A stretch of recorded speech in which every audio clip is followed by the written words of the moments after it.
The story begins with a picture of a large, luxurious room. Inside, a couple is lying intimately together. I never intended for this to happen. Looking at the scene before her, Verona opened her eyes wide in astonishment.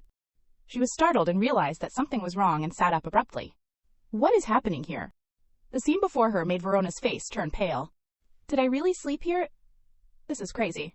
Thinking that this was just a dream, she pinched herself hard, but unfortunately, this was the truth. Feeling that the situation was not good, Verona quickly put her feet down from the bed, preparing to leave this place. Now is not the time. It seems that he is still asleep, so I will sneak out. She thought that was it, but suddenly the man sat up behind her, causing her heart to stop for a moment. She did not know when he had woken up, which made her despairingly gape her mouth. Damn it, he is awake. The man raised his head and looked at her, with a confused look. What are you doing? Because she did not know how to explain in this situation, she just stood there. No, is the name of the character I became in this world. Verona, this is the world of the Duke's lover. Quite a few things have happened that lead to this situation. A romantic scene between the main male and female characters is revealed before her eyes. The Duke's lover is a fantasy romance about the female lead and the Duke of the Empire. When she woke up, she herself had transmigrated into this magical world 10 years ago.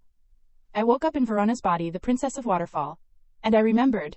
Waterfall, the kingdom of a country, is a small country that will definitely be invaded by the Empire. The story is also gradually told by her about this royal palace. In short, it is just a background character. There is a fairy tale that the Waterfall royalty received mermaid blood thanks to blessings from a god, but no one here believes that the Waterfall royalty are actually mermaids. This made her hesitate. That detail was so small that I did not even remember it when I was reading the story. A long time ago, when she first transmigrated, a voice rang out. Verona, she realized. Until the day before I became a mermaid. The man with golden hair smiled and talked to Verona. Daughters are very precious in the Waterfall royalty. Not every woman transforms, but men never become mermaids. When you were born, I already had a feeling. He gently looked at her face at that time. Now, you can go anywhere there is water. You can control the power of drought and flood with the power of the moon and the sea, and sense natural disasters in advance. After speaking, he hugged Verona. You are the hope of Waterfall. I am so proud of you.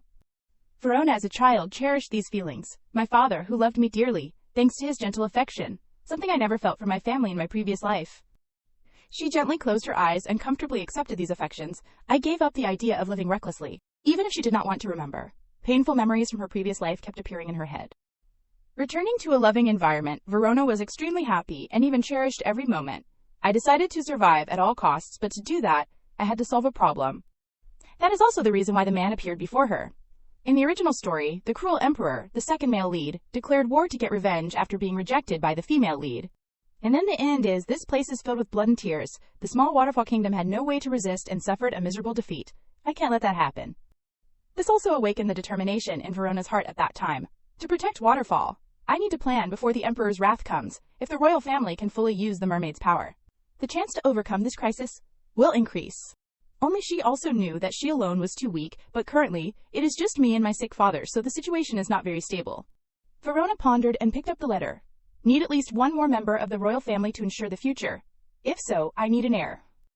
The plan was gradually appearing in Verona's head. She silently looked at the letter in her hand. As soon as I made a decision, an opportunity appeared. News about an upcoming banquet came to my hand. Bringing her determination, she decided to appear at the party.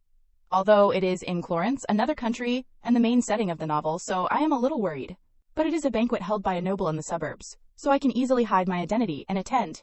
Verona went to the party and began to carry out her plan. And there, she caught sight of a guy with black hair and a tall, extremely handsome figure. After thinking for a long time, it seemed that Verona had a target. I was determined to find someone just for one night to have an heir. Time has shifted to the evening. The two people stood ambiguously on the balcony. I am not bad at seducing people. While the man was still thinking, Verona turned to speak. Sorry. He still did not understand what was going on when she once again moved closer to him. Her face was very strange, and she smiled as if to charm. It is too hot. Can you help me loosen my dress? This sentence of hers also made this guy feel quite surprised. Are you serious? She also did not hesitate to move closer to him. Why not? We can find a better place if you want. He laughed at her boldness. Not a bad idea, but are you really okay with this? Before he could finish speaking, Verona interrupted, of course. Her face turned red visibly, but she did not care. No need to talk nonsense. I have decided, so do whatever you want with me. Hearing her say that, the man also did not hesitate to hug her tightly and give her her first kiss. This kiss was so passionate that no one dared to look any further for fear of being jealous. Verona was a little scared after this kiss, but she also felt somewhat excited. While she was still thinking about the kiss, the handsome guy gently put his hand on her face. For such a decisive person, you're more clumsy than I thought, but it is okay. Inside the large room, the man slowly pressed Verona down on the bed. I can teach you. Her fair arm gently hugged his large body tightly. This overwhelming figure of his also made her somewhat worried, and stammer, wait a moment. She was still planning to say something else. The thing is, because she had her own thoughts in her head, now that she is in this situation, she is a little scared. The man saw her face so embarrassed that he understood something more. Do you want to stop? If so, say it now. This is your last chance. Verona wanted to stop but also did not want to stop. She kept shaking her head. No, please continue, just like this. The handsome guy did not say anything else after hearing this and went straight to the main event. According to the plan, I should have left as soon as everything was over. Returning to reality, the handsome man questioned. I asked, what are you doing? Verona's face was covered in sweat. She did not know what to say. Well, the thing is, she had her own thoughts in her head. I used all my strength, so I accidentally fell asleep. She quickly glanced in another direction and gave a forced smile. I am going to take a bath. The man heard this and became dazed. Bath.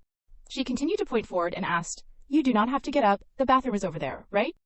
The guy gently nodded to confirm, and then pulled her closer. Immediately after that, he directly carried Verona in his arms, causing her to shout, what are you doing? He looked at her with a surprised look. Didn't you say you were going to take a bath? Seeing this, she was speechless and did not know what to say. The bathtub had been prepared in a magnificent and splendid way. The guy gently put Verona down on the cold water. Because he was worried that she would be cold, he warmly asked again, is it too cold? The guy continued to look at her and instructed, this water was brought in from the sea out there. If you need warm water, just call the servants. This made Verona a little dazed. Seawater. She quickly shook her head to refuse because she was too embarrassed. No, it is okay. It seemed that he did not care much about these things. Then, that is good. Now then. Realizing his intentions, she quickly covered herself and shouted, pointing outside, I will take a bath myself, so, can you go out? Seeing this lovely expression of hers also made the guy feel interested. Are you embarrassed? We have already? Before he could finish speaking, she blushed and shouted, go please. Although he was a little reluctant, before leaving he still gently kissed her forehead. He did not forget to wave goodbye to Verona. Then, I will see you after you are done. At this time, Verona took her feet out of the water. On her feet had grown golden fish scales. She sighed because she realized she was in a difficult situation. What to do now? No, I will think of a way after I leave here. Briefly explain a little about the characteristics of mermaids. When touching water, fish scales and bubbles appear on the body. The more she thought about running away, the more Verona became headache. I will have to leave my dress. I only wore it once. She even angrily thought, poor dress, I had to save every penny. Suddenly remembering something, Verona's eyes widened and looked forward. Now is not the time for this. Verona slowly walked out of the room. He said earlier that they used seawater, right? She went straight to the window and opened it. The sunlight also gradually shone in. If so then, as she expected, the clear seawater hit her eyes. Seeing the fresh seawater also made Verona stunned in disbelief. I knew it. Outside is the sea. Looking at the current height made her somewhat hesitant whether to do it or not. It has been a long time since I have been so high, so I am a little worried. Even so, Verona still tried to stand on the railing dangerously. Then she jumped down without any hesitation, rushing straight towards the cold sea. Seawater splashed into the air. She quickly swam away from here. Let us run. Because she had skills inherited from waterfall, Verona rushed straight into the cold sea. Around her was filled with magical green colors, which made her somewhat surprised. She swam around everywhere and tried to go far away from the original location. Meanwhile, the handsome guy also slowly opened the door and stepped inside. Have you finished bathing? I think it has been too long. By this time then. But facing his question, there was only a terrifying silence that made him somewhat surprised. The corners of his mouth curved into a smile, feeling that this was too interesting. She ran away, did not she? His face revealed a strange look, plus an overbearing calculation. She really thinks I won't find her. Unfortunately, from now on, you can't escape from me. Time quickly shifted to the late afternoon at the Waterfall Empire. Verona tiredly lay on the bed, not wanting to move. The things that happened today made her not want to face anything anymore. How could I make such a ridiculous mistake? She slowly opened her eyes and recalled the time of her previous life. Before becoming Verona, in my previous life, I was a swimmer. She at that time was just an ordinary girl, no more, no less. I started swimming because I liked being underwater, but the results never reached my expectations. And then in an accident, she was hit by a runaway truck. My father made me give up. He said that continuing would lead nowhere. When my dream was crumbling, I suddenly died in an accident. Until Verona opened her eyes again, everything seemed to have changed. But somehow, I became Verona Waterfall, a character from a novel I used to read for fun in my previous life. The Duke's lover. Even if she was not the female lead, she was already too happy with these things. Although just a supporting character, Verona's life was exactly what I had wanted. She had a happy family that always protected her, a world with a warm family, always supporting and loving me unconditionally. When Verona was young, her father was very fond of her, a world full of love and kindness. Her face became extremely happy when receiving these feelings, but my happiness came quickly and went quickly. I remembered that as a supporting character, I would never have a good ending. After all, she was just a female supporting character, witnessing the beautiful love of the main male and female characters. This is not just a new life for me, but the world of a novel for the main characters. At that time, she also knew a man behind everything, the loving father, the family's castle, and the people of Waterfall. I did not want to bring any cruel suffering to them, so I decided from the bottom of my heart, I will change Waterfall's fate. There were many times Verona told herself, seeing the importance of this, I should have been more vigilant and careful. Too many things happened that made her extremely tired. A princess from another country and secretly attending a banquet, hiding her identity. If discovered, everything would fall apart. Verona raised her head and looked at the ceiling. Will there be any problems? Different thoughts kept appearing in Verona's head. They do not know my name or origin, so my identity is likely not revealed. Maybe they won't care at all, after all. Who would go looking for a one-night stand in this era? This made her feel relieved. There is a person. That kind of person still exists. Time passed very quickly, until a week later, inside the palace, a voice rang out. Princess. Verona still did not understand what was going on when the subordinate continued to speak. There is an envoy from Florence, madam. Hearing this made her very confused and asked, from the Empire. He nodded to confirm, and continued to explain, yes, His Majesty is still in his room after having a high fever last night. This made Verona a little hesitant. What should we do? In her head she had a thought. The Empire suddenly sent an envoy. Surely it is not a declaration of war, right? She was still silently immersed in her thoughts. No, even though I do not know the original storyline clearly, it is not the time for that yet. Do not panic before anything happens. Thinking this, Verona quickly stood up and declared to the subordinate, I will go in his place. She also did not forget to instruct him carefully. Lead the envoy to the reception room. The scene has shifted to the inside of a large, luxurious room. The servant quickly pointed to the room. Please come in, princess. Verona nodded in understanding. Wait for me outside. Bringing her curiosity, she slowly stepped inside. Looking at the person appearing right before her eyes made her somewhat freeze in disbelief. How could it be? Seeing that she had finally appeared, the man smiled in surprise. You have come, she asked herself. Why is this person here? She blankly looked at the handsome face that was somewhat familiar. How did you find me? Verona tried to calm herself down. I heard there is an envoy from the Empire. He smiled and nodded, coming closer. Yes, that is me. She still did not understand what was going on. Why would you? Suddenly, he moved closer to her. Of course, I came to meet the princess. The confusing words of the handsome guy also made Verona confused, and stood still. Came to meet me. Even though this is just a small country, I am still a princess. Could it be that he came to exploit me, no matter what the reason for coming here is? While she was still thinking, he gently sat down on the chair and suggested, sit down and talk. Verona immediately sat down opposite him. In her heart, she had made a decision. I have to find a way to persuade him to go back. After a period of silence, at this time she slowly said to him, so that night was a mistake. The guy hearing this laughed in surprise, feeling a little interesting. Going straight to the point. Yes, it was a mistake. She lowered her head shyly, not wanting to admit these things. I do not know how you found me, but I have no intention of seeing you again. Her voice continued and inside the room, so I hope we can pretend we do not know each other. What do you think? The handsome guy hearing this only smiled gently. This time he asked a question towards her. Why would I pretend not to know the princess? Verona hearing this quickly explained. You just said it was a mistake, and I agree, right? He laughed, looking intently at her, and declared, what I meant was, my mistake was letting the princess escape. He continued to say the words. He was thinking in his heart. Finding you was not as difficult as I thought. She heard this, and was stunned on the spot. What? The handsome guy's face was a little excited, recalling the events of that day. The only way to get out of the bathroom that night was to jump over the window, leading to the lake by the sea. What noble lady would jump into the water like that? Alone. While Verona was still confused, he continued to say his analysis. Although no one has actually seen a mermaid, but I am sure you are a mermaid. That is why I came to Waterfall, where the legend of the mermaid exists. These analyses also made Verona's face turn pale. It is not difficult at all. The room fell silent again. Her thoughts kept appearing. Actually, everyone knows about the legend that the Waterfall royalty has mermaid blood, but, even so, because it is a story that the previous generations have never told the next generations, It should only be the royalty who knows that some people have the ability to transform into mermaids. How could he be so sure? She immediately became silent, looking at her trembling hands.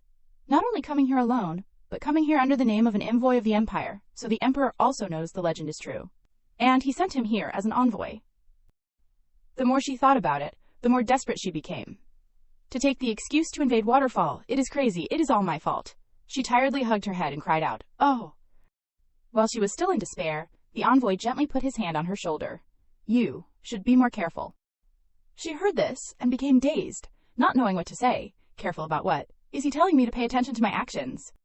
He continued to remind her, "Indeed, I should not have left the princess alone at that time." Verona was a little confused, raising her head to look at him. He was still saying what he was thinking. "If you had come with me, we would not have wasted time inside the reception room of Waterfall Castle like this." She clenched her palms thoughtfully. "I do not understand why I should go with you." Her face gave a forced smile and asked, "And if you know I am a princess, should not you respect me a little more?" Although she angrily thought, rude. The man opposite her was extremely calm and replied, "That is because I have no intention of letting go of the woman who took my first time." He was even somewhat excited when talking about this. "As for respect, if we follow the appropriate customs, when you become my queen later, then I will speak politely to you." This statement of his was somewhat strange, causing Verona to realize that something was wrong. "Queen." She froze, looking at the smile of the guy in front of her. Wait a minute. Now she sat still, realizing that the situation was not good. "No way." The guy continued to talk. "Sorry for the late introduction." This time he introduced his own name, Carlos Grunwald, Clarence. "Now you understand, princess." Hearing the name that was somewhat familiar made her freeze for a moment. Clarence, the Emperor of the Empire, no way. Verona suddenly remembered the romance story. According to the original plot, the man in front of me right now is... The more she thought, the more she did not want to face reality. The infamous Tyrant and the second male lead. While she was still in despair, his voice rang out. "Carlos Grunwald, Clarence, as I just said. Now you should understand, princess." Her face turned pale again. Because she was too scared, Verona helplessly knelt down in front of Carlos. Your Majesty, I am very sorry for my ignorance, and for offending you." While she was still trembling with fear, Carlos slowly walked over. "I told you to be careful." His face was somewhat worried. "From now on, avoid doing heavy work that affects your body. It is not good for the fetus." The more Verona thought, the more she felt that something was wrong. Wait a minute, fetus, what are you talking about?" While she was still dazed, Carlos continued to instruct. "I am already worried in advance, just in case. I will prepare a carpet, some kind that is really soft and luxurious." She was a little embarrassed when hearing these words. "What? Carpet? Where?" He laughed and explained in a confusing way. "Not here. At the palace where the princess will live." Verona became even more dazed. She did not understand what the guy in front of her meant. "Palace? I will live in the palace. What does that mean?" Contrary to her daze, Carlos quickly stood up and requested. "Didn't you hear what I said? Of course, the princess must come with me to the royal palace." After saying these things, his face became extremely serious. "I have postponed all work and disguised myself as an envoy to bring you back. I will never ignore or abandon a woman who is pregnant with my child." Verona did not know what to say in this situation. A child? The more she thought, the more she felt that this was too troublesome. "Those words you just said." He gently put his hand on her shoulder. "What about your Majesty?" His face was extremely calm and declared, "You will be the mother of my child, so call me Carlos." Needless to say, Verona's face turned so pale that it could be seen. The more she thought, the more she felt uneasy. "He really thinks it, just because we slept together one night? Or is this just a performance?" she quickly said to explain. "Your Majesty, no, Carlos, you misunderstand." But she did not know where to start explaining. And that is, Carlos still patiently listened. She continued to tell, "A child won't appear after just one night." He laughed, gently using his hand to bring it up to Verona's beautiful face. "Usually that is right, but..." He did not even hesitate to say, "The night of the two of us was not exactly short, was it?" She heard this and blushed, dazed. Right now, a voice rang out from behind Carlos. She was surprised and turned her head. Count Waterfall slowly stepped forward. He smiled and asked her, "Why are you reacting like that?" She heard this and was a little startled. "Father." Her face had turned as red as a tomato. Carlos also turned his head and saluted. "It is a pleasure to meet you, Your Majesty." His attitude completely changed. "I am Marquis Salota, envoy from the Clarence Empire." Count Waterfall smiled and nodded gently. "Pleased to meet you, Marquis Salota. I let my daughter meet you because I'm not feeling well, but I see that tea has not even been brought out yet. I hope you will forgive this rudeness." A series of criticisms from him made Verona standing on the side feel awkward. "Not at all, actually. I was so caught up in the conversation that I forgot about the tea." Count Waterfall at this time felt extremely curious. "Really? Now? I want to see what you two are talking about. Carlos smiled, about to say something more. Well, the Emperor from Florence told the princess. This made Verona startled, her heart stopping. What is he going to say? No, stop. Right at the important moment, she quickly interjected. Father, I promised the Marquis that I would take him sightseeing. Can we go for a while? This made him seem dazed. It probably won't be a problem, but the Marquis is about to... Carlos turned his surprised gaze towards her. After thinking for a short time, he happily added, Then, Your Majesty, can I ask the princess to take me? Count Waterfall, hearing that he had said so happily, nodded in agreement. All right, when you both return, we will have dinner together. Please have dinner with me before returning. He smiled and nodded in agreement. Of course, the scene has shifted to the white sandy beach. Verona slowly walked, slowly admiring the scenery of this place. Feeling a little awkward, she approached Carlos, Your Majesty. Her face had become extremely dazed. I do not understand why you are acting like this. Carlos was unusually calm. He gently requested.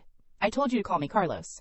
Her face at this time had become extremely pitiful. Carlos, under the name of the princess of a small kingdom. I have offended you, please stop. Deep in her heart, she had thought of bad things. To be honest, I am very scared.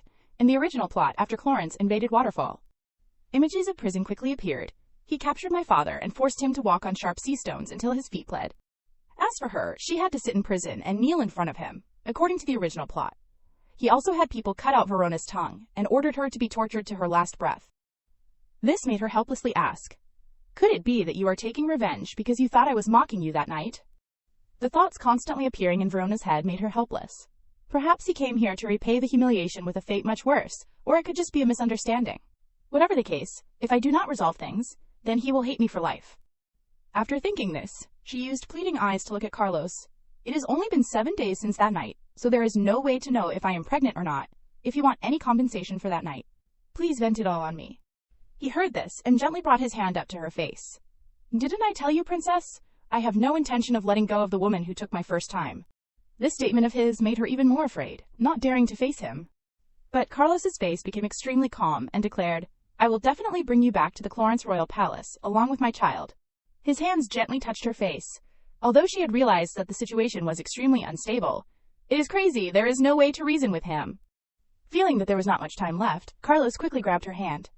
Now that is done, I want to see the scenery of Waterfall that you wanted to show me. While walking around this place, he seriously instructed, because once you are in Florence, you won't be able to see it often anymore. You should look at it one last time. With no other choice, Verona had to lead him to visit this place. Then, please follow me. The scene quickly shifted to a luxurious meal set on the table. Seeing the overwhelming meal right in front of her made Verona a little awkward. Father, I know exactly what you are thinking. Count Waterfall turned his head to look at Carlos and happily talked. Marquise Ilota, it is a pity that you are only here for a day and a half. He heard this and sighed in response. Indeed, it is a pity. If I knew that the scenery of Waterfall was so beautiful, I would have stayed longer. He heard this and did not forget to instruct him further.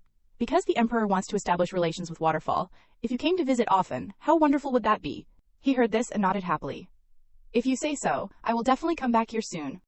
Count Waterfall laughed, glancing at Verona, sitting and eating right next to him. Really? It seems that Verona also likes spending time with the Marquis. I would be very grateful if you came back. Here. The more she thought, the worse her mood became. Everything is becoming more and more messed up. Unconsciously, she looked up at Carlos happily talking there. In the novel, they often called that man the cold-blooded emperor, not only because he was cruel, but also because he never listened to anyone. Thinking about her future, Verona did not dare to face it. I have to find a way to escape the smoothest. When he goes back, has he met the female lead yet?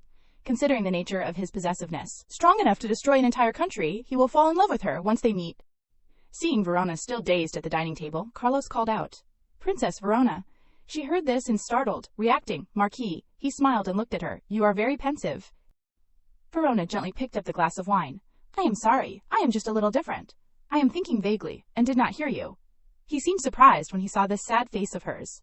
Carlos gently reached for the glass of wine. You should not drink alcohol. He also did not forget to turn his head and order the servants. Bring another drink here. Verona was speechless, thinking, is he treating me as if I am already pregnant? Even though I just picked up the cup without thinking. Seeing him seem strange made Count Waterfall feel confused. Marquis, is there a problem? Just thinking about Carlos might say everything made her angrily clench her palms. Please, my father is already sick.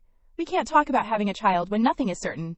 Her face became extremely pitiful, looking at him. Don't say anything, do not say anything, please. As if understanding Verona's mood, the corners of Carlos's mouth slightly curved into a smile. He continued to explain, I noticed that you seemed tired when we were walking on the beach, so I thought it would be better not to drink alcohol. Finally, she breathed a sigh of relief. Is that so? Count Waterfall was happily talking. Thank you for your concern. Marquis, Verona needed to drink water on her hand while drinking and thinking. I understand that father wants to match me with a good man, but not this one. The more she thought, the more worried she became. I have to focus in this crisis, need to quickly get rid of him and prepare for the plan. While she was thinking, she noticed Carlos's face happily looking at her. Because she was too angry, Verona turned her head and continued to enjoy the meal. Her face unconsciously turned red, but she told herself, You can do it, Carlos. The scene quickly shifted to late evening at Waterfall. The beach was filled with moonlight, making this place extremely brilliant. Verona quickly stepped out into the yard to see Carlos off. My father is not feeling well. I will see you off on his behalf, with a sincere heart. He smiled and talked to her. Let me know in the near future. She was dazed, not understanding what he meant. What? Carlos gently put his hand on her face. Decide the day you want to hold the wedding, so I can arrange the preparations. I will take care of everything, so you do not have to worry. Verona could only stand there frozen when hearing the words he said, thinking about leaving her here. His voice was a little strange. Even leaving you one step is difficult for me. Verona's voice gradually became stammering. Even so, you still have to go back. Although she had her own thoughts. Oh no, please. Thinking about something, she raised her head and asked him, besides the Emperor, who else takes care of the Empire? He laughed thoughtfully, speaking in a somewhat suggestive tone. Well, maybe those who have been eyeing the throne for a long time, among them. Maybe the Grand Duke? This statement of his also raised Verona's suspicion, the Grand Duke. What he meant was the male lead. Now that I think about it, these two have been rivals since birth. Enemies who can't live under the same sky. When she read the novel, there was a detail that she remembered very clearly. The reason for the discord between the two was because Carlos's father, the emeritus emperor, heard that he felt sorry for the Grand Duke because he lost his father from a young age and loved him more than his own child. The fatherly love that he had been waiting for was taken away by the Duke, so I think that would create a deep sense of inferiority and jealousy.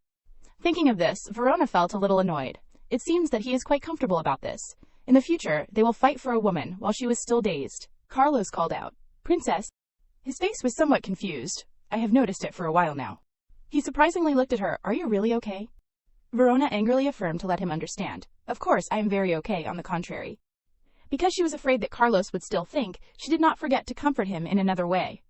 Moreover, the Duke and the Emperor are completely different. No matter how talented he is now, he can't be as good as you, right?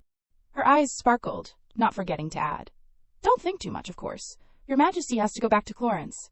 Hearing the words Verona said, the corners of Carlos's mouth revealed a smile. He could not believe that the girl in front of him would say such words. This is the first time I have heard you talk like that. Suddenly he moved closer, causing her to feel somewhat confused. Carlos gently kissed her forehead, causing her to be dazed. He smiled and continued to talk. I want to kiss you properly, because the feelings of both of us are the same, but I can't do that in front of other people. His voice was somewhat warm, making Verona incredulous. He continued to instruct, It is cold, so you should go inside quickly. Verona stood there, watching Carlos and his group of subordinates leave. Her hands were red with embarrassment from the scene just now. He spoke so gently as a future tyrant. Stepping inside the villa, she was somewhat pensive. It does not suit him at all. Verona was still immersed in her thoughts when a familiar figure quickly stepped forward. Princess. Seeing the close maid, she happily called out, Mari. She was somewhat worried. Are you tired? Seeing that she was still dazed, she immediately asked, Should I take you straight to the bedroom? Your feet must be very tired from walking all day. Do you want me to help you? A series of questions made Verona dizzy. Mari, wait. While she was still planning to stop her, she shrugged her shoulders and replied, I can't, Princess. As your personal maid, I need to help you. She heard this and gave a forced smile. I can never talk back to you. Right now Count Waterfall stepped forward and asked, Verona, did you see him off properly? She heard this and quickly turned her head to react. Father, you should have rested in the room. He smiled and gently explained, I am just worried. Count Waterfall continued to ask, What do you think of Marquisa Lota? Verona startled to notice, as expected. His face slightly revealed a warm smile. I think he seems like a good person, and I think he cares a lot about you. These words of his made Verona extremely awkward and scream in her heart, Father, no, he is putting on an act. Once you see his true nature, you will realize that he is very scary. But she still awkwardly explained, Father, I think it is too early. I like helping you around Waterfall right now. Count Waterfall worriedly looked at her, but you can't do that forever. After thinking for a short time, his voice became much deeper. In this small country, do you think we can find a partner for you? Verona saw him being so pessimistic and quickly explained, I do not think he will abandon the Empire and come to Waterfall in the near future, even if he comes here. I do not think we have a relationship with each other. Hearing her say that, Count Waterfall also breathed a sigh of relief, if that is what you say. She laughed and gently talked, Thank you for understanding me, father. As usual, his hand slowly reached forward. His gesture was extremely caring, stroking her head like when she was young. Don't let anything pressure you. These warm words made Verona's heart flutter. He continued to say his thoughts for her to understand. Thanks to the power of the 4 mermaids protected by the water, Waterfall has developed much more. Although the responsibility of the successor is to take care of the country, I still feel very guilty, because I feel like I am putting a lot of burden on you. Count Waterfall's eyes revealed a clear sadness. Surely you wanted to do many things, like other children of this age. Because she was afraid that he would think too much, Verona quickly shook her head to explain, Father, do not think that way. If I can use my power to prevent natural disasters and help people live better, I will always want to do that. She gently hugged him tightly. I am really okay, so do not worry too much. Seeing her being so understanding made Count Waterfall extremely touched. Verona. This incident made her even more sure about her purpose. I have to protect my father in Waterfall. Time quickly shifted to the evening. Verona was walking alone in the palace. Her face was extremely thoughtful, thinking back to the things that had happened. If this goes on, I will be dragged to Clarence. Before anything, she thought about the next scene that would happen to her. He likes me now, but once the female lead comes and he gets caught up in a love triangle, I will be nothing but an eyesore to him. Verona revealed a clear sadness when looking down at the seawater. If I get involved in vain and become the target of his anger, everything will fall apart. She gently threw the luxurious clothes aside and slowly approached the seawater.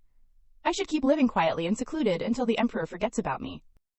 Stepping out into the deep sea, Verona asked herself, There is no other place to hide better than this, right? She sank into the turquoise water. Her legs also turned into a beautiful mermaid tail.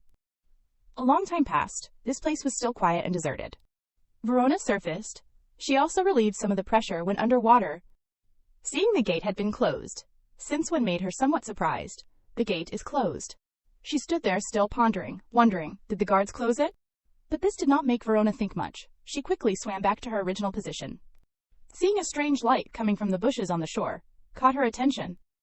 Her face became extremely dazed, not understanding what was going on. What is that, rowan or cranberry? Because she was too curious, Verona approached to investigate. I do not remember it growing here. Her slender fingers slowly picked the blueberry in front of her. So this castle was secretly built to prevent invasion. The more she thought, the more she felt that something was wrong. I do not feel good about this. Need to investigate more carefully. Right now, a screaming voice made her startled to pay attention. The girl appeared with white hair and a dazed face looking at her. Mermaid! You are a mermaid. Verona also realized something. Could it be, silver hair and purple eyes, and a face as beautiful as a doll. Verona quickly recognized the identity of the girl right in front of her, the female lead of this novel. To talk about the female lead, there are many good things. Perhaps it is because the author has described the female lead very detailed. If you have read The Duke's Lover, you will be able to recognize her at a glance, with sparkling silver hair, mysterious purple eyes, and a pure beauty. Verona was even somewhat jealous of this beautiful face. It seemed that she was saying that I am the female lead. But a beautiful face is not everything. She is also a talented person. Olivia can translate complicated ancient languages and has a talent for taking care of flowers. Her level can be raised to a new level. In order to use her ability, Olivia pursues success by attending the Royal Academy in the capital. Even so, she still always has bad luck, but for the female lead, misfortune and bad luck always follow. Olivia only has a noble title and name. She is the daughter of a poor family. Olivia's fate is very pitiful. Going to the academy with expensive tuition is just a distant dream. Even some powerful individuals had their eyes on her beauty. And to make matters worse, a wealthy elderly gentleman proposed to her. This scared Olivia to the point of turning pale. Not wanting her to suffer anymore, the author decided. But wait, when misfortune strikes, a knight in shining armor usually appears. Finally, the figure of a man was added by the author, the male lead, the heir of a prestigious family. The story was slowly unfolded, while he was coincidentally hunting alone. At that time, Olivia encountered Osmond, and due to a small mistake, he fell from the cliff and broke his leg, and just at that moment, Olivia happened to pass by. Without saying much, she gently treated his wound. She found the injured male lead, and, with a kind heart, she even tore her dress to bandage his wound. This also created a picturesque love story between the two. Touched by her kindness, the male lead promised to repay her, and the female lead asked him to help her join the academy. That also marked the beginning of the next love story between the two. The male lead willingly became Olivia's guardian and fulfilled her dream, and he even let her stay in his mansion. The picturesque love story of the two continued like that, and that is how they started living together. The affection between a man and a woman came naturally. The story was heading towards a happy ending until, in a chance encounter, Carlos stumbled upon the two of them. The Emperor, while visiting the Duke's mansion, after seeing Olivia, was immediately captivated at first sight. Everything gradually changed to become terrifying. The atmosphere changed completely. He could only stand there watching their backs as they walked forward together. This marked the female lead's second hardship and the beginning of the collapse. Thinking of this, Verona pondered for a moment. After all, it seems like the female lead. She turned her head to glance at Olivia, sitting on one side. Why do I keep getting involved with these characters? Seeing that she still did not say a word, Olivia laughed in surprise. Oh my, can't you speak? She was startled by this. She hurriedly shook her head to explain. No, I can. Seeing that she was a mermaid who could speak, this made Olivia extremely excited. That is great. I can't believe I saw a mermaid here. She continued to chat. I thought this place was a castle in a fairy tale, but I never thought I would meet a mermaid. Verona was surprised. What? Have you been here before? She also honestly recounted everything. Well, I happened to see this place while taking a walk before. It seems like no one lives here. Olivia's face was somewhat innocent, but it was taken care of very well. I am a little scared. But then her attitude completely changed when she looked at Verona. Meeting a mermaid here makes me think this place brings good luck. Verona also realized that this innocent girl deserved to be the female lead. Just like a typical female lead, her thoughts are so positive. She does not know that I own this castle. She immediately made a decision. I should not reveal that this is my shelter. Let us pretend to be a mermaid swimming by. Verona laughed and chatted with her. A lucky place, huh? But her expression was somewhat awkward. That is a good story. Olivia also nodded in agreement. Yeah, right. She remembered something. Mermaid, are you busy? Verona shook her head in refusal and then felt a little curious. No. This made her even happier. Really, actually, I just baked some cookies. Olivia's eyes lit up with anticipation. I feel a bit lonely eating alone. If you are not busy, would you like to eat with me? Looking at her face also made it difficult for her. It is hard to refuse when she has such a bright smile on her beautiful face. She even looked like a pitiful rabbit, making Verona feel even more helpless. Anyway, she has already seen me. What is wrong with eating a cookie? I should casually ask when she started coming here. After thinking for a short time, she secretly decided. When I am done eating and leaving, I have to increase the security to hide the castle. Verona's eyes immediately lit up. What kind of cookies did you make? Olivia happily announced. Blueberry cookies. Hearing about this delicious cookie, her attitude completely changed. Give me one, because she knew that cookies were her weakness. Seeing her so happy, Olivia was also happy. Then I will go get them right away. Before leaving, she did not forget to smile and instruct Verona. I will prepare some tea too, so please do not go anywhere. Hearing her say that, Verona waved goodbye. Okay, I will just eat this and go back. Looking at the broken pieces on the ground caught Verona's attention. What is that? Her fingers slowly reached out to examine this piece of glass, so that is what made the breaking sound earlier. Should I sweep it aside? While she was still thinking, Olivia happily ran over with the cookies. I am back, mermaid. She was startled and panicked. This made her feel worried. Oh my, are you hurt? What should I do? Verona quickly shook her head to explain. It is okay. She worriedly held her hand. If I had known, I would have cleaned it up before leaving. She smiled and shook her head to explain. It is just a small cut. Olivia's face showed a clear expression of sadness. Even so, if you are hurt. She was about to say something more. I am really okay, Olivia could only sigh. There is no other way. The two happily chatted again. Olivia picked up the teacup. To make you forget the pain, I will pour you a delicious cup of tea. Verona listened, with anticipation. Thank you. Looking at the teacup in her hand, she was a little surprised. It is not as warm as I thought. Her face was full of anticipation. Please try it. Verona conveniently grabbed a cookie. Did she think I could not drink hot things because I am a mermaid? She nodded in understanding. Yes. As soon as she tasted the first bite, her face completely changed. It is really delicious. Her eyes lit up as she praised. This is the best cookie I have ever eaten. This made Olivia happy. The blueberries here are very juicy, so they are even sweeter. Looking at the cookie in her hand made Verona feel somewhat sad. I wish I could eat more cookies like this. I already feel sad. She quickly shook her head. Oh no, do not be sad. With her kind heart, she quickly decided, I will make cookies for you more often. This made Verona feel a bit embarrassed. She quickly explained, What? I am just passing by. I won't be back. This time, Olivia's eyes were really sad. No way. I want to see you more often. Hearing this, she tried to explain to her, but I can't stay here for long. Please keep it a secret that I came here. After thinking for a short time, Olivia hesitated to ask, But, mermaid, can I introduce myself, although it is a bit sudden? Verona nodded in agreement. Yes. Her face became very calm as she introduced herself. I am Olivia Mermaid, the daughter of a viscount, and I am at the mansion of Grand Duke Portra. A series of these words made Verona a little confused. Yes. Her face looked strangely at the teacup in her hand. Well, maybe you do not know much about nobles. But her words were a bit strange. Oh well, it is nothing. Anyway, the Duke will like you. Verona felt that this girl was too difficult to understand. What do you mean? Feeling that something was wrong with her body, Verona quickly fell down. Seeing that she had fainted, Olivia continued to talk. Sorry, Mermaid. But I promise you, you will be taken care of very well at the Grand Duke's mansion. Even her face became very gentle as she approached and helped her up. I will take good care of you. Do not worry. Just rest and you will be fine, okay? Verona's body was now unable to move. She recalled in confusion Olivia's major was, all kinds of sweets and tea appeared before her eyes. Herbs, right? The scene shifts to this side. A vast castle comes into view. Inside the room, Carlos was still focused on working. The servant quickly stepped forward to report. Your Majesty, it is almost time for dinner with Grand Duke Portra. He nodded upon hearing this. I understand. His face was somewhat thoughtful and contemplated for a long time. He mentioned strengthening the guards in the border area. This is really going well. I must quickly resolve everything and prepare to meet Verona. Verona's beautiful image was placed in his eyes. Verona Roserel Clarence. Just thinking of this name made him very pleased. It suits her very well. The royal surname suits her. This made Carlos proudly continue to work. The servant next to him was a little confused.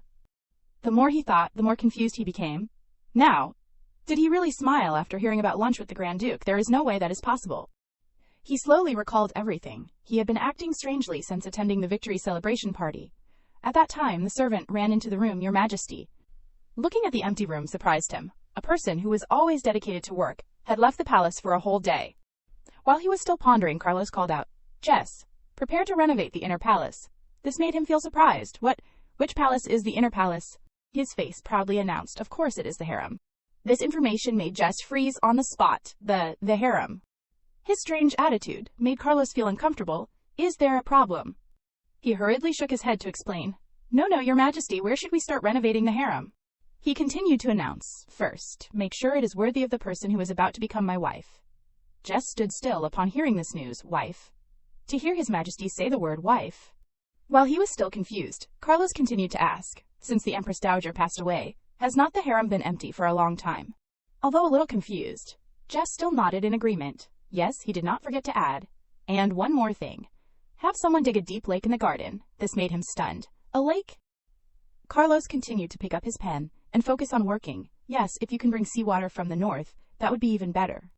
Time passed quickly to a moment later in the large room. The sudden announcement rang out. The emperor's entering the palace. The man quickly noticed. Carlos slowly walked over. The guest has arrived, Your Majesty. He entered the room and replied as if giving an order. Sit down.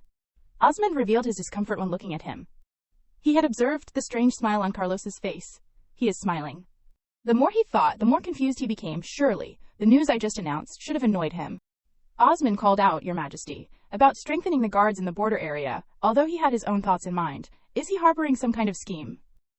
Carlos listened silently to his reports. I have followed your orders, but it has not been effective. Then he continued to announce at the table, therefore, I have received some suggestions. It seems that strengthening the guards is the best move, although he had his own thoughts. Perhaps he does not want to admit that he was wrong. After listening to this suggestion, Carlos nodded and ordered, Do it. This made Osmond a little stunned. He hurriedly turned his head. What? He was a little annoyed. Are you deaf? He continued to repeat the words he had just said. I just said that I agreed. Why are there so many slow learners today? Osmond's voice rang out. Yes, I will begin, although in his heart he felt extremely confused. He really agreed so easily. There must be something. Remembering something important, he hurriedly reminded, Now that I remember, Your Majesty, have not you visited the Grand Duke's mansion lately? He was surprised to hear this. Osmond flashed a calculating smile on his face. Now this problem has been solved. I thought you would have more free time. Carlos's face revealed his displeasure. My free time has nothing to do with visiting the Grand Duke's mansion. He was very excited when thinking about Olivia. Of course it does. Olivia wants to see you, Your Majesty. Osmond, sitting at the table, did not forget to add, Olivia is about to graduate from the academy, right? So I sent her to the suburbs. Before leaving, she mentioned that it had been a long time since she had seen Your Majesty, and asked about your health, although he had his own thoughts. How does that feel, Carlos? No matter how worried you are, you won't achieve anything. Even Osmond had a treacherous smile on his face. Olivia wanted me to tell you that she was looking forward to baking cookies for you, but in fact, he thought differently. You may have obtained the throne, thanks to your bloodline, but that is all. Just like the Supreme Emperor valued me more, Olivia will definitely side with me too. Seeing Carlos still sitting there made him a little confused. Why is not there any reaction?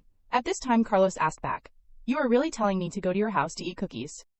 This made him very contemptuous. "It is ridiculous. I remember your eyes when you first met Olivia," he hurriedly explained. "Of course not," she said. "She found something very rare on the trip." The next sentence made Carlos freeze instantly. She said she found a mermaid. His hands were a little angry when he heard these things. Moreover, it is a mermaid with a golden tail. Osmond did not forget to add, "Seeing it with my own eyes. If you have time." Carlos immediately stood up. "How could a golden-tailed mermaid be in your mansion?" He was a little confused. "What? I just said it." His face became very stunned. Olivia found it and brought it back. Carlos's sudden departure also made Osmond very panicked, "Your Majesty." The more he thought about the dangerous things happening to Carlos, the more worried he became. Found it, brought it back. He immediately shouted, "Prepare the horse immediately. I will go to the Grand Duke's mansion." Because he had guessed something serious, it must be right. The mermaid he is talking about must be. Inside the vast mansion, Carlos's singing voice rang out, "Open the door quickly." Seeing that he had appeared also made the servants very panicked and hurriedly followed. "Your Majesty, what brought you here so suddenly? Is the Duke escorting you?" Carlos still coldly asked, "Where is she?" The servants were startled and confused. "What?" His eyes revealed a terrifying, murderous intent. "Do not make me say it again. I am asking, where is she?" At this moment, Olivia suddenly appeared. Her face was very happy when she saw him. "Oh my, Your Majesty." Perhaps she thought he was coming here for her. "I did not expect you to come so quickly." This made her overjoyed. "You must be very busy, but you still came to visit. Thank you very much." Suddenly, Carlos stepped in front of her. He put his hand on her shoulder and shouted, "You must know." He gradually lost his patience and said to her, "Tell me quickly, where did you take the mermaid?" Her voice was somewhat worried. In the garden. I left her in the lake in the garden." Carlos now hated that he could not chop her into 100 pieces. Carlos did not say much, and immediately pushed her aside. Carlos's attitude also made Olivia very confused. Why is he angry? Time quickly shifted to the vast garden. Carlos uncomfortably walked out to the garden. Here, there is only one place here that can be called a lake. The more he thought about Verona's danger, the more anxious he became. If she was put in the lake, then it is only there. Looking at the scene before him made Carlos freeze on the spot. A large metal cage had been placed right under the water. Verona's hands were tied tightly, and she could not move. She helplessly lay there without any reaction in this place. Looking at Verona's pitiful face made him very angry. Carlos. At this moment, Olivia also hurriedly ran to this place. On the small lake, Verona was lying there, dying in despair. All of their evil actions had made him very angry. Seeing his attitude, a knight hurriedly stepped forward to dissuade him. "Sir, Your Majesty, please calm down." Without saying much, he grabbed the sword of this person in his hand. His face revealed a terrifying expression that made everyone freeze. The Duke hurriedly ran towards him and shouted anxiously, "Your Majesty?" Everyone looked at the sword in Carlos's hand. Even Olivia thought, "No way, is he going to kill the mermaid?" This made her very stunned, and did not dare to watch the next situation. But contrary to everyone's thoughts, Carlos gently approached and removed the ropes on Verona's body. He gently lifted her up in his arms. Seeing that she had been rescued, Verona slowly opened her eyes to look forward. But what caught her eye was a familiar figure that she would never forget in her life. Carlos looked at her with a very worried face. He called out, "Verona." Hearing this, she trembled and slowly reached out her hand. He gently hugged her tightly and comforted her. "Why are you in a place like this? I told you to wait for me." His eyes were somewhat angry looking at the crowd. "It is all right, Verona." Carlos carried her straight towards Olivia, who was still scared, and covered her face. "I am here."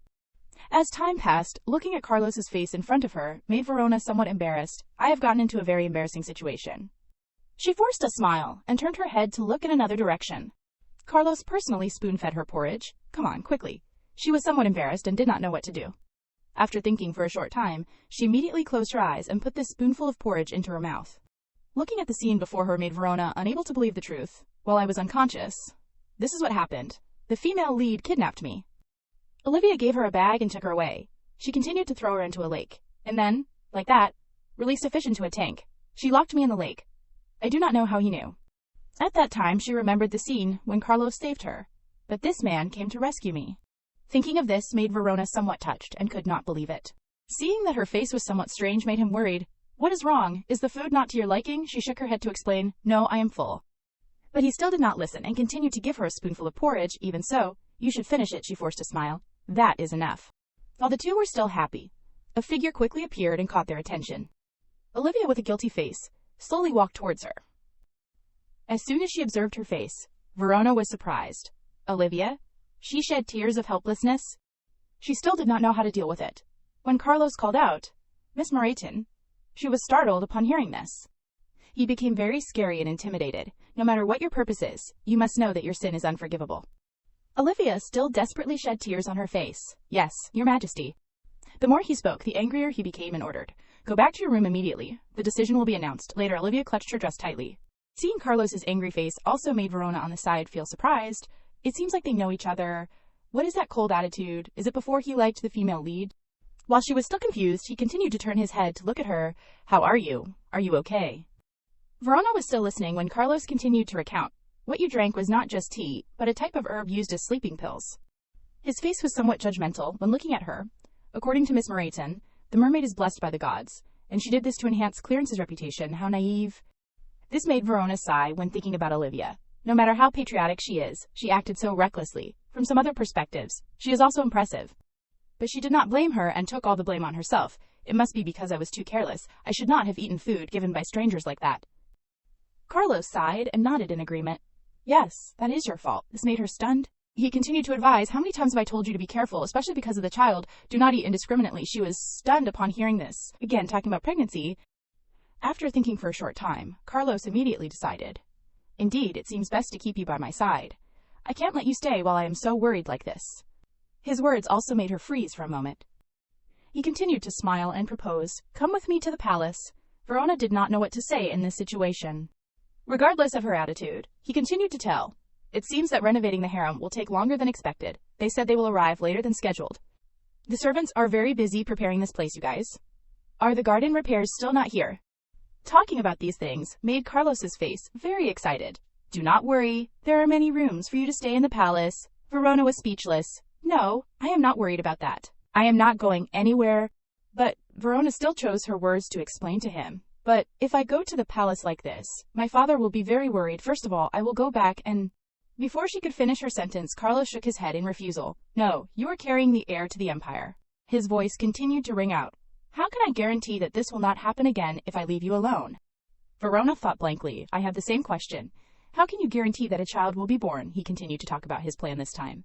"I will send an envoy to Waterfall, so do not worry and come with me." The more she thought, the more she felt that everything was going further than the original plot. This is a serious problem. I did not expect that besides the male second, the Emperor, the male lead Grand Duke, and the female lead Olivia would also be involved. If you sink deeper, you will not be able to control it. A thought popped into her head. "I have to keep my distance from them," Verona continued to propose. "Then please let me leave tomorrow."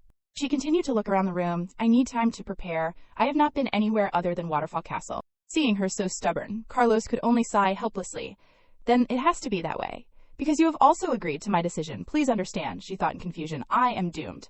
He gently reached out to touch her face and instructed, "Until I come to pick you up tomorrow, remember to rest a lot. I will warn the Grand Duke so he won't be able to act rashly again." These warm actions of his also stirred Verona's little heart. "Thank you, Carlos."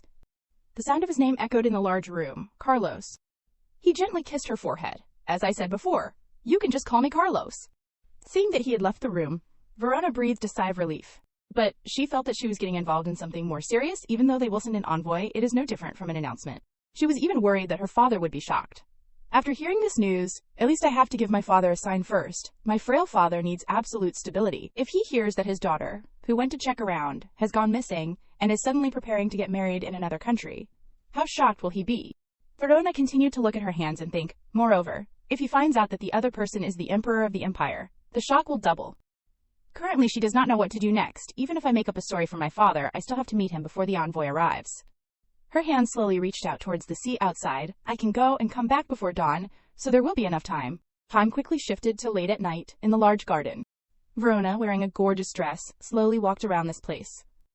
She walked while looking around to see if there was anything strange. Looking at the scene before her made her somewhat surprised. "There are fewer guards than I thought. Well, what noble would dare to raid the Grand Duke's mansion?" But Verona had a previous record of running away, so the next escape is extremely dangerous for her, I have reassured Carlos. But to be on the safe side, I need to go quickly. She continued to stand there, hesitating to leave in different directions. Even so. Fortunately, it seems that Carlos has returned to the palace, otherwise I can't imagine escaping like this. Suddenly, a voice rang out in her ear. "Where are you going?" This made Verona a little startled.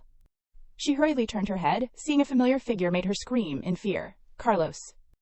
His face was extremely uncomfortable. when he saw the scene of her preparing to run away. What? Has not he returned to the palace yet? Why is he here? While she was still worried, Carlos gently reached out towards her face. Why do you keep trying to keep your distance from me? Are you thinking about something else? She hurriedly shook her head to explain, no, that is not it. But he was still upset and reached closer to her. You approached me so confidently. Are you planning to run away with the child suddenly? Carlos pulled Verona closer. Even if that is the truth, it is best if you say no, because I have no intention of abandoning you and the children. She did not know what to do next when she remembered his terror. Carlos, the man who could turn into a cold-blooded emperor at any time, is scary. But on the other hand, I am still very scared. One side of Carlos is completely different from what she imagined. Does he really like me? This thought occasionally flashed in my mind.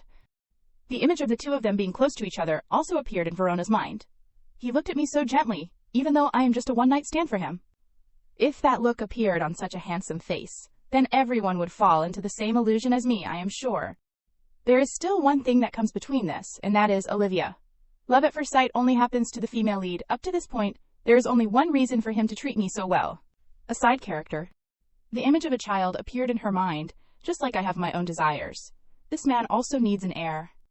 Thinking of this, Verona did not hesitate, and pushed Carlos back. Her face became extremely wronged. I really did not intend to run away. She did not forget to say a few words to him. I was planning to go back to Waterfall to reassure my father, so that he would not worry to the point of getting sick after hearing your news. This made Carlos feel extremely suspicious. So, you were planning to sneak out in the middle of the night. She anxiously looked at him with sparkling eyes. I thought if I asked straight, you would not let me go. Is not that right?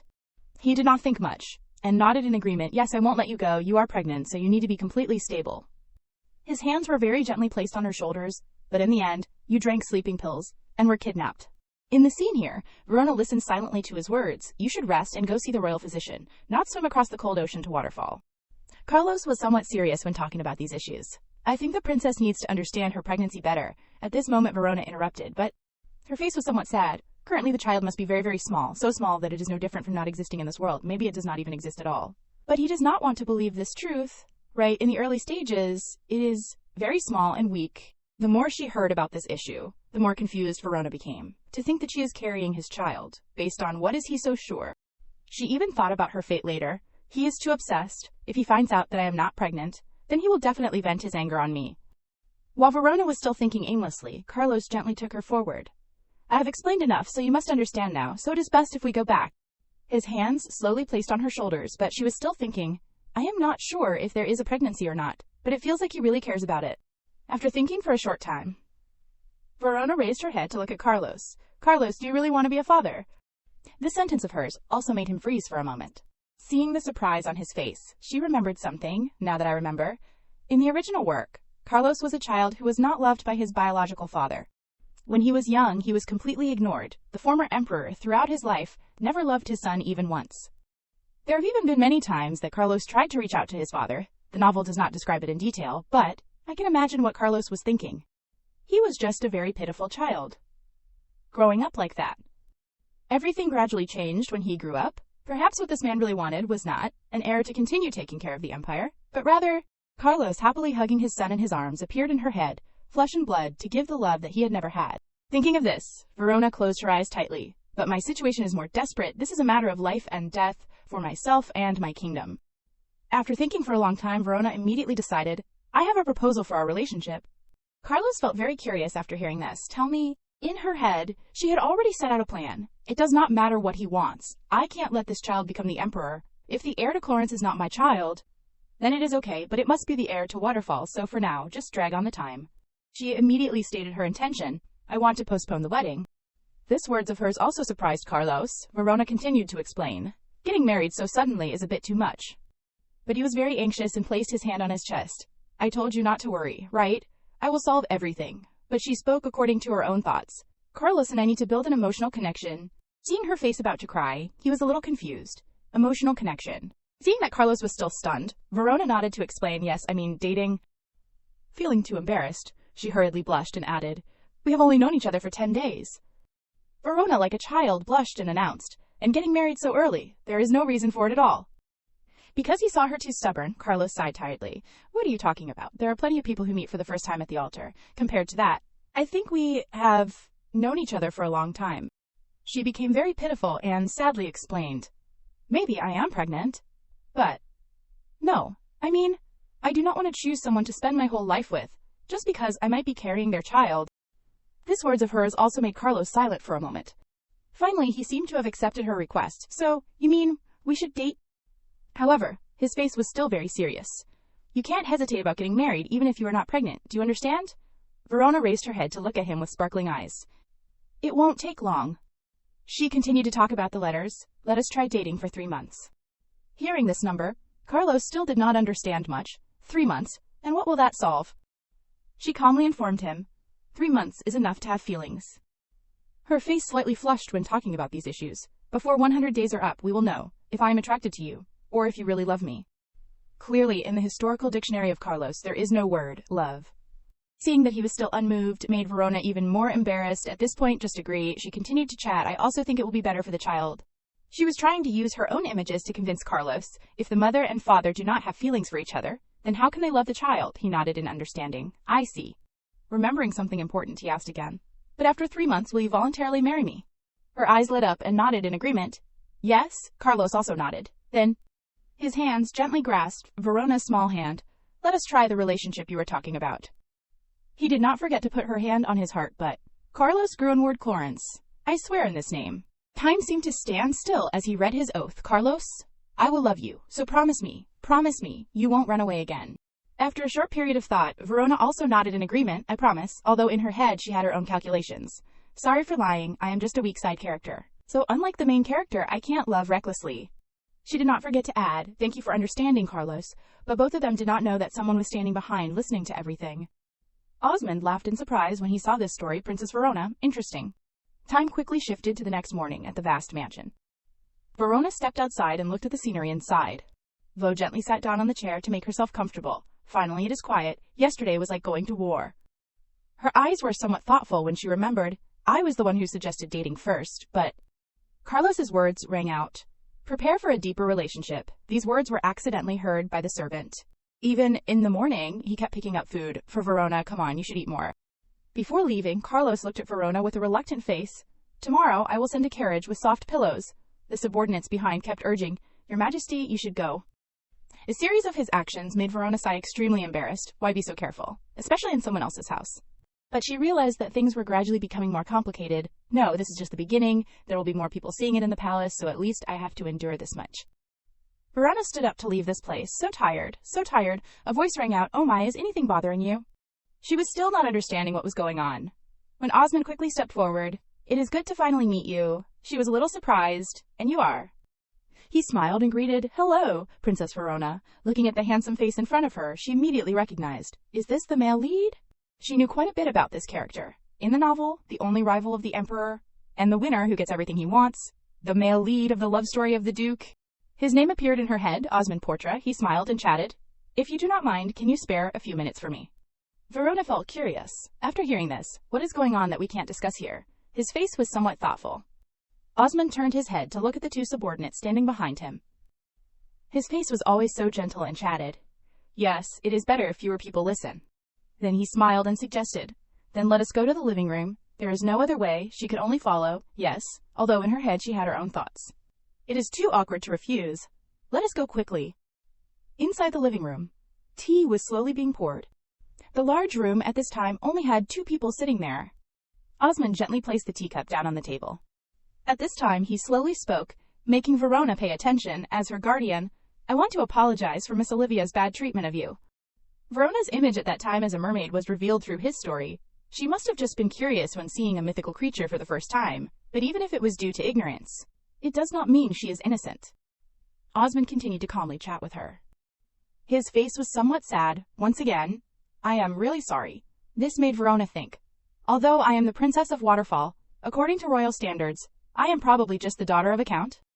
It seems that being a princess is nothing compared to the outside world.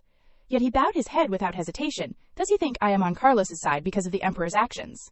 Not wanting Osmond to misunderstand, she smiled and chatted, You do not have to apologize. After all, Miss Olivia is not your daughter. She is an adult, right? This words of hers also made him freeze for a moment. He had thought of the bad scene. When Carlos was angry, Olivia wanted to apologize to you directly, but of course, His Majesty did not allow it. He clenched his palm, but because it happened under my supervision, I also feel that apologizing is necessary, although the incident happened when I was busy with imperial affairs and not at home. Verona understood the issue after hearing this, so he is drawing a clear line with Olivia that it is not his fault. But she still politely smiled and replied, "Thanks to your quick explanation, my heart is at peace. If Miss Olivia really feels remorse, then that is enough for me." Osmond surprisingly praised, "Your heart is as vast as the sea, princess." His face had that reaction, and chatted, and cawed. This is a bit embarrassing, but...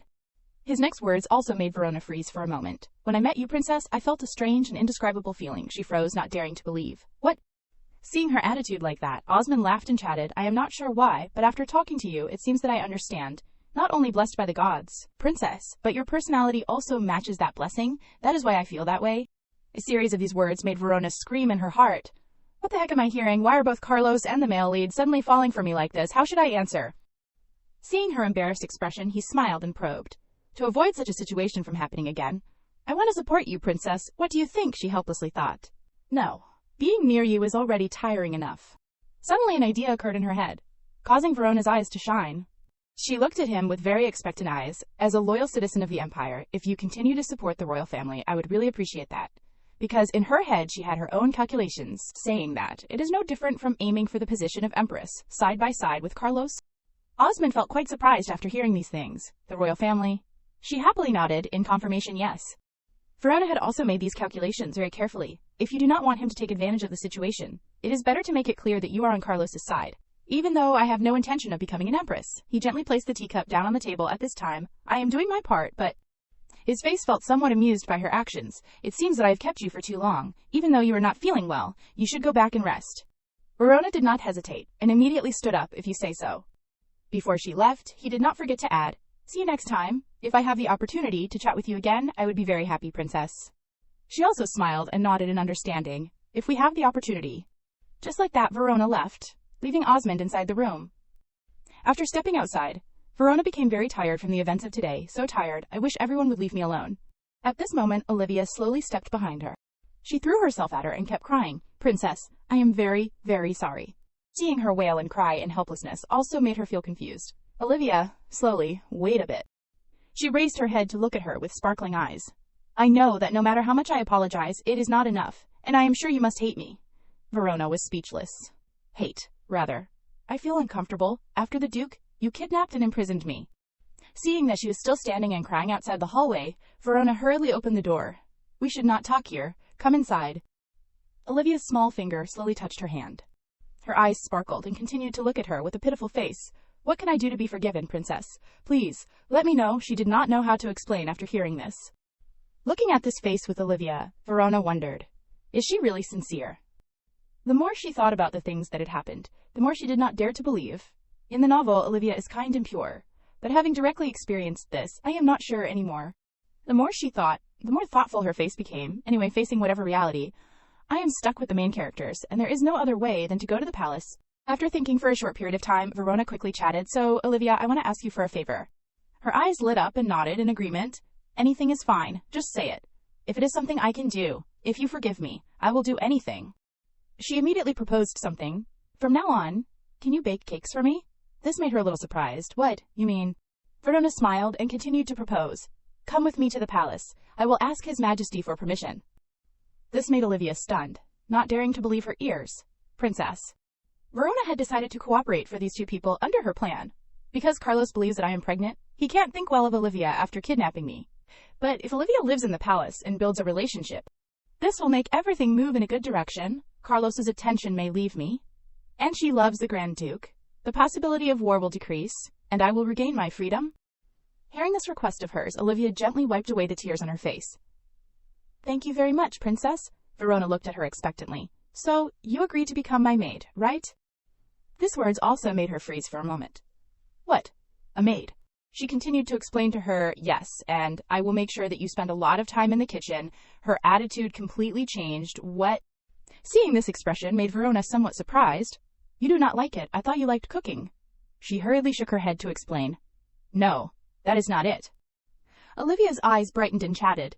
"It is just that I am too surprised and grateful for such a great favor. I am really going to the palace. Thank you so much. Now I can bake a lot of delicious cakes for you." Her eyes became very expectant. "What do you want to eat this time?" Then she continued to guess. Shell cakes, financier cakes. Verona, after thinking, immediately proposed. Then how about financier cakes? As long as it is not walnuts, you can put any nuts in it. She happily hugged her after hearing that. I will make financier cakes and shell cakes the next day. You just wait, princess. Olivia happily hugged her tightly, and she was still tired of thinking, I probably can't resist her beautiful face. People can make mistakes. Looking at Olivia made her associate her with a docile puppy. It felt like the awkwardness was gradually disappearing. She can also make a retreat for me, so this is a good decision. Everything had gone against her thoughts. That is what she thought. Looking at the cakes in front of her made Olivia very surprised. Oh my, princess! Why do not you eat? Verona did not know what to say before these cakes, so, it is not that I do not want to, but that I can't. I am allergic to walnuts. Olivia's face had become very expectant, and looked at her. She did not forget to add, this time I did not put anything in. Princess. Really, she forced a smile. I do not think Olivia would do that again. Seeing that she was still sitting there without moving made her very confused. Then why do not you eat? Did not you say you like all kinds of nuts, princess? I thought you would want walnuts instead. Of almonds in the financier cakes. She was speechless. I said I can eat everything except walnuts, so what is going on? Is she mishearing? Seeing that Verona was still hesitant, Olivia continued to plead.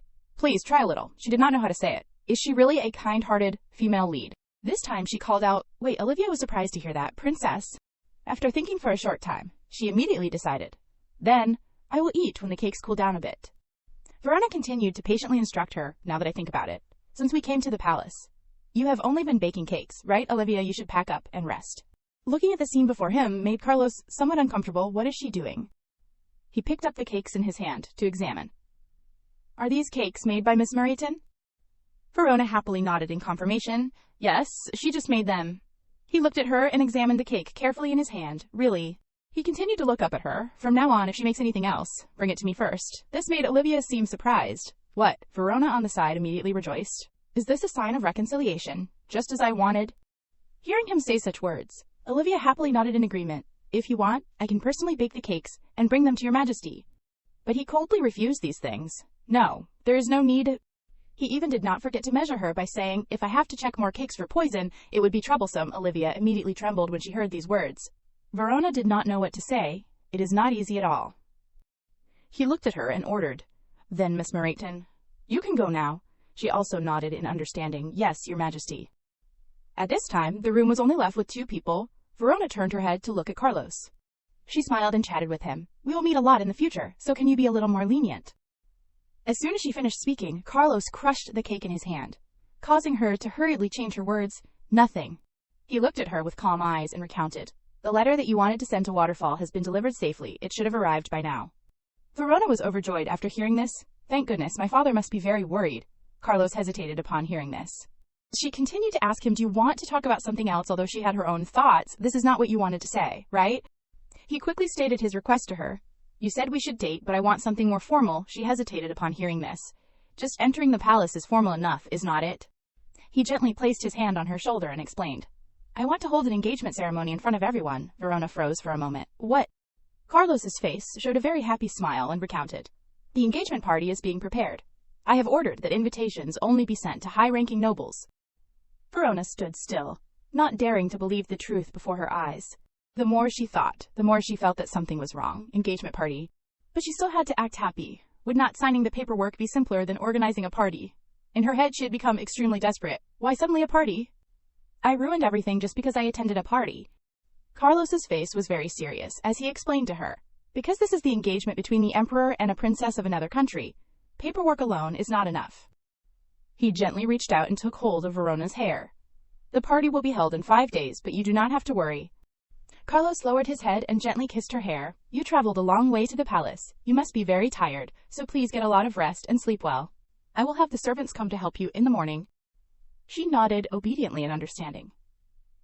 Yes, although she was a little confused. Why did it have to turn out like this?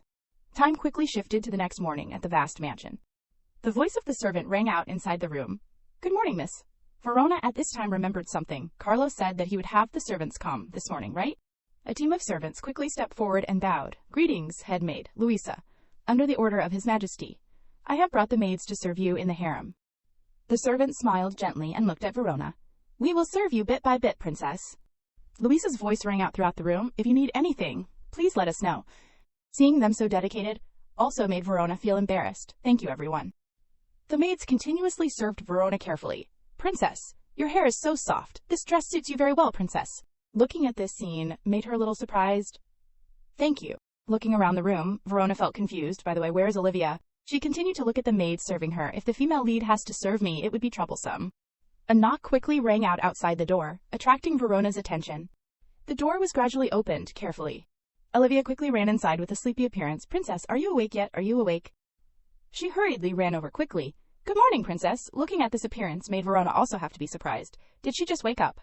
Her face became very pitiful and took all the blame on herself. I apologize for being late, even though I am your personal maid. Olivia still kept showing a pitiful expression. Princess, I am really sorry. I should have hurried more. Verona was speechless. Even in this situation, she is still as beautiful as the female lead. She continued to smile and announce, I want to help you prepare from now on. She immediately refused. After hearing this, it is okay. We should talk normally, right? Verona smiled and turned to leave. It is okay. I am almost ready. Seeing her leave this place made Olivia startled and remember something. Verona looked at her in surprise. Olivia. Her face changed once again and smiled and chatted. I just remembered. They had already prepared breakfast. I will go get it. I baked some scones yesterday. While everyone was still chatting, a familiar footstep appeared. Princess. This person reached out her hands towards Verona and shouted, Princess! She was a little panicked and hurriedly turned her head. Mari immediately rushed over and hugged her. Oh, seeing her appear here made her very surprised. Mari? Her appearance was very pitiful and kept blaming, Princess, what is going on? You said you were about to leave. But we have not heard any news from you for several days. His Majesty is very worried about you. I thought something had happened to you. Verona gently placed her hand on Mari's face and comforted. I did encounter some things. Sorry for not contacting you sooner. Feeling something was a little confusing, she asked in surprise. But Mari, how did you get here? While she was still confused, Louisa on the side smiled and explained. His Majesty sent me. He said it would be better if the princess had a familiar person by her side. This made her very touched. Oh my, really? Louisa did not forget to praise a few words. His Majesty really cares about the princess. Just thinking of the scene of Verona and Carlos being close together made her satisfied enough. I have always been worried because His Majesty has not found his other half. What if he never finds his soulmate? Louisa was very touched by Verona's appearance, but seeing him infatuated with a lovely person like you, I am very happy for him. She looked at Mari in surprise after hearing this. She misunderstood everything, but as soon as she looked at the scene before her, she was surprised. Olivia's face darkened. She asked herself, did I just see that right? The scene shifts to the wide tea table. Verona was sitting comfortably there. At this moment, a voice rang out, but Princess, who is that woman? She was startled after hearing this. She immediately raised her head to look at Mari. She continued to recount. The person with the silver hair who came with the head maid. Verona smiled and introduced her identity to her. She is Olivia Moreton, temporarily assigned to be my personal maid. She is protected by Grand Duke Portra. This made Mari feel very excited after listening. Conte, Kiai, what? Your personal maid, but I am your personal maid. Verona hurriedly waved her hand to comfort her. It just naturally turned out like this. She won't be here for long. Mari was still a little angry, but after seeing her happy face, she was somewhat surprised. Then her attitude completely accepted this matter. Actually, I heard some unpleasant things on the way here. It seems that all the maids used an unfavorable look for Olivia. It seems that a girl entered the palace with the name of a maid, but acted as if she was the owner of this place. This also made Mari somewhat curious. The maids gossiped that she always walked with her head held high as if she was a princess. Speaking to this point, Mari immediately realized she must be talking about that girl. Verona laughed and shook her head to explain. No, she is not like that. But Mari still kept reminding. She was late when serving the princess in the morning. All of this made her somewhat thoughtful, but that is different from what I know. In the novel, Olivia is as kind as the female lead. In everyone's eyes, Olivia is a very gentle and sweet person. She is also smart and can overcome all challenges. Her face has also attracted attention from many people. But unconsciously, Verona remembered Olivia's strange eyes at that time. Her face looked so strange and uncomfortable, if I am not mistaken. She wondered in confusion, what was that expression earlier? Suddenly Mari called out, Princess. The more she thought, the more uncomfortable she felt. That girl's a personal maid. It can't be. There is one thing that is even more unbelievable. Verona was confused and did not understand. Her face turned red with some anger. You kept it a secret without telling me. How long have you met? His Majesty Clarence. She did not know how to explain after hearing this. Just thinking that Verona had hidden it from her made Mari very sulky. The thing I am a little uncomfortable with is not a secret, so as not to miss anything again. I will stick to you like glue, so you know that. She laughed and nodded in understanding. I know. Thank you, Mari. Remembering something important, she turned her eyes to look at her, so Mari, seeing her gaze look strange, also made her somewhat surprised. After thinking for a short time, Verona quickly thought of Olivia. I think you should pay attention to Olivia. Mari was a little stunned after hearing this. That young girl. Verona hurriedly explained to her, well, it is just that, because she is not familiar with the palace like me, so maybe she will have a hard time adapting. But Mari was somewhat uncomfortable with this request. Princess, too. I am sure she knows what she wants when she comes here. Mari's face was somewhat uncomfortable when thinking about Olivia. What I am more worried about is that she might cause trouble for you. I am also worried about the things that the maids are gossiping about. This made her even more determined. Okay, Princess, I will follow her closely to protect you. This made her breathe a sigh of relief. Thank you, it is good to have you here. Mari, she nodded firmly. Please trust me, Princess. Time quickly shifted to 5 days later, which was the day of the engagement party. Verona put on a gorgeous dress and slowly walked forward. Looking at Verona's beautiful and outstanding appearance made everyone exclaim, oh my oh. Olivia's eyes lit up brightly. Princess, you look so gorgeous, and this dress is also very beautiful. She nodded in understanding after hearing this. Thank you. She then whispered in her ear, with your fair skin, Princess, you look good in anything. Her face became flattering as she continued to chat. I am a little tanned because I am always running around outside. If I stay at home for too long, I feel very uneasy. Olivia's face continued to change. I wish I was as calm as you. Then His Majesty would not find me annoying, right? A series of these words of hers also made Verona stunned. Annoying. I am sure it is not because of that. But she continued to pester and ask again. Really, do you think that if I serve him well, he will like me? She nodded in confirmation, although in her head she had her own thoughts. Wait, is Olivia really developing feelings for Carlos? After thinking for a short time, Olivia quickly proposed. Emerald earrings that match the color of your eyes will be the perfect highlight. Hearing what she said like that, Verona did not think much and immediately refused. This dress is blue, so choose sapphire stones. She was about to say something more. If you want that, Verona quickly reminded. But Olivia, I am a little thirsty. Can you bring me a glass of water? She immediately nodded in agreement. Of course. Olivia quickly walked outside the room. You wait a bit, Princess. After seeing her leave, Verona became silent. I remember correctly that in the imperial ceremony, blue gemstones are considered bad luck and are not used, right? This made her somewhat hesitant when she remembered what she said earlier. Or am I wrong?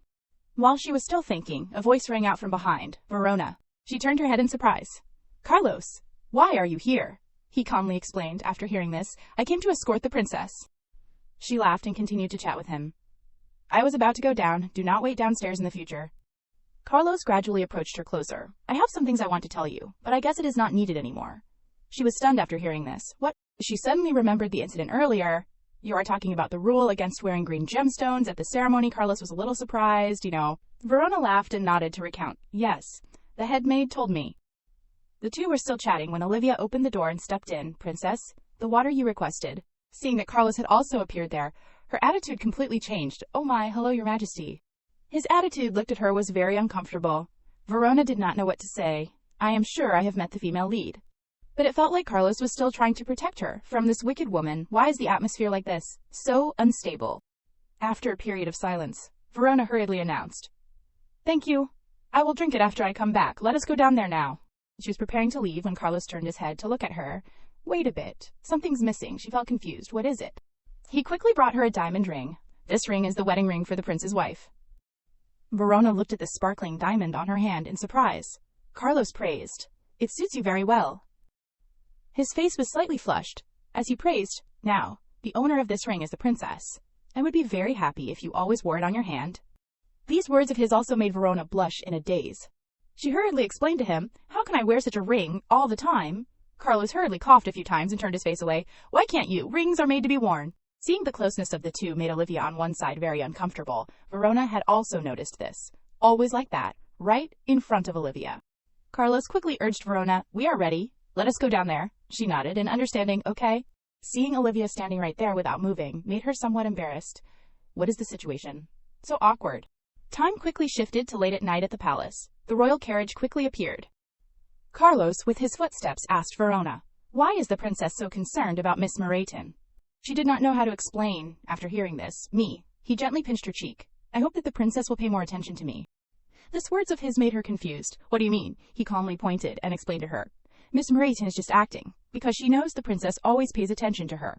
This words of his also made Verona stunned. What? The more she spoke, the more she felt that something was wrong. Verona, you are too uncomfortable with Miss Mermaid. I know you are doing that for me, but who knows? What if one day you and Miss Mermaid become friends? She did not forget to seriously remind, "You do not know what might happen." Carlos only remained silent after hearing this. He gently stepped onto the royal carriage with her. "I hope I am wrong, but it seems that the princess wants me to be closer to Miss Mermaid." His hand gently touched her waist, somewhat disappointed. While Verona was still not understanding what was going on, Carlos's face slightly flushed. "The only person I want to be close to is the princess. It makes me feel bad." He did not forget to approach her and chat. "Did not you say that? We need a connection of souls between us." Seeing his attitude also made Verona feel confused. "Why are you so gloomy?" She hurriedly explained to him, "I promise to do so from now on, so, can you?" Realizing that time was running out, Verona hurriedly went up to the carriage. "Hurry up!" Carlos gently observed her every move. Looking at Verona's shy face made him somewhat stunned. The corner of his mouth quickly showed a happy smile. Carlos slowly stepped onto the carriage. He sat right next to her and chatted. "There is no need for a connection of souls, of course." After speaking, Carlos gently kissed Verona's face. He smiled and continued to chat. "I also do not mind the physical side at all." Seeing that Verona was still awkward, Carlos continued to propose his idea. "If the princess likes that more, I can reflect that with my actions. What do you think?" Verona's face flushed red all over. She did not know how to explain that. She only knew how to stammer and say again, "I did not say that." Although in her head at this time she had the thought, "Let me take back the thought, that you are pitiful." A period of time later, both of them went to the palace. "Greetings, Emperor and Princess Verona." Carlos nodded. "Okay." He smiled and turned his head to look at Verona and instructed, "Let us keep it simple so it won't take much time." Her face slightly flushed as she nodded in agreement. He gently reached out to touch her small hands. "So let us go in." The two slowly stepped into the hall. Emperor and Princess Verona Waterfall are present. Everyone focused their gaze on both Verona and Carlos. The priest was somewhat thoughtful as he stared at this situation. Carlos silently looked at the priest with some intention. At the time of returning to the past, Jess at that time became extremely panicked and called out, "What? You will let a priest preside over the engagement oath?" He thought to himself, the person who did not even bother to respond to any messages from the cathedral before. This made him somewhat worried. What if the cathedral does not respond? Carlos's face was very smug. That won't happen, because he knew that this is the wedding of the mermaid's descendant, blessed by the gods. The priests greatly respect these mermaid gods. There is no way they won't attend. Carlos held Verona's hand tightly and stepped in front of the priest.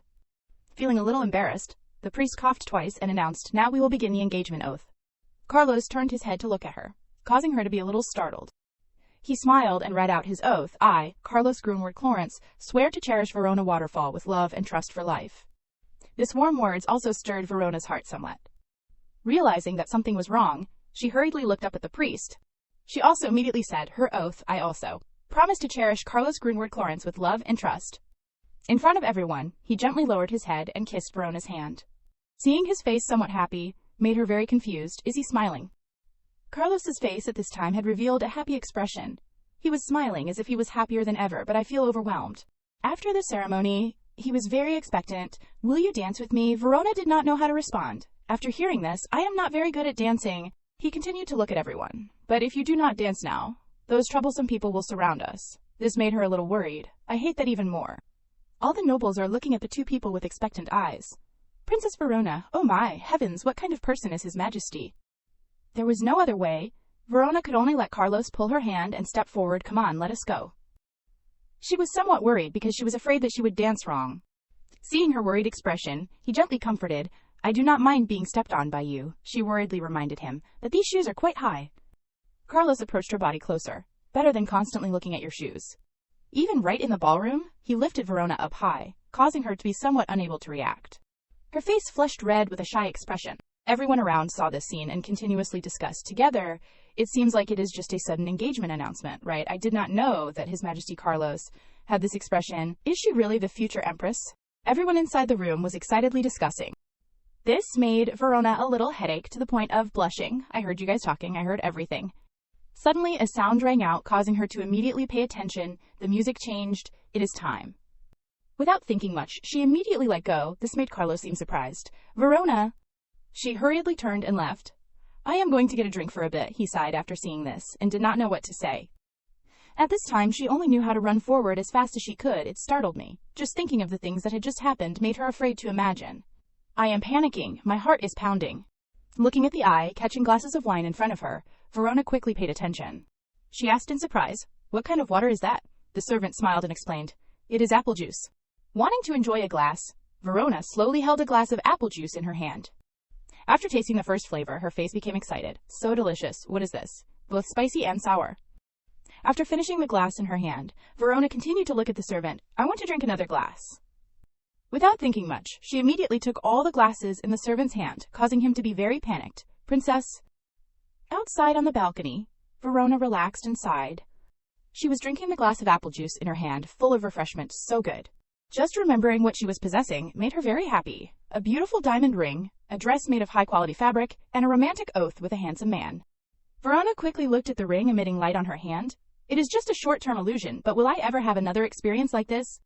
While she was still drunk, Carlos opened the door and stepped in. There you are. She was still not aware what was happening. Male support.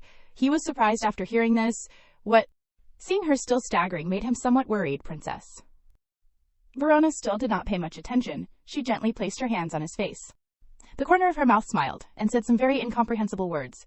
Why are there people like this? No matter how I look at you, you are still extremely handsome. He only remained silent after hearing this and did not answer. Verona again used her hands to touch his face. Look, long, smooth hair, and your voice sounds handsome too. I did not expect this. Unable to stand still anymore, she quickly fell into Carlos's arms, causing him to be a little startled. His face at this time had also flushed red. There was no other way. Carlos could only carry Verona back to the room. Jess was very surprised to see this. Your Majesty, is the princess asleep? We walked and did not forget to instruct him. We will go inside first. This made him a little panicked, but the atmosphere in here has just been warmed up. But Carlos did not care much. His expression was still cold. The ceremony is over, so there is no problem anymore. Right? And call the palace physician. Right now. Time had shifted to dusk. Verona slowly opened her eyes. As soon as she saw Carlos's familiar face, she was a little surprised. Carlos. He anxiously looked up at her. Verona, have you sobered up a bit? What is wrong? Why did you drink so much? She did not know how to explain after hearing this. Because it was so delicious. Carlos's face revealed his worry and surprise. You drank it because it was delicious. Anyway, you are pregnant. He approached and reminded her. The palace physician just left. They said there was nothing wrong with your body. Luckily, it was low-alcohol wine.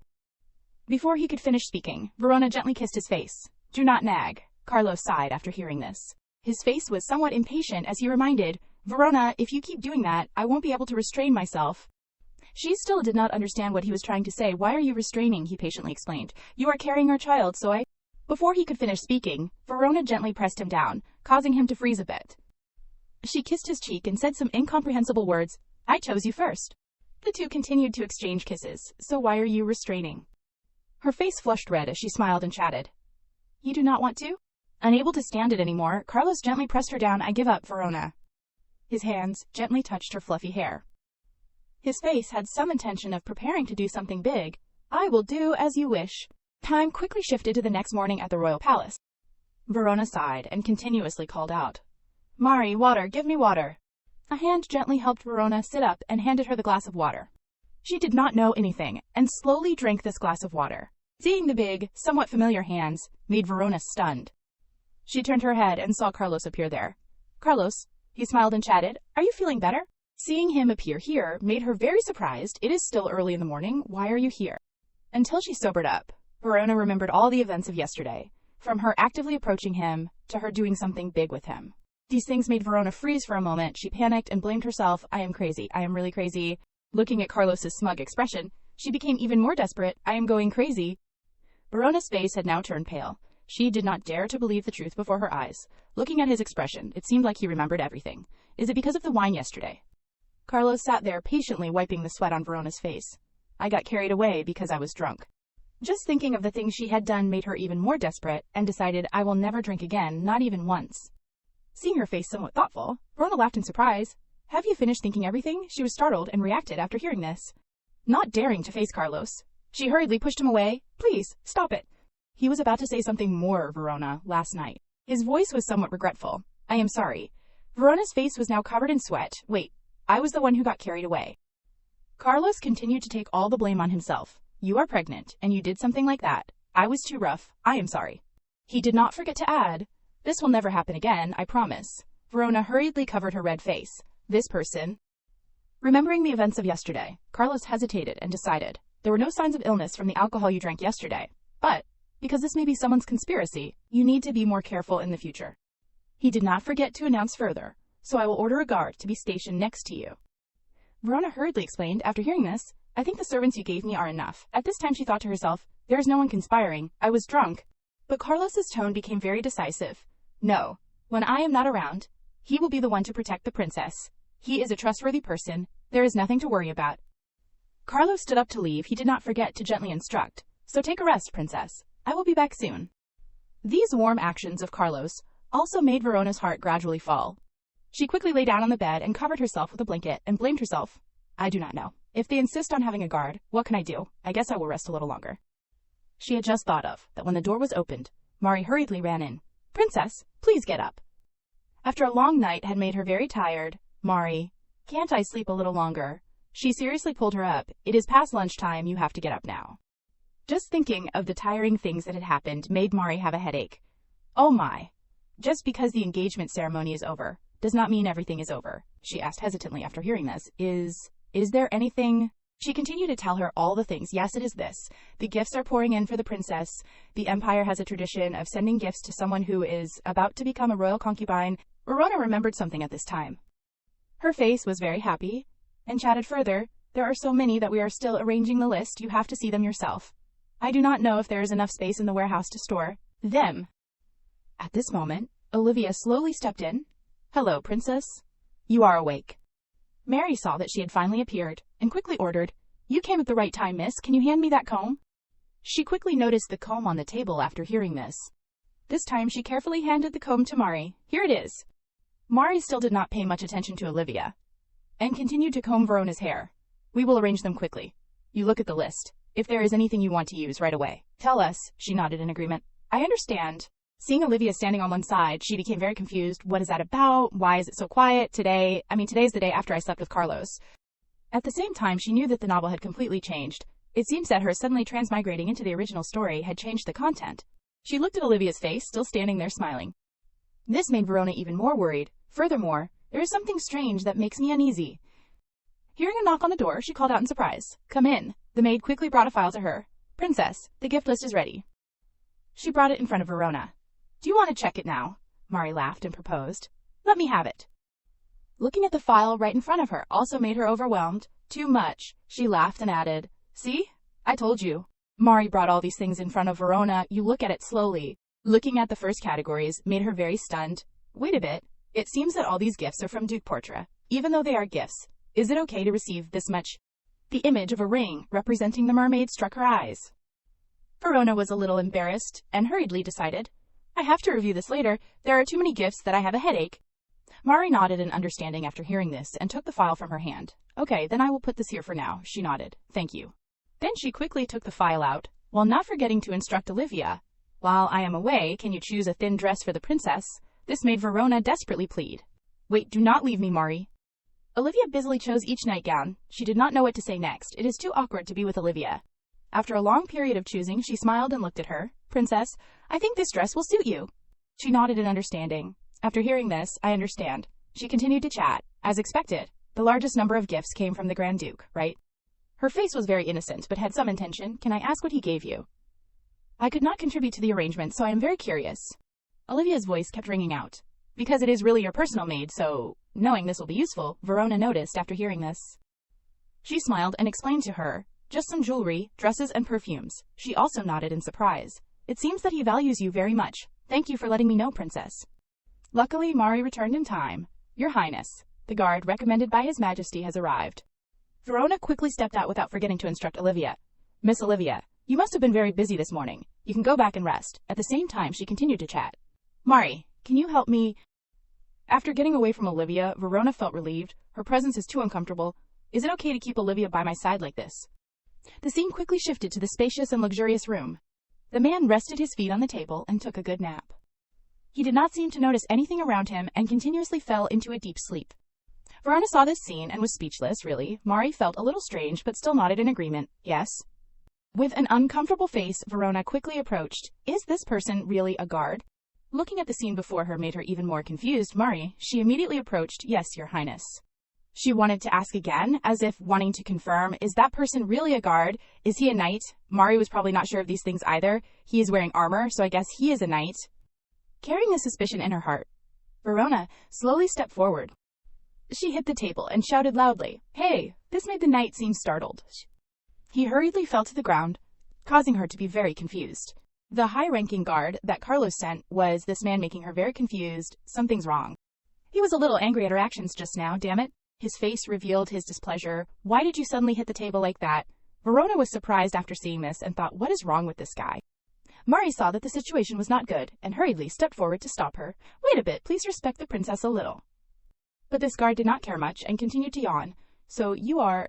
Princess Verona, you do not really seem to need a guard. His judgmental voice kept ringing out.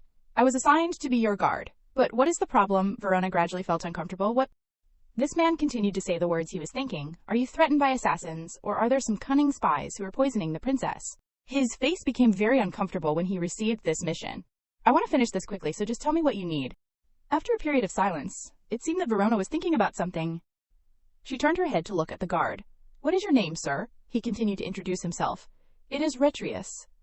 This time she directly reminded. Sir Retrius, are you still dreaming? He was stunned and still did not understand what she was trying to say. What are you talking about? Verona's face had become very serious and questioned. I am asking why you are talking so rudely. Retrius laughed in surprise and did not forget to add, people say that marriage is a matter of people who are well matched, so it seems that you are really the emperor's fiancé. The princess is very picky, right? Mari saw that the situation was not good and hurriedly announced, I am leaving here. Witnessing a series of these actions made Carlos very uncomfortable. What are you trying to do now, Retrius? His face had become very uncomfortable with the rude actions just now. He rushed straight towards Retrius and was about to argue, dare. Verona witnessed this scene and was a little startled. Carlos pressed Retrius down to the ground. He hurriedly shouted in panic, What are you doing? Jumping in suddenly like that without saying anything. His face had become very uncomfortable. I have reminded you to fix that rude attitude countless times. Have not I? He hurriedly begged after seeing this. I understand, so let me go. Carlos still did not care much about these things and kept reminding, be careful with your mouth. From now on, he kept begging, please let me go. He did not say much and threw Retrius aside. Are you okay, Verona? She nodded in confirmation after hearing this. Yes, of course. His face was somewhat embarrassed and hurriedly explained to her. That beast was shouting too loudly. What if he startled our baby? She hurriedly explained. I am really okay, but this information had made Retrius listen to and become stunned. What? Baby? He had thought of the scene of having a baby Carlos successor in her womb. You said that princess, is the princess really pregnant? Carlos seriously turned his head and reminded, that is right. She will give birth soon, so we called you here to be her guard. Because you are only good at muscle strength, Verona forced a smile. Retrius's attitude was very uncomfortable. But when will this be over? Nothing has happened yet, he seriously explained. We called you because something might happen. His face revealed his displeasure, as if he did not want to do this. Why do I have to get stuck with such a troublesome thing? Carlos's next words made Retrius speechless. You have not forgotten our agreement, right? There was no other way. He could only nod in agreement. Okay, I understand. I should not have promised like that at that time. At this time, Verona whispered in Carlos's ear. Carlos, is that person really a knight? He nodded in confirmation, but did not forget to explain further. To be exact, he does not belong to the royal knights. She was curious after hearing this. So what is he? At this time, Retrius angrily pointed towards himself and said loudly, You can hear everything, even if you are whispering, I am the mighty dragon. But these words of his made Carlos on one side very uncomfortable. He realized that he had acted a little too much. Verona was still stunned, a dragon, not a member of the Dragon Knights or something like that. Her voice rang out. But is it really a dragon? Carlos sighed and recounted everything. I dragged him out of his lair, where he only lay lazily with a lazy attitude. So did not worry too much about that. She breathed a sigh of relief after hearing this. Retrius also added, even if you say that. At that moment, the voice of the servant rang out. Your Majesty, it is time for lunch with Count Osher. He nodded in understanding, okay. Although he did not want to, he could only leave Verona, so, Verona, I will be back tonight, see you later. She nodded in understanding. Yes, I wish you a good time.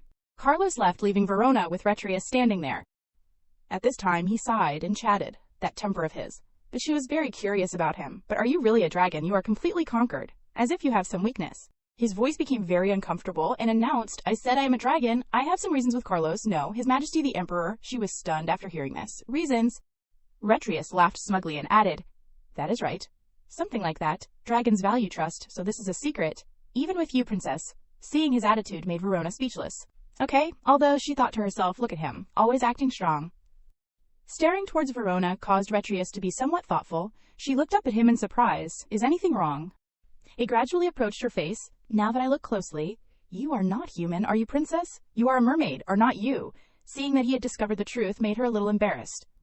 Not letting him talk nonsense, she hurriedly covered Retrius's mouth. How do you know? He looked at her in surprise. I told you I am a dragon, did not I? Do you think I would not pay attention to things like that?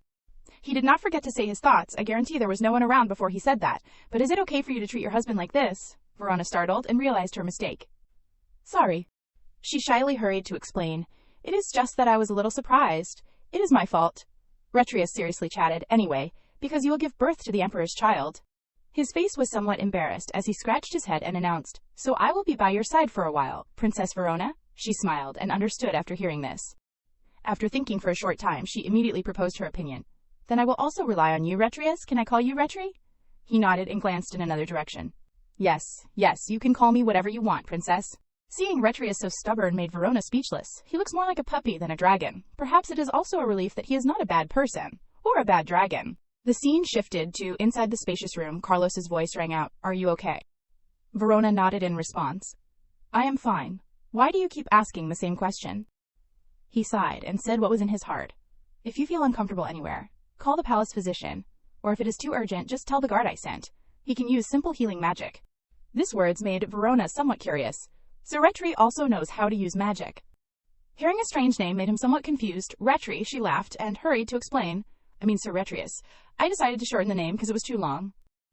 Carlos was somewhat surprised. That is his nickname. Verona's face became ugly. I did not know that. Thinking about the relationship between the two made him somewhat worried. How long have you been close to him? You have not even asked me about my nickname. The name Carlos is not difficult to shorten.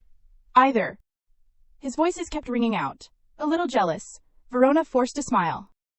After thinking, she smiled and asked, So what is Carlos's nickname? He looked towards her. Verona continued to propose. If you want, I will start calling you by your nickname from now on. He smiled and gently explained to her. I realize that I do not have any nicknames because no one calls me by that name. This thoughtfulness of his also made Verona not know what to say. While Verona was still awkward, Carlos continued to say, Well, I do not care about that anymore either. His face carried hope. Now I have you and our child. Then Carlos continued to think, What should I name the child? Have you thought of any names? A series of his actions also made her not know what to say. Verona was also speechless with his way of thinking. We still do not know if the baby is a boy or a girl, he seriously explained. That is why you and I need to think of both boy and girl names. It could be both. He did not hesitate to continue to add, If we want to choose a name that is really elegant, dignified, and meaningful, then starting to think now would be difficult to make it in time. Seeing him so strange made Verona not know what to say. Your standards are too high. Remembering something, Carlos looked towards her. By the way, do you prefer a son or a daughter, princess? She was stunned after hearing this. Her eyes were somewhat thoughtful and remembered, I have never thought about the gender of the child. In her head she had thought of the scene of the child being a girl, but if you think of the waterfall family, it will make a daughter who inherits the mermaid's abilities. Thinking of this, she laughed and announced, I like both. What about you, Mr. Carlos? Verona fell into thought. In the Clarence Empire, sons are usually chosen as heirs. Should I say I prefer sons? But Carlos answered completely the opposite. I prefer daughters. These words of his made her somewhat surprised. Verona did not dare to believe that the man in front of her liked having daughters. He continued to explain. No, rather, I prefer a daughter just like you, the daughter of Veronica Waterfall. And Carlos Grunward Clarence. He gently clinked his glass with hers and chatted. If the children are like you, I will cherish them, regardless of whether they are male or female. His warm words also made Verona think, I should also try to become a good father, right? After a period of silence, Verona slowly spoke. Mr. Carlos, he saw her like this, and was a little confused. What is wrong? She asked with some worry. Well, just suppose someone deceives you. What would you do? This naive question of hers made Carlos laugh. Why did you suddenly ask that? As you said, there is no one who would dare to deceive me. Speaking of those who deceive him, his face was somewhat harsh. Even if there is someone that audacious, I will punish them appropriately, and depending on the level. His voice rang out. That is a verdict that is suitable for the position of an emperor. Verona was silent after hearing these words. Seeing her look strange made Carlos curious. Why, has someone done that? She hurriedly shook her head to explain. Of course not. I am so scared that I do not dare to lie even a little bit. But in fact, Verona's heart had now become extremely worried. Time quickly shifted to late at night in Verona's familiar room. She lay on the bed tiredly thinking, if everything continues like this, even when we have children, it will still be a problem. The more she thought, the more she felt that everything was gradually going too far. If I hide the children and make them my heirs, I could be sentenced to death for stealing the Empire's flesh, and how can I tell the truth? The more Verona thought, the more desperate she felt. What should I do now? Hearing a strange noise on the outside made her somewhat stunned. A breath. Is anyone there? Carrying the suspicion, Verona turned her head to look towards the door. If there is, why do not they come in but just stand outside the door? Thinking of bad things, Verona's face became even more afraid. She had someone slowly step towards the door. Dan? Dangerous. Could it be that someone is targeting me again? Her hands trembled as she held the door. So scary. Could it be that someone is targeting me again? Sir Retri should be guarding me. Where did he go? At this time, she had become extremely afraid and did not know what to do next. I need to call someone quickly. Just as she was still in despair, the door suddenly burst open. This made Verona's little heart so scared that she did not dare to breathe heavily. Fortunately, Mari stepped in at this time. Seeing her strange made her very surprised. Princess, why are you sitting on the floor? She was about to explain something more. After hearing this, no, this is just... Remembering that there was something more important, she continued to ask, but more importantly, is there anyone outside? She shook her head to explain, there is no one outside. Seeing Verona so scared, Mari laughed and realized something. Maybe. She turned and took out something. She continued to hold the cute black puppy in her hand. Are you talking about this? When I came, I saw it sleeping outside the door. Mari happily carried this strange puppy inside the room. I also do not know where it came from. Maybe it is a puppy that the maids are raising.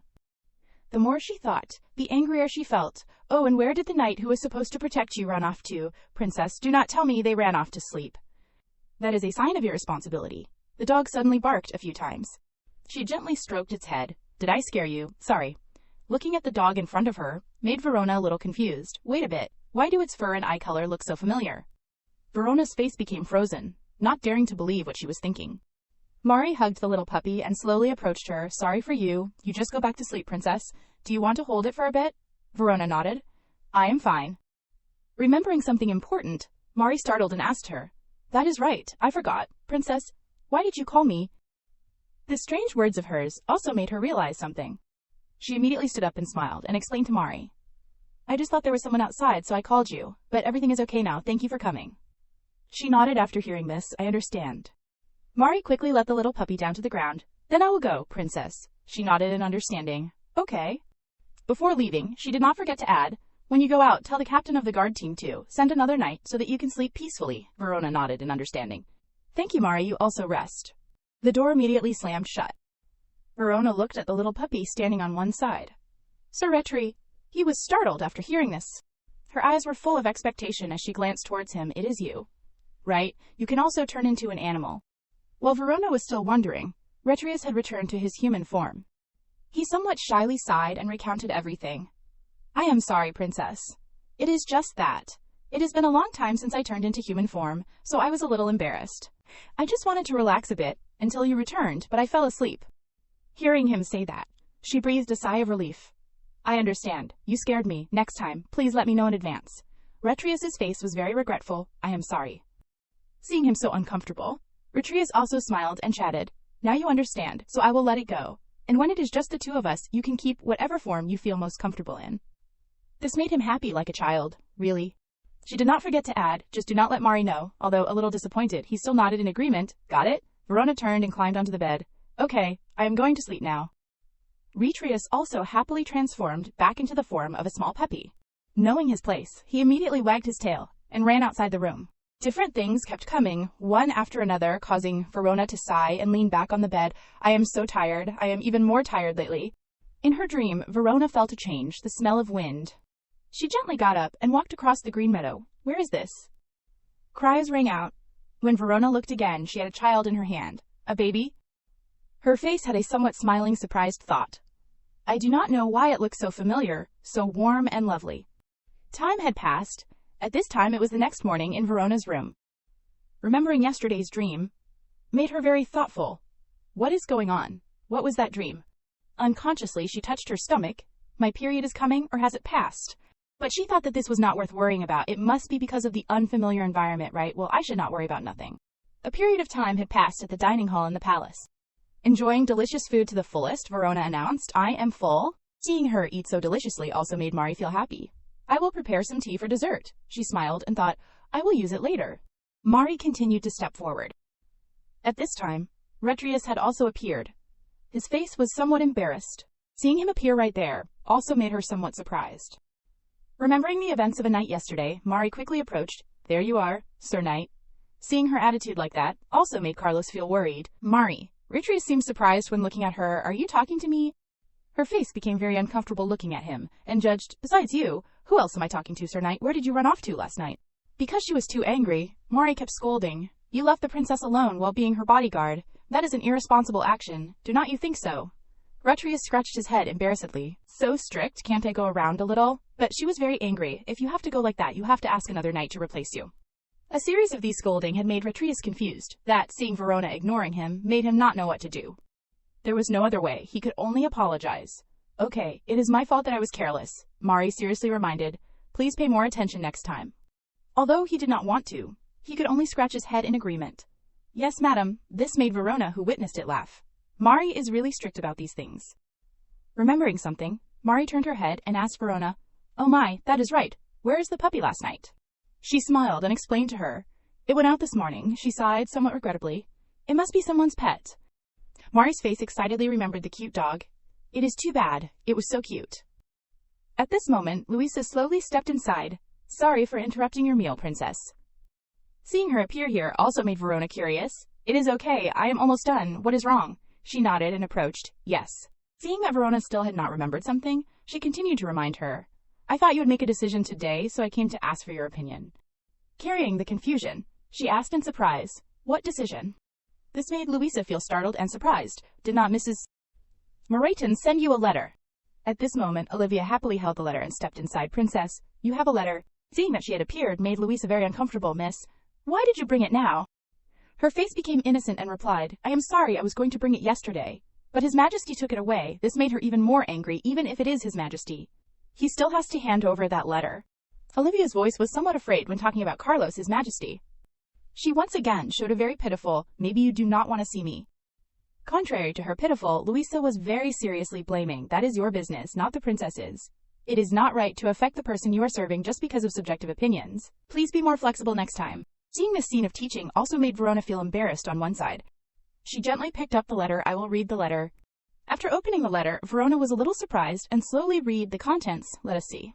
The letter from the Duchess Nordlinger is an invitation to a tea party. Even many different letters also had similar content. Marquise Wigden and Marquis Lettinen also sent this invitation.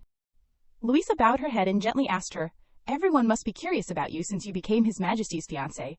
The noble ladies probably want to interact with you. Which noble lady should we send a reply letter to? Her face was somewhat embarrassed and continued to explain, let alone that, Carlos will object to me leaving the castle. This made her somewhat concerned. How about inviting all the ladies who sent invitations to the castle? Verona hesitated. Should I do that? Luisa still showed a gentle smile as usual. Of course, I will schedule a time in the letter. Verona also nodded in agreement. The sooner the better. Just thinking of the things that had to happen made her very tired, organizing a tea party. I already feel pressured. Remembering something, Luisa glanced towards Olivia. Now that I remember. Did not Miss Lettinen enroll in the same academy as Miss Mermaid? She nodded to explain after hearing this. Yes, but we are not very close. Her face still showed a saintly smile. As usual, Lily and I study different majors, so it is hard for us to meet. Hearing this familiar name made Verona pay attention. Lily, is that the villainous Lily in The Grand Duke's Wife? The image of a girl quickly appeared in her head, because Olivia's school life was described very briefly in the novel. At that time, she had to endure a lot of pressure. I do not know exactly what happened, but I can tell that Olivia had a hard time because of Lily. What comes must come. Later, when the Grand Duke found out, he destroyed the Lettinen family under the guise of revenge. This also made Verona curiously hold the letter in her hand. So what happened to Olivia? Did everything just end like that? Time quickly passed until the day of the tea party. Retrius, very bored, kept complaining. You are telling us to be fully armed and increase vigilance, just because of a tea party with some noble ladies. Verona's face was very calm and seriously reminded him, Sir Retri, you only need to be more vigilant during that time. This made him very uncomfortable, and immediately turned his face away. He continued to complain. I am so bored, I just want to sleep. The conversation of the two attracted Olivia's attention. Verona was still happily chatting with him. What is wrong? You want Carlos to scold you again? This made him somewhat embarrassed. At this moment, Olivia slowly stepped forward. Princess. Verona seemed surprised. What is wrong, Olivia? Suddenly, she tightly grasped her hand, causing her to be somewhat confused. Her eyes were very worried and continued to say her thoughts. At today's tea party, please be careful with Miss Letnin. Hearing these warnings also made Verona not know what to say. What is going on? Olivia's eyes revealed her sadness. She slowly recounted, I know I have no face to say these things, but she often hangs out with bad friends. Verona patiently listened to the words she said. Of course I am not saying that Lily is a bad person. It is just that she seems a little naive, and she can't tell whether they are good or bad. Her face showed a forced smile and asked again. The honor of the Marquis family will be tarnished. She probably would not do that, right? Maybe there is some misunderstanding. Olivia again turned on acting mode. No, impossible, she used to mock me. That even if I am at the bottom of society, I only need to rely on this beautiful face to win the favor of the Duke. This also made Verona understand more of the story behind. If you think about the tragic ending of Miss Letnin, then there must be some conflict with Olivia. Do not tell me it is that kind of despicable bullying. While the two were still chatting, the servant quickly stepped in. Princess, the ladies have arrived. Verona, surprised, turned her head to look forward and announced, everything is settled, so invite them in. Perhaps she did not notice that Olivia's face was very uncomfortable with these things. At this time, the three nobles also slowly stepped inside. Verona smiled and greeted, welcome everyone. Seeing her appear, Lily quickly bowed and saluted. Hello, Princess, so it is Lily Letnin. She nodded and greeted back. Honored to have you, Miss Letnin. Her face was very expectant, looking at her with sparkling eyes. Unfortunately, my mother had a stomachache this morning, so I will attend the party alone. She really wanted to meet you in person. And she sends her sincere apologies to you. Verona smiled and nodded in understanding. It is okay, Miss Letnin. Just the fact that you came makes me very happy. Seeing Olivia's figure appear made Lily a little surprised. Thank you, Princess. She froze, looking at Olivia's face appearing there. Senior Olivia. Although she did not want to, she had to salute. Hello, Miss Letnin. Verona saw the awkward situation and hurriedly explained, instead of standing here. Why do not we sit down and enjoy tea together? Lily happily nodded in agreement. Yes, Princess. The sky today was very beautiful, with white clouds decorating it. In the tea party, the nobles happily chatted together. I heard that the Waterfall royal family is a descendant of the Mermaid tribe. Perhaps that is why you are the most beautiful woman I have ever met. Verona, with quality sourced before this compliment. Oh my. Another noble also spoke up, and not only that, you are also very knowledgeable about the Empire's etiquette. She did not know how to respond. Practice makes perfect. Slowly brought the plate of cakes towards Verona. Would you like some almond cookies, Princess? She happily received this cookie. I accept. She did not forget to add, I have long noticed that you seem to like almonds. She laughed and nodded in confirmation. That is right. Actually, my favorite nut is almond. Lily said the next sentence, causing Verona to be somewhat surprised. Then Olivia must have made cookies for you, right? Seeing her a little awkward, Olivia's hands suddenly clenched tightly. She hurriedly whispered in Verona's ear. Princess, please allow me to go to the kitchen for a moment and come back. She nodded in understanding. Okay, go ahead. Seeing Olivia leave, Lily's face had some thoughtfulness. She turned her head to look at Verona and laughed. Oh my, it seems I made her uncomfortable. I must have been a little excited to meet a fellow student after a long time. This made me also seem curious, and chatted, you know, Olivia's hobby is cooking. You must be very close to Olivia. Lily remembered the happy times of the two before. We used to be separated because of a small misunderstanding. Even so, I will still support her. Speaking to this point, Lily's face was so kind that it was strange, and announced, we used to be separated because of a small misunderstanding. Even so, I will still support her. Looking at the delicious tea table in front of her, she did not forget to recount. And not only me, but all the professors at the academy were happy that she was supported by the Duke. Verona secretly felt, this is the first time I have met Lily. She still smiled and chatted. But to have someone like Olivia marry an old person is really a waste of the Empire's talent. Just thinking about the original plot, Verona felt even more confused. At this time, she looks like she is extremely concerned about Olivia, and it also seems that she wants to reconcile with Olivia what really happened between them. Remembering something, Verona smiled and said, I heard that you study astronomy. She happily nodded in confirmation. Yes, after I graduate, I want to work at the academy or in an astronomical temple. This also made the noble on the side surprised and added, Miss Letnin is famous for being an excellent student. There are rumors that she has a talent for moonwatching. Verona became even more interested in Lily. Really? Lily shyly, humbly replied, I still have to learn a lot more. Remembering something, Verona's eyes lit up and looked at her with expectant eyes. The moon is very important in agriculture and fisheries, right? If you have talent in that, you will definitely become a treasure of the Empire. This praise made Lily very happy. You flatter me too much, Princess? Another noble also smiled and added, I also heard that you can predict the weather just by watching the moon. Is that right? Talking about the topic she loved, Lily's eyes lit up. Yes, that is right. But because I am still a student, I still have not done it myself. Even now, I am supporting the professors in their research. The noble on one side felt somewhat curious. What research? She smiled and explained. I help them observe the changes of the lunar halo. Lily's talent also made Verona very admire. The academy professors are looking for the secret of the lunar halo. The more she thought, the more surprised she felt. Everyone knows that when the lunar halo becomes thicker, it will rain, so they won't care about it much. Verona still remembered the knowledge inside the novel, but in the original plot, before Carlos launched the war, there used to be a department specializing in natural disasters in the Florence Empire. The image of a tsunami appeared before her eyes, the tsunami created by thunderstorms. The earthquake created by the tsunami near the coastal belt of the empire was also not small. Many places have appeared drought. It devastated the land, and also seriously affected the fishing industry. The coast is being severely affected, and it also seriously affected the fishing industry. At that time, Carlos's lonely back appeared in Verona's eyes. Carlos lost the trust of the people because of the natural disaster, while the Duke and Olivia gained their support by helping the poor. These two people have always been hypocritical and keep taking advantage of those who have a pitiful fate. This also made both of them gradually have feelings for each other. Both the male and female leads became closer during that time. This also made Carlos on one side unable to stand it anymore, and Carlos, who lost both public support and love, initiated a conquest. Waterfall is the country that must be destroyed in this war. The more she thought about this, the more Verona thought, oh my god, the tsunami is about to hit. I was so caught up in the change of the original plot that I did not remember it. It seemed that in her heart at this time she had her own plan. I may have to leave the palace when the wave lands, but if I stop it and help Carlos, he may not become a tyrant, and Waterfall will not collapse. Thinking is doing, Carlos immediately decided, there is still time to prepare. What I need to do is calm down and think of countermeasures. A period of time passed. It was time for everyone to return. Lily felt somewhat regretful. I really look forward to meeting you again, Princess, Verona nodded after hearing this. I also really look forward to it. I think we are very compatible. She stood still there, watching the nobles slowly leave this place. At this time, the sky had shifted towards the evening. Olivia asked, are you tired, Princess? Verona sat still in the chair, letting her comb her hair a little. Her face was somewhat worried and explained, I was worried that Lily would talk a little too much. She continued to turn her head to chat with her. She does not seem like a bad person, although she did not want to. Olivia had to nod in confirmation. Maybe that is right. Anyway, she is Miss Lettinen. This sentence of hers was somewhat strange, causing her to pay attention.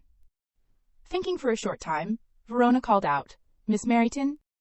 Finally, she had asked the question that she was always very curious about. What is the matter between you and Miss Lettinen?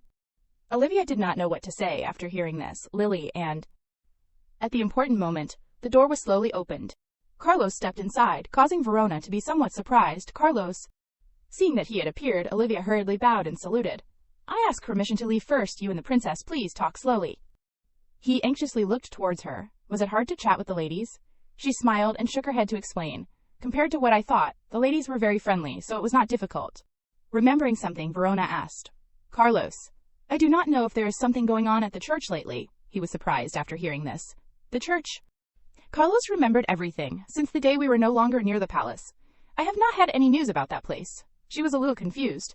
Normally you do not go near there. He raised his hand to hold and think for a short time. What we encountered in the engagement ceremony was truly unusual.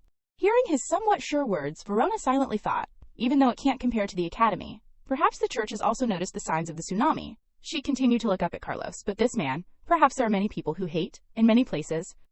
A bad thought had appeared in her head.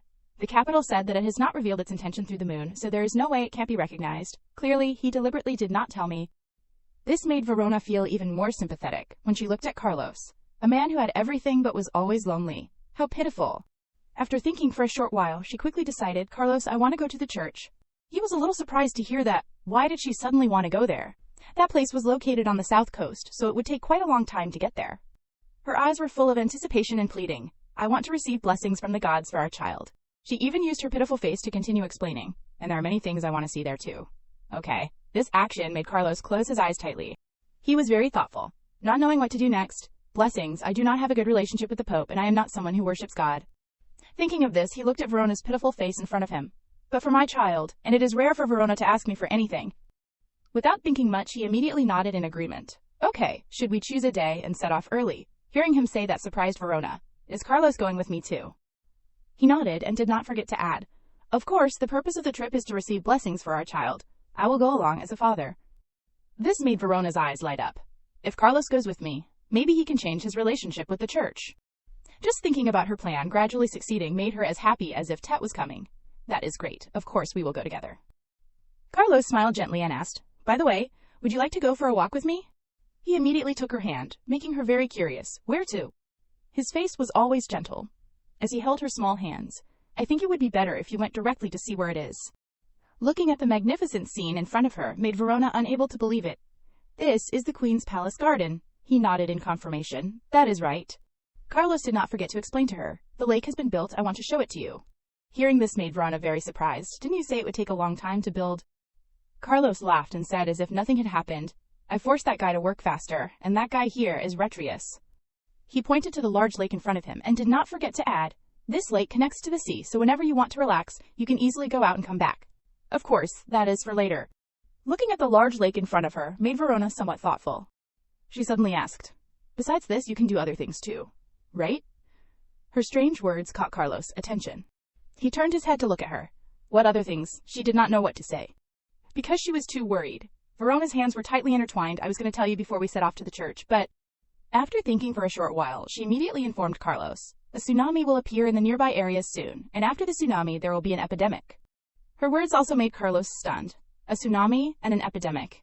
You are a princess. How do you know these things? She immediately thought of an excuse and replied, perhaps because I am a princess of waterfall. Verona slowly walked to the large lake in front of her. She gently reached out and touched the cool water in front of her. Bringing the drops of water above the sky, the scene here became extremely magical.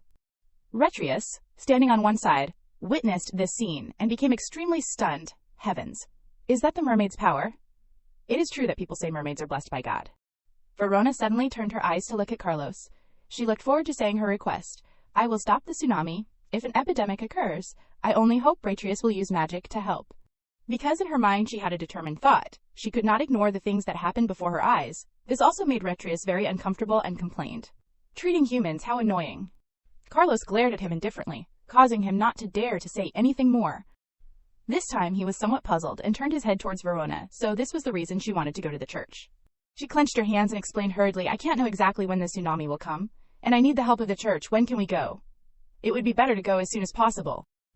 After thinking for a short while, Carlos immediately decided, maybe in about 5 days. This made Verona even more eager and hurriedly stood up. Can't I go to the temple first and wait for you? I think it is best to go as soon as possible to stop the tsunami. If I transform into a mermaid, I can get there in half a day. While she was still worried, Carlos gently placed his hand on her shoulder. Perhaps he was very worried about her safety. I can't let you swim in the cold water alone. She still shook her head in refusal. It is not winter yet, and mermaids are not affected by the temperature of the water. Seeing her so stubborn made Carlos very helpless. Absolutely not. Your health is more important than anything in this empire. I hope the princess understands that. His hands gently placed on her shoulders. I will inform the church in advance. This made her somewhat disappointed. But Verona still nodded obediently. I know. Returning to the spacious room, Verona sighed. She lay on her large bed and sank into thought. It is worrying if traveling takes about 5 days, but at least I was allowed to go to the church. Remembering something, Verona called out, Retri. It seemed that Retrius was still fast asleep. Hearing his name being called made him quickly react. What is it? Her face had become extremely expectant. Is it possible to stop the tsunami with magic? He was a little speechless and blamed. Do you know what kind of god a dragon is? If I could do that, why would I be stuck here? Hearing this, she was very regretful. That is right, he did not forget to add. First, black dragons are not good at abilities like magic or prophecy. Retrius pondered and slowly recounted. At first I hated learning magic, but Carlos... No, it was because of His Majesty that I learned it. Her words also caught Retrius' attention. Learning magic for Carlos. The more he thought about it, the more confused he became. I do not think I need to learn magic. I am very confident in battles. Hearing this, she did not know how to explain. But one thing made Verona very confused. But how could Carlos interfere in whether or not you learn magic? Retrius also slowly recounted. My father and His Majesty know each other.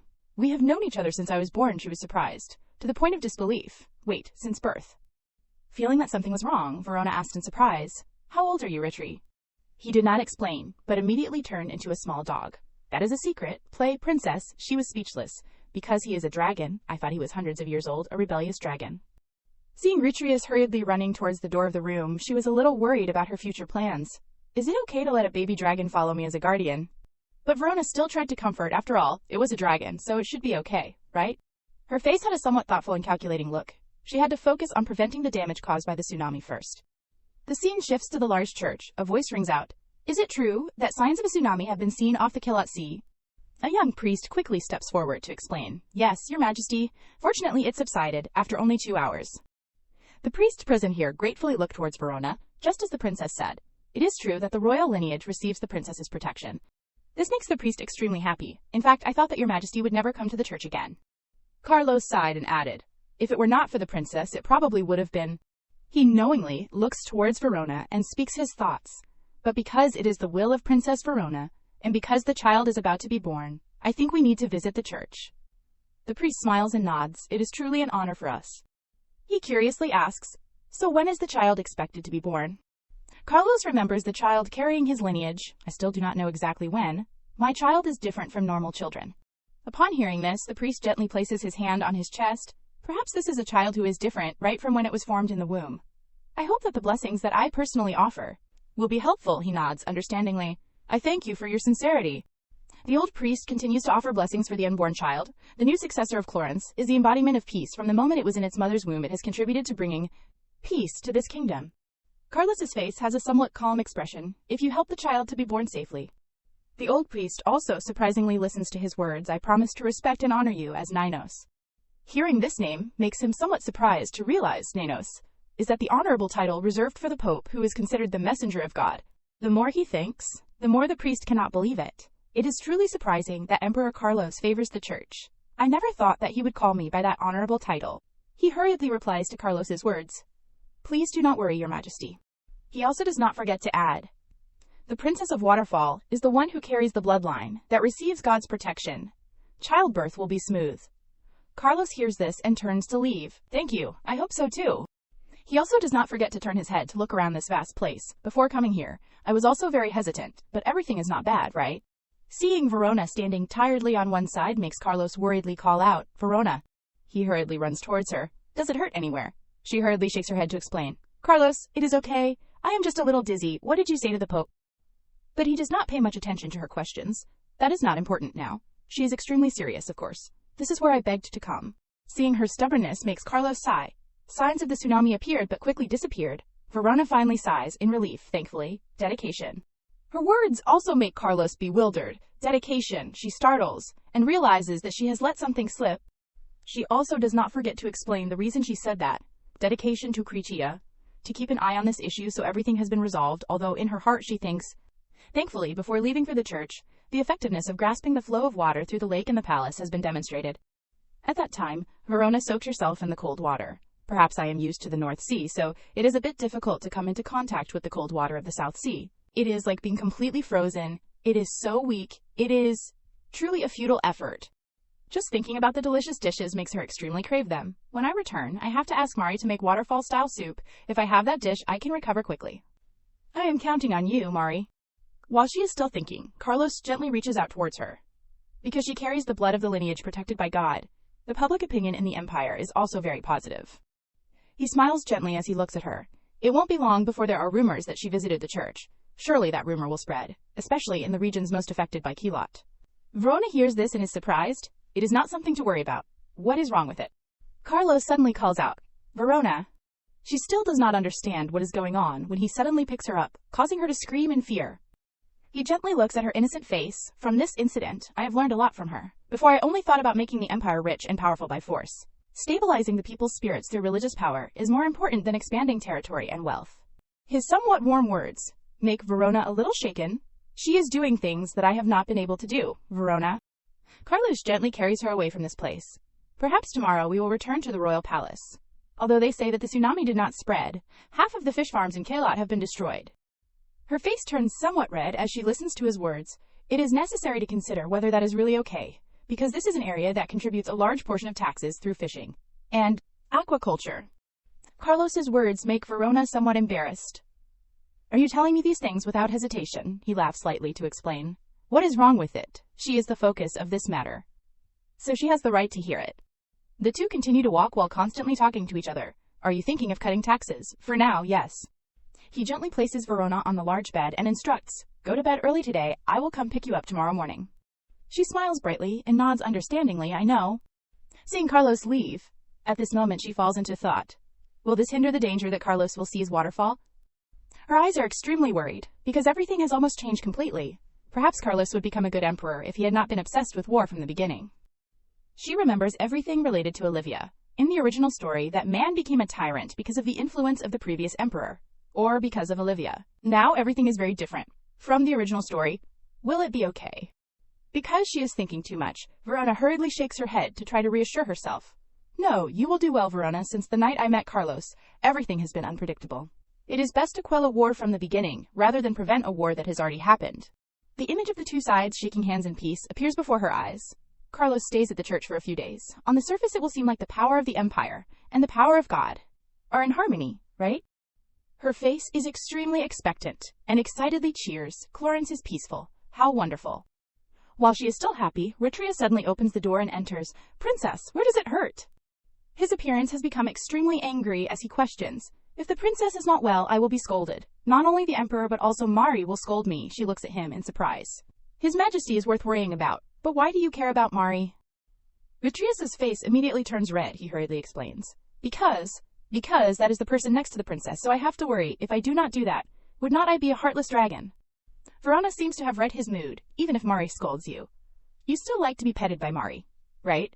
He shyly shakes his head to deny this. So does that mean she will scold and pet me at the same time? Seeing him so cute makes her laugh lightly and lie down on the bed. Do not make noise, I have to go to sleep, so you can leave now, Retri, he angrily retorts. What if I do not leave? I am your guard. She hears this, and nods and sighs. Okay, you have worked hard. He does not know what to say in the situation. Heavens. Time quickly moves to the next morning at the royal palace. Seeing Verona return makes Mari worriedly run over. Princess, oh my. Your face seems to have become half as thin as before. What should I do? This leaves her speechless. Is it that bad? Remembering something important, she hurriedly asks for help. Hey, Mari, I want to eat soup, so can you make it for me? Not the Empire-style soup, but the thick, spicy waterfall-style soup. She hears this, and nods understandingly. Yes, but I probably won't be able to find the exact same ingredients, so will it be okay? Verona smiles and nods. It is just a few different types of shellfish. It is nothing. It is okay. Mari hears these things, and her eyes light up. Unable to waste time, she hurriedly runs towards the kitchen. Then I will go right away. Verona happily returns to her large room. Mari's waterfall-style soup. I have wanted to eat it so much. While she is relaxing, Luisa quickly steps forward and asks, I almost fainted having to pack those bags. Princess, the long journey must have been tiring, right? She smiles and chats with her. I am okay, Luisa. You have arranged everything in the storage, right? You have worked hard. She hears this and smiles to explain, that is my job. Remembering something, Luisa stares at Verona. She is still about to say something when Mari happily carries the pot of soup and runs over. Princess, the soup is here. Her eyes have become extremely expectant. That was fast. Mari. She looks at the delicious food on the table. Mari also slowly recounts. It was just in time that I was preparing to help with His Majesty's breakfast tomorrow, so I conveniently made preparations as well. Verona could not resist any longer and grabbed a spoon to prepare to enjoy it. Thank you, it really looks appealing. She continues to move closer to the plate of food. A delicious aroma spreads. Suddenly, a strange smell hits her nose, causing her to immediately vomit. This makes Luisa and Mari hurriedly run over full of worry. Princess. Mari's face reveals obvious worry. Princess, are you okay? Luisa, seeing Verona like this, also makes her extremely worried. Even though the princess is a little thin, she has never been sick. What should I do? She glances towards Olivia and orders, Mari, calm down. Miss Moreton, please call the royal medical team. She hears this and nods in agreement. Okay, I will do it right away. Looking at the delicious food right in front of her makes Verona feel a little helpless. The soup that I used to crave. Why does it taste so terrible now? Hearing that she has had an incident, Carlos hurriedly runs over. Verona. He worriedly looks at her and asks, you called the royal medical team. Where does it hurt? His face gradually becomes unsettled. I should have called the royal medical team immediately. When she had such symptoms at the temple, Verona tries to smile in response. Hey, Carlos, calm down. Carlos gradually becomes suspicious and looks at the bowl of soup right in front of him. Could it be? Is there poison in the soup? Thinking about this issue, he immediately questions, who made this? Could it be? Mari hears this and hurriedly speaks to explain. Your Majesty, there is no poison in the soup. I would never do that.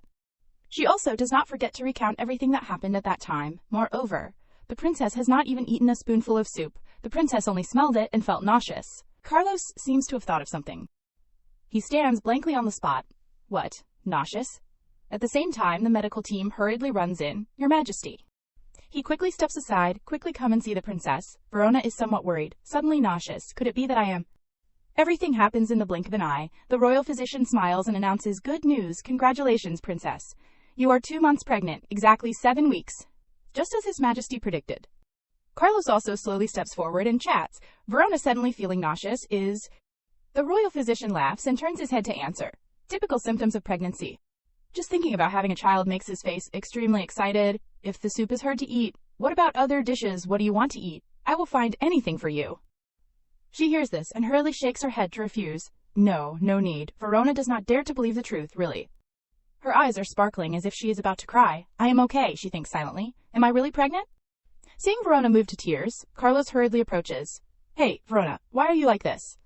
She cries and realizes something, so... I want to eat waterfall-style soup, but... Carlos sees this and hurriedly explains to her that it is because of the smell of shellfish that you feel nauseous. Maybe we can put something else in to replace the shellfish. She helplessly looks at him. If you do not put shellfish in, it is not waterfall-style soup.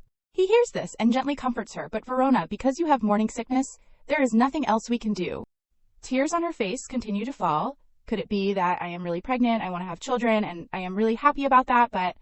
She continues to look at Carlos in front of her. Why have a child with this person? At the same time, Carlos blushes and asks, are you scared?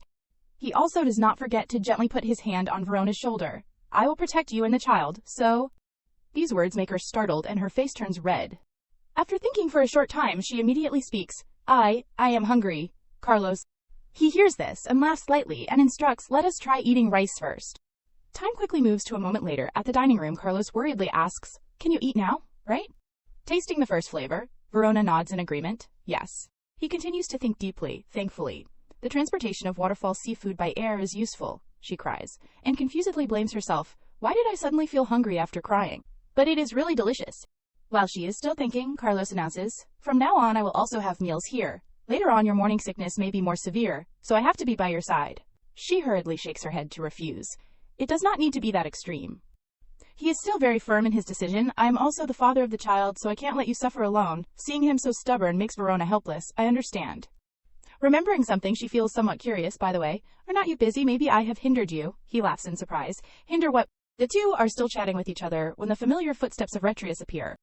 He proudly points behind him and asks, then what about the courtiers who are eagerly waiting for your majesty outside? Seeing him ruining the mood makes Carlos angry and uncomfortable. Before turning to leave, he also does not forget to instruct, you rest. Carlos leaves, leaving only Verona and Retrius inside the room. Remembering her attitude earlier makes him very confused. Princess, you look bewildered. Did not you know from the beginning? Did not His Majesty tell you? Verona continues to enjoy the delicious food on the table. Say what? After thinking, he continues to recount. Then, after sleeping together, you might have a child. She hears this and is stunned. He said that. Unconsciously, she remembers the words that Carlos once said to her. If you sleep with me, you will have no way back. This makes her surprised. It seems that Carlos said something like that. She is speechless and does not seem to want to remember that memory, but I thought it was just a simple statement. Thinking of this, Verona turns her head to look at Retrius and explains, normally, just sleeping together one night can't guarantee that you will have a child. He hears this and is pensive. His Majesty is not an ordinary person. He even does not forget to add, oh heavens, it seems that it is true. It seems that His Majesty has not said anything to you yet. His attitude makes Verona curiously stand up and ask, there is something fishy, right? He laughs and does not know how to explain. That really will get me in trouble. Seeing that he still refuses to open his mouth, she immediately decides, speak quickly. If you do not speak, I will let Mari know that you are that puppy. He hears this and hurriedly reacts, no way. After thinking for a short time, Retrius slowly recounts, it is like this. If you sleep with His Majesty one night, you will definitely get pregnant. He also does not forget to tease. That is why he has not been engaged until now. He can't just choose anyone to have children for him. His words also leave Verona speechless. What are you saying? As if I am someone who was chosen randomly. He continues to speak. I can't reveal anything more. Seeing that Retrius is no longer giving any more information, Verona gradually loses her temper. Retri, are you kidding? The more she thinks, the more she feels a headache because of these troublesome things. In the end, I do not understand why, but if Carlos Grimward Clorant sleeps with a woman, then after that one time they will get pregnant. Does the Clorant royal family have that ability? Verona suppresses a sigh. I am not the type of person who is charmed by faces, but, if possible, I hope this child will be the child of a handsome man. Her attitude is somewhat strange, making Retrius confused. She still does not pay much attention and continues to think about Carlos. Until now, the Carlos that I know is not a cold-blooded, war-crazed person, but a kind and sophisticated person. But at this moment, Retrius hesitatingly interrupts her train of thought. Do not worry, princess. His Majesty will truly love the child. She sighs and responds to his words. That is the problem. He feels quite confused. What are you saying? Verona still does not pay much attention and sinks into her thoughts. I do not want this child to become the successor of Clarence if I bring this child to Waterfall. I do not know if he will think I am deliberately trying to steal the child. After thinking for a short time, Retrius suddenly turns to leave and announces, I will be outside the door today. She still remains silent and speechless. Since hearing the news that she is pregnant, her head has been filled with different thoughts. She sits quietly in the chair, unable to escape these thoughts. Child, Mom was very surprised just now, so that is why. It is definitely not that Mom is not happy to have you. Although you have not been named yet, but Mom will try her best to make you happy. A period of time passes. Looking at the delicious food in front of her makes Verona marvel. What is all this? Carlos gently explains. These are dishes for pregnant women. All seafood is processed at Waterfall Mountain. He happily chats with her at the table, and I have also invited a chef from Waterfall here. Is he a native? Verona quietly listens to these words. From now on, that chef will be responsible for cooking the necessary dishes in the royal palace, and that person will also cook for you and our child. She thinks silently. This is really a waste of manpower? No. Maybe this will be a good thing by creating jobs. Carlos's face is very warm and caring for her. I also invited a chef to make desserts, so, if you want to eat anything, tell Marina Luisa. He also does not forget to wink at her. I have chosen outstanding people. Please rest assured. This information makes Verona quite surprised. Did you personally go to find them? Carlos silently realizes that he has let something slip. He hurriedly glances in another direction. After thinking carefully, he decides to recount everything. Of course, I really wanted to affirm that to you, but the truth is that I received help from the King of Waterfall. Verona is very surprised from father. Thinking about the fact that Earl Waterfall knows his name makes her very worried. When did you contact my father? Could it be that you told father that I am pregnant? Carlos happily recounts. After hearing the news about the engagement, he was very happy. Verona's eyes immediately light up visibly. Really, father has been trying to find me a partner for a long time, so if I say that I have found someone to accompany me throughout my life, he will definitely be very happy, but thinking about the fact that he will have to think a lot about her makes her even more worried. Maybe father knows that Carlos is the Emperor of Clarence, so suddenly being called Emperor by Carlos. Will father be so shocked that he can't stand still? What motivation has prompted her frail father to directly find a chef? While Verona is still thinking, Carlos's face becomes serious and recounts, your father even directly sent seafood for you to use in your meals. Perhaps he is very enthusiastic when meticulously choosing delicious dishes. These are all fresh seafood from Waterfall. Then there is Retrius's transportation work. Retri also worked very hard to transport it.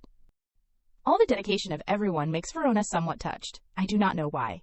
But even though Clarence and Waterfall are close to each other, it takes time to travel. Yet, these things are as fresh as if they were just brought back. She looks at the food with expectant eyes. Did Retri use magic? Carlos nods to confirm. Fortunately, Retri has learned simple teleportation magic, so it is very helpful. He smiles, and also does not forget to add, we also helped the King of Waterfall recover his health with healing magic. After hearing the information that Earl Waterfall will recover, Verona's face is very surprised. What? Seeing her face so strange also makes Carlos laugh. Heavens, I did not know that seeing you so surprised like a little rabbit is so much fun. Everything that I prepared was really worth it. She is still stunned and continues to ask again, as if wanting to confirm, do not tease me, so you mean you used Retri's magic to help my father? He smiles and nods to confirm, and also does not forget to explain, it is difficult to completely cure him because he has been sick for a long time, but it will be more effective than having a normal royal physician treat him. I know you are probably very worried about being away from him. You need to focus on taking care of your health. Carlos gently uses warm words mixed with a little concern. I will pay attention to your father's health, so do not worry. Verona's face is somewhat touched when she remembers the things he has done for her. I have not done anything for Carlos yet. Afraid that she would think too much, he gently shakes his head to comfort her. No, I have received many things from you in many different ways. Remembering something important, he gently places a letter on the table in front of her. Also, this is the letter that your father sent you. Taking the letter in her hand, she is somewhat touched. Thank you, Carlos. The scene quickly shifts to a large, comfortable place in the palace. Inside the letters, Earl Waterfall wrote very clearly, to Verona, it seems you have met a warm and kind person, right? I always feel burdened because it seems I am always a burden to you. I will try to be healthy and strive to be a good father. Verona silently reads the letter written by her own father. When you are better, come visit me in Waterfall. Okay, I say this because I want to see your face before the engagement ceremony. I love you. These warm words from Earl Waterfall make Verona cherish the letter and kiss it lightly. Thankfully, father's health is gradually improving. Waterfall will also be more stable. Remembering something, her eyes suddenly widen. Wait, Carlos really helped Waterfall. If so, can I say goodbye to the sad ending? Seeing that everything has completely changed makes her somewhat happy. Thinking of the life still in her womb makes her sigh helplessly. That is right, there is still the issue of the child. Verona suddenly sits up and realizes something is wrong, that she silently glances towards the figure of Olivia standing on one side. Olivia's presence is still a lingering issue in my heart. She thought of the scene of Carlos holding his first child in his arms. Has the storyline really deviated from its original direction? Carlos seems to have given his whole heart to me when I have a child, but she feels somewhat sad. If so, what is wrong with it? If I like him now, is it okay? Realizing she is still thinking nonsense makes Verona hurriedly blame herself. What am I thinking? Seeing Verona slapping her face repeatedly makes Retrius somewhat stunned. Princess, what are you doing? Do you like to torture yourself? Seeing this, she hurriedly reacts in surprise. I am sorry. He shakes his head and hurriedly explains. You do not need to apologize. I was not paying attention, so that is why. He continues to say lucky words. It is His Majesty's child, so maybe it will be quite healthy. No, it will definitely be healthy. Verona pays attention to these things. She turns her head and asks with a stunned face. What do you mean by definitely healthy? Once again, Retrius realizes that he has let something slip. She continuously blames. Could it be that you are still hiding something from me? Retri? He shakes his head, as if he is not involved in this matter. Not at all. There has never been such a thing. I do not know anything. She frowns and glances towards him with a judgmental look. Don't know. You have been very suspicious since last time. Verona is still continuously scolding. Tell me all the things you are hiding right away. At this moment, Mari happily steps forward. Princess. Her face is still shining. As usual, I brought snacks for you. Seeing Mari, Retrius blushes and hurriedly turns to another direction, making Verona laugh in surprise. Opening the delicious cake right in front of her, Mari smiles and announces, Please, look. This is a pecan pie made by the famous pastry chef that His Majesty invited. I heard that people have to stand in a long line to eat this cake. Olivia on one side looks at this cake with an extremely admiring look. I also heard that, oh my, how could he invite such a famous pastry chef here? She looks at Verona with an extremely jealous look. It seems that the princess is very loved by His Majesty. She hears this and says with a forced smile, Do you all think so? Mari gently brings the large piece of cake to her face. Olivia on one side continues to praise, Yes, I am so jealous. The words of everyone also make Verona blush and think. Olivia holds the teacup in her hand and says to her, Oh heavens, what nonsense am I saying? Tea is very suitable to drink with this cake. Please enjoy it quickly. Verona does not think much and immediately enjoys a delicious piece of cake. As soon as she tastes the first flavor, her eyes light up visibly. So delicious. She hurriedly turns her head to chat with everyone. I can't eat all of this alone. Everyone eat together. Mari hears this and becomes stunned. Yes, this is the princess's snack. She still does not pay much attention and continuously urges everyone, hurry up. Seeing her so kind, Mari feels extremely grateful. If you said so, then can I try a little? She turns her head to look at Olivia. Miss Mermaid, please help me put the cake on the plate. She happily nods in agreement. Okay. A delicious cake continues to be placed in front of everyone. Seeing this cake makes Olivia somewhat surprised. Feeling that the situation is not good, she hurriedly shouts a warning. Oh heavens, please spit out the cake. Seeing her so worried makes Verona not understand what is going on. She continues to speak loudly. It seems like there are walnuts in the cake. This makes everyone freeze. Verona can't believe the truth. What, walnuts? Even Mari is stunned in disbelief. What? Olivia hurriedly turns to leave and announces, I will go call the royal medical team right away. She nods understandingly. At this moment, Mari hurriedly runs quickly towards Verona. Princess, are you okay? Do you feel uncomfortable in your stomach or? Contrary to her attitude, Verona does not seem to have any emotions. She smiles awkwardly and asks in confusion. It seems like I am okay. Mari's eyes are like she is about to cry. She worriedly continues to ask. Really not, but the princess is allergic to walnuts. Moreover, you are pregnant now. Seeing that she is still completely normal makes Verona also feel stunned. How strange. She remembers herself from before. She almost died after eating walnuts without knowing she was allergic to them. Why does not she have any reaction now? There is one thing that also makes her very confused. But why walnuts? Could it be Olivia? At this moment, the royal physician is also running over in time. Princess. Seeing that she is still calmly sitting there makes him somewhat surprised. The symptoms of an allergy have not appeared at all. Was the princess really allergic to walnuts before? Mari hurriedly explains everything to the royal physician. Of course, the princess is severely allergic to walnuts. Could the princess's body have changed without using medicine? The royal physician hears this and hesitates to think. He hurriedly speaks out his guess. Let us see, maybe the princess's body has changed after she became pregnant. This makes Mari stunned in disbelief. Heavens, there is even that case. Verona still only sits quietly there thinking, the baby. If I am pregnant, then the body will probably change. But in terms of medicine, I have never seen such a case. After examining Verona carefully, the royal physician announces to everyone, anyway, Everything is okay. Maybe this baby is very healthy, just like His Majesty. His confusing words also make Verona even more curious. Did not Retri also say similar things before? She glances towards Retrius, but he has hurriedly turned his head away. The royal physician also does not forget to instruct. By the way, I will also prescribe some types of nutritional supplements for you. At this moment, Olivia continues her acting mode. That is really lucky, princess. She smiles and looks towards her, but it is all thanks to you for discovering it. Thank you, Olivia nods understandingly. That is something that needs to be done. The more she thinks, the more Mari becomes extremely angry. When we were in the kitchen, we clearly stated the dishes that the princess can't eat. Verona patiently comforts her. Mari, calm down. It seems like she does not want to let this matter go. Unable to bear this anger any longer, she immediately turns her head and runs towards the kitchen. I can't let this go. I will go to the kitchen and clarify this matter again. Verona shouts, but it is too late, Mari. Her actions also make Verona embarrassed. Oh heavens, Mari is really quick at times like this. She thinks silently in her head. Even so, if it was my previous body, then a big thing would probably have happened, so determining the cause is also good. Verona continues to enjoy the delicious pieces of cake on the table. She turns her head to look at Olivia. Olivia, give me another piece, give Retri. She nods understandingly, yes, princess. She continues to turn to take the cake. Verona happily enjoys these delicious cakes. After turning her back to Verona, Olivia's face has become extremely strange. Perhaps she is very upset about the fact that Verona has no problems after eating walnuts. Time shifts to the evening. Verona chats with Carlos. So you ate the entire cake with walnuts? Yes, because I have been diagnosed as no longer allergic. Carlos hears this and sighs with some helplessness. The person who made the cake. Verona hurriedly defends them. Maybe the new chef did not know. Maybe they wanted to impress with their first dish, so they added walnuts. You won't fire that chef. Right, although she has thought, I suspect Olivia a little. Even if it is luck, it probably would not be so coincidental. Carlos sighs and continues to ask. This almost became a big deal. Is it really a matter that can be let go? Verona seriously explains to him. I know that, but it was just an accidental mistake. And I am still okay. Her eyes are sparkling visibly. You won't fire that chef, right? Not wanting to face her eyes, Carlos can only turn his face away.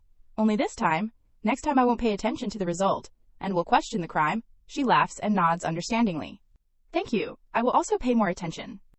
Verona unconsciously looks at the child in her womb. But it is really strange. After having a baby, the symptoms of allergies are no longer there, he says, with a somewhat happy voice. That is because of my child.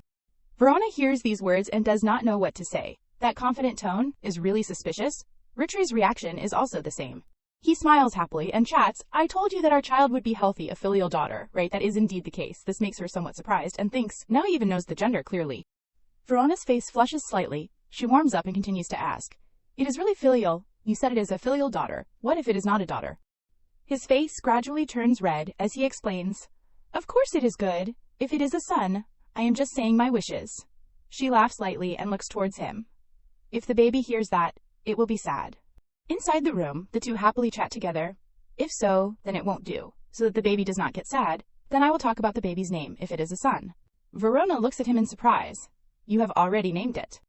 Carlos gently puts his hands on her face. I have chosen a few names for both sons and daughters. Among them there is a name that I really like.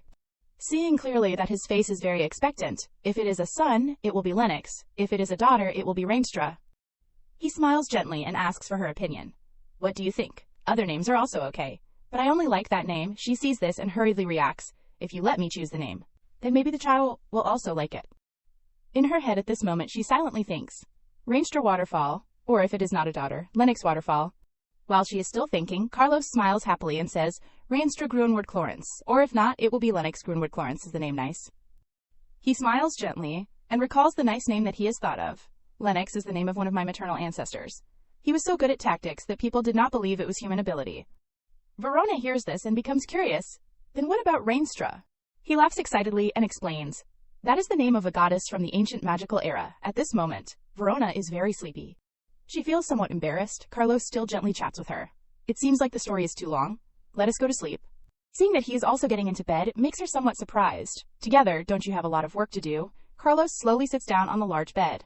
Perhaps you were shocked today, so I have to be by your side. She hesitates when she hears him say that. Then maybe you will have to wake up early tomorrow morning. But this does not bother him at all. It is not a difficult thing, you rest assured and sleep. After the things that happened today, Verona is very tired. Thank you. She sinks into her thoughts. What should I do? I keep being so greedy. I wish Carlos could be by my side forever. Time quickly shifts to the next morning. At the dining room, Luis's voice rings out. Perhaps your eating habits have completely changed, a person who has never even touched dishes made from tomatoes. Seeing Verona's change makes her very happy. I am very happy that you ate this dish so deliciously that you forgot the feeling of nausea caused by the smell of clams. After that, you have not had morning sickness again, right? She nods and smiles to confirm. On the contrary, I am eating even better. Hearing these compliments makes Louisa very happy. There are many people who, when pregnant, will not only not have morning sickness, but also eat even better. The princess is also thin, so please eat more. Seeing everyone care about her like this makes her very happy. Thank you. At this moment, Mari slowly steps forward. Princess, I do not know if you need anything. She shakes her head to refuse. Let us see. Perhaps not. Mari keeps asking with a blushing face. Even so, you must need at least one thing, right? Really do not need anything. Seeing her so strange also makes Verona confused. I really can't think of anything. Why are you suddenly asking? Realizing that something is not right, she is surprised and confused. Could it be? It seems like she has understood Mari's intention. My birthday is in 4 days. She laughs happily and asks again. You remember this time? She smiles awkwardly and nods to confirm, it is not an important day, and waterfall birthday parties are a luxury. Verona recalls the bleak parties in the royal palace back then, even the birthday of the successor princess. There were only a few more expensive dishes than usual, and then they were shared with everyone in the city. She cherishes those happy times with everyone anyway. Father can't eat oily food, so I only need to share the meal with the close female attendants, and that is enough. Returning to reality, Verona looks at the delicious food in front of her. I used to live very simply, but now I am used to this luxurious life. Seeing her so calm also makes Louisa very stunned. Not an important day. Why would you say that? You are about to become the Empress. How can His Majesty neglect this day? She is still about to say something, perhaps. Mari hurriedly shouts to interrupt. Chief court lady. Her face has become extremely embarrassed and reminds, I heard that the Duchy of Tyrant sent gifts. Reveal a little. She hears this and suddenly remembers, I almost forgot that there were gifts sent. Mari's attitude also makes Verona feel speechless. Everyone is working with Carlos and hiding something. Mari of mine is acting so badly, I have to go see it myself. Verona slowly walks on the long, wide corridor. Facing her is an extremely large room, but she is still very careful to see if there is anyone around. I should have given a notice in advance. Seeing that Verona has appeared, Jess stands from behind her. Princess. His actions startle her. Attendant chief. Verona does not know how to explain the situation. Now I look no different from a suspicious person. Jess smiles and asks her, do you want to go to the study? She hears this and shyly nods. Then thank you. Without thinking much, he quickly opens the door for her to appear. The door slowly opens. Jess's voice also rings out. Your Majesty, the princess has arrived. Seeing Verona suddenly appear has also made Carlos very confused. What? Verona has arrived? Why is she here? Worried that she would be in danger, he gently approaches. Did you come alone? She gradually becomes hesitant. After thinking for a while, she smiles and chats with him. This time, I want to actively come to Carlos first, and also have something to say. Am I bothering you? Carlos laughs lightly and explains. This is not a strange place, so it is okay. On the contrary, I am happy. What do you want to say? But I still have to teach Retrius a lesson. Verona's face flushes slightly and she does not know how to explain. Mari asking what I want is because Carlos requested it. He laughs gently and takes her small hands. Really? I have been found out. Yes, because this is your first birthday. When you are with me, I want to give you what you want the most. She gently explains to him. But now there is nothing I particularly want, he continues to encourage. Then it is difficult. Think more. Carlos also does not forget to approach and whisper in Verona's ear. If the child knows later that their father did not give their mother a birthday present, they will definitely be sad. She gives a forced smile. Remembering something, Verona hurriedly informs him. Thinking about it. There is something I want. His eyes gradually become expectant. What is it? As if understanding Carlos's mood, she is surprised. Do you really want to hear it? He laughs and nods in agreement. As long as it is something I can do, I won't refuse, so just say it. After thinking for a short time, Verona smiles gently and says her request. I want to go outside the royal palace. Just a little bit is okay. The Florence royal palace is very large and magnificent. But I am also very curious about the world outside the royal palace. Because in her head she has her own thoughts. Actually, I want to swim in the vast ocean, so it is definitely not possible, so I can only secretly swim in the pond in the garden. Carlos hears this and helplessly refuses this request. It is also very dangerous outside. Your identity has been revealed and you can't be careless. Her eyes clearly reveal sadness, so it is not possible. Carlos immediately proposes another idea. Then, what about going with me? Verona hears this and feels surprised. Going out of the palace, can we really go together? But thinking about his work makes her somewhat stunned. You are very busy. He gently comforts. I am not so busy that I can't spare half a day for you. Verona is moved by these words. Carlos. Perhaps she has guessed part of his actions, but you are very busy. At night when I sleep, you secretly went out, right? Seeing that she knows about it makes Carlos a little embarrassed, Did my noise wake you up? Why did not you tell me sooner? She hears this and hurriedly shakes her head to explain. No, I heard it from Retrius. I have been sleeping very soundly lately. I would not know if someone carried me away. Hearing that Retrius tattled, Carlos sighs. That guy is talking nonsense again. Afraid that he would think too much, Verona hurriedly informs him. So you do not need to overexert yourself just because of my words. The position of emperor will be very busy and difficult. Carlos gently puts his hand on Verona's face. Verona. He is very warm and smiles gently to explain. You are the person who will stand by my side. I do not want to become a heartless person to you, as long as I have a little free time. I want to be by your side. These warm words have made her somewhat shaken. Why? Hearing these words, why do I feel so fluttery? Carlos smiles happily and announces, Then let us go out together for a while this evening. Her face is somewhat stunned and continues to ask, But if Carlos and I disappear that day, won't everyone feel strange? He calmly says his plan, as if he had planned it beforehand. There is Retrius. Use transformation magic to trick them. Retrius will act as me, and Mari will act as you. Thinking about Retrius' ability makes her very admiring. Is he really a dragon mage? Oh heavens, Retrius is more powerful than I thought. Thinking of this, Verona laughs very excitedly. Thank you. Thanks to that, I am even more looking forward to my birthday. Looking at the innocent smile on her face, Carlos's face turns red. Realizing that time is running out, Verona quickly returns. As soon as she sees her, Luisa's voice rings out, Princess. She has become very worried, and hurriedly comes over. I have been looking for you. The weather is so cold. Why are not you in the room? She hears this and laughs gently to explain. I felt too stuffy, so I came out for a while. Is there anything wrong? Luisa smiles and recounts a new item that has appeared in her room. His Majesty sent a gift. It seems very precious. You should go back to your room and open it. This makes Verona somewhat surprised. I just asked him if I wanted anything, so he had already prepared everything. She shakes her head to explain. It is really okay. The scene quickly shifts to Verona's large room. Looking at the room full of shining pearls, makes Mari very excited, Princess. It is so beautiful. She also does not forget to praise. Pearls this big must be hard to find. Verona also nods to confirm. That is right. Luisa on one side sees this and smiles happily and praises. This is a pearl that brings good luck. I heard that only one was produced in the South Sea this year, but it has been crafted and given away. Olivia at this moment also says, Congratulations. No wonder I heard that the royal jeweler had to work all night. It really suits you. Mari happily says to Verona, It seems like there is a new dress that goes very well with this necklace, Princess. I will go prepare it right away. Luisa also nods and adds, I also suddenly remembered another dress. Let us go. Both of them leave in the room, making Verona very desperate. Wait. At this moment, only Verona and Olivia are left inside the room. The two of them have left. Olivia's attitude has completely changed when looking towards her. After a period of silence, she suddenly speaks. I am really jealous of the princess. She feels somewhat confused. Her smile is somewhat cold and scary. Even though you do not do anything, everyone loves you. Seeing this expression of hers, Verona gradually becomes worried. Is that so? Very quickly her face has completely changed. Yes, even I feel happy just standing here and watching, she nods understandingly. Olivia's voice is somewhat strange. I really want to serve the princess for a long time, but... Her eyes clearly reveal sadness, but with some schemes. Anyway, I will probably have to give up the position of the princess's maid. Her eyes begin to sparkle again, and she reads her speech. Being by the princess's side is so fun that I have forgotten my own dreams, moreover, to repay the Grand Duke for helping me graduate from the academy. I think I should quickly join the academy and achieve success as soon as possible. Verona nods understandingly. So that is it. Olivia's face sadly recalls. I should have shown myself well in front of the princess and his majesty. It is a pity that things turned out this way. Even her voice has some intention. I also hope to have a good relationship with his majesty like before.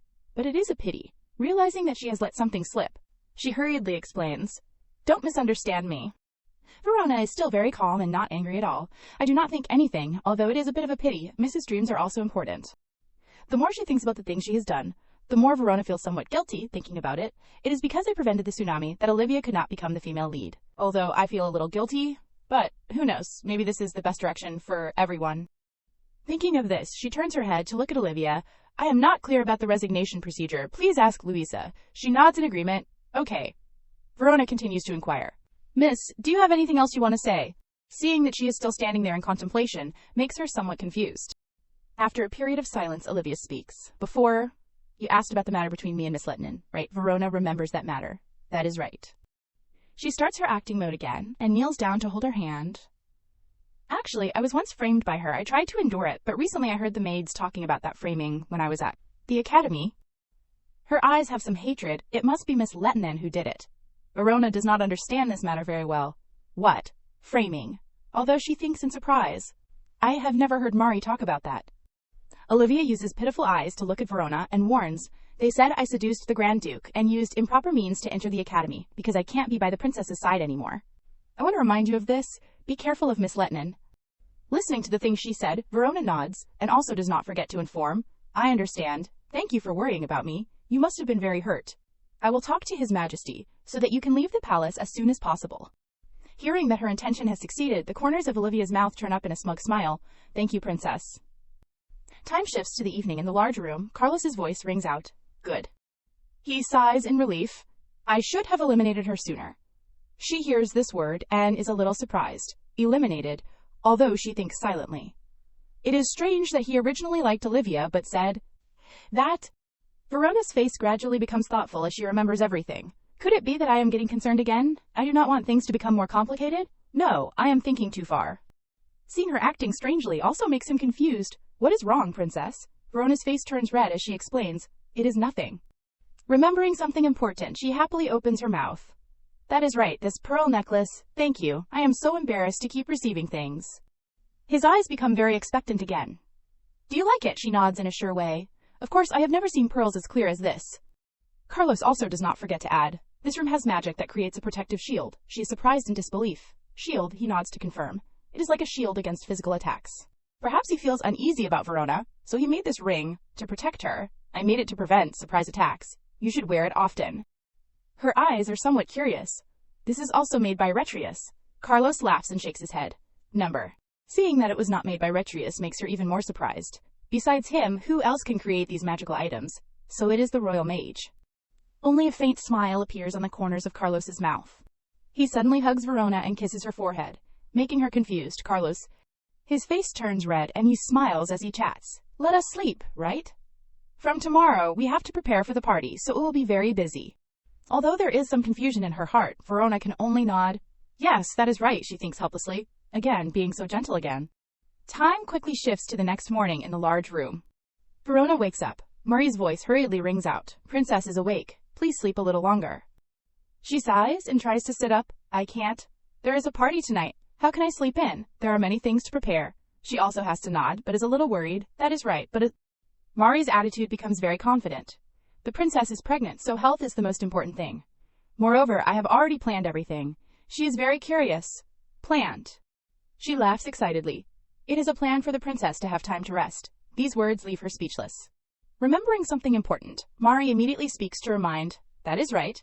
His Majesty said that if Chief Court Lady Luisa knows about it, she will definitely object. So it is best to keep it a secret from her." She excitedly waits for the next good things that will happen, so you just need to pretend to be unwell to skip the party, then go back to your room and take a nap. "I will wait for the princess here." This makes Verona somewhat worried, but Luisa will definitely realize it. She gently nods to confirm. She will definitely be suspicious. But everything has been calculated by Mari. "But if I drink the magic potion that the lazy knight gave, I will look exactly like the princess for a period of time. So she will be difficult to recognize." At this moment she understands the issue. That is right. While the two are still chatting, Verona's hungry stomach rumbles. Seeing this, Mari hurriedly announces, "Oh heavens, I am forgetful. Sorry, princess. I will bring breakfast right away." She immediately nods understandingly. "Thank you." Mari happily goes out. "I will go quickly and come back. You wait for me a little." Time continues to pass to the evening in the royal palace. Carlos gently leads Verona into the party. He is somewhat worried. "Isn't this too thin?" She smiles gently and soothes his worried mood. The banquet hall is warm. It is okay. But he still does not forget to grumble and remind, "When you go outside, you should wear warmer clothes. Add a thick cloak." She immediately nods understandingly. "Yes, I know." She is still somewhat curious. "But what are we going out for?" Carlos smiles gently and explains to her, "I heard that there is a night market today. On the occasion of your birthday, many tourists will come, so the city will open longer than usual." Hearing this information makes Verona very impressed. "Really? So what do they sell at the stalls?" He nods to confirm, "Yes." Just hearing about these exciting things has made her very expectant. Night market. It is rare to see this scene in Waterfall. She is still about to say something. "Carlos, do you want to stop anywhere?" He gently points to the carriage. "Come on, let us get on the carriage first." Seeing his strange attitude also makes Verona realize something. She sighs and continues to suspect. Hiding something again.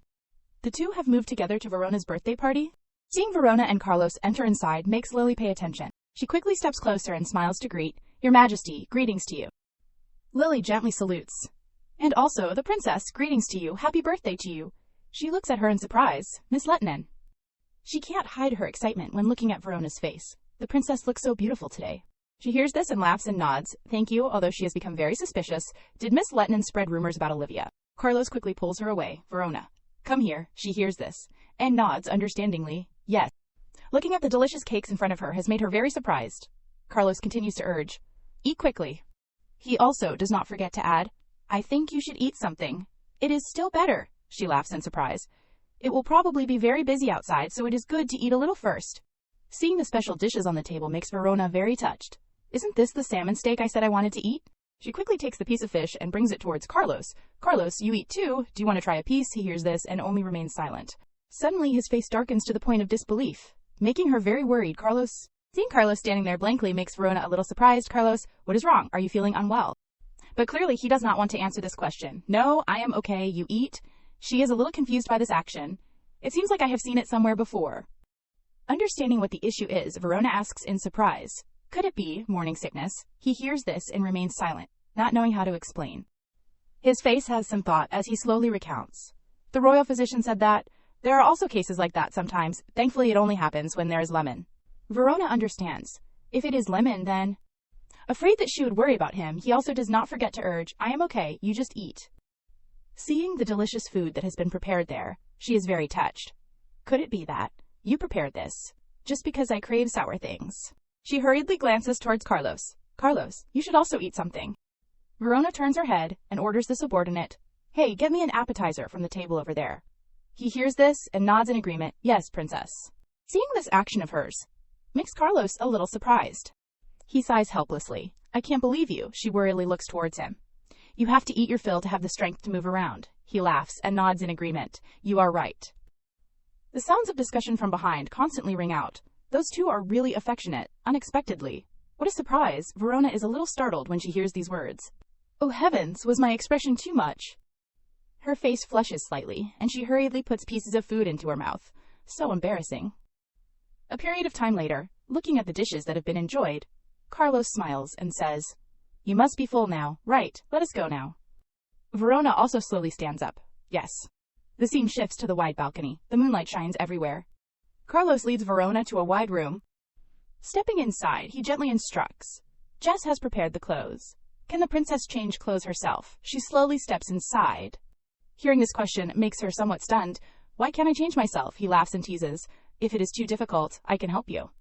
She shyly takes the clothes and hurriedly runs inside. No need.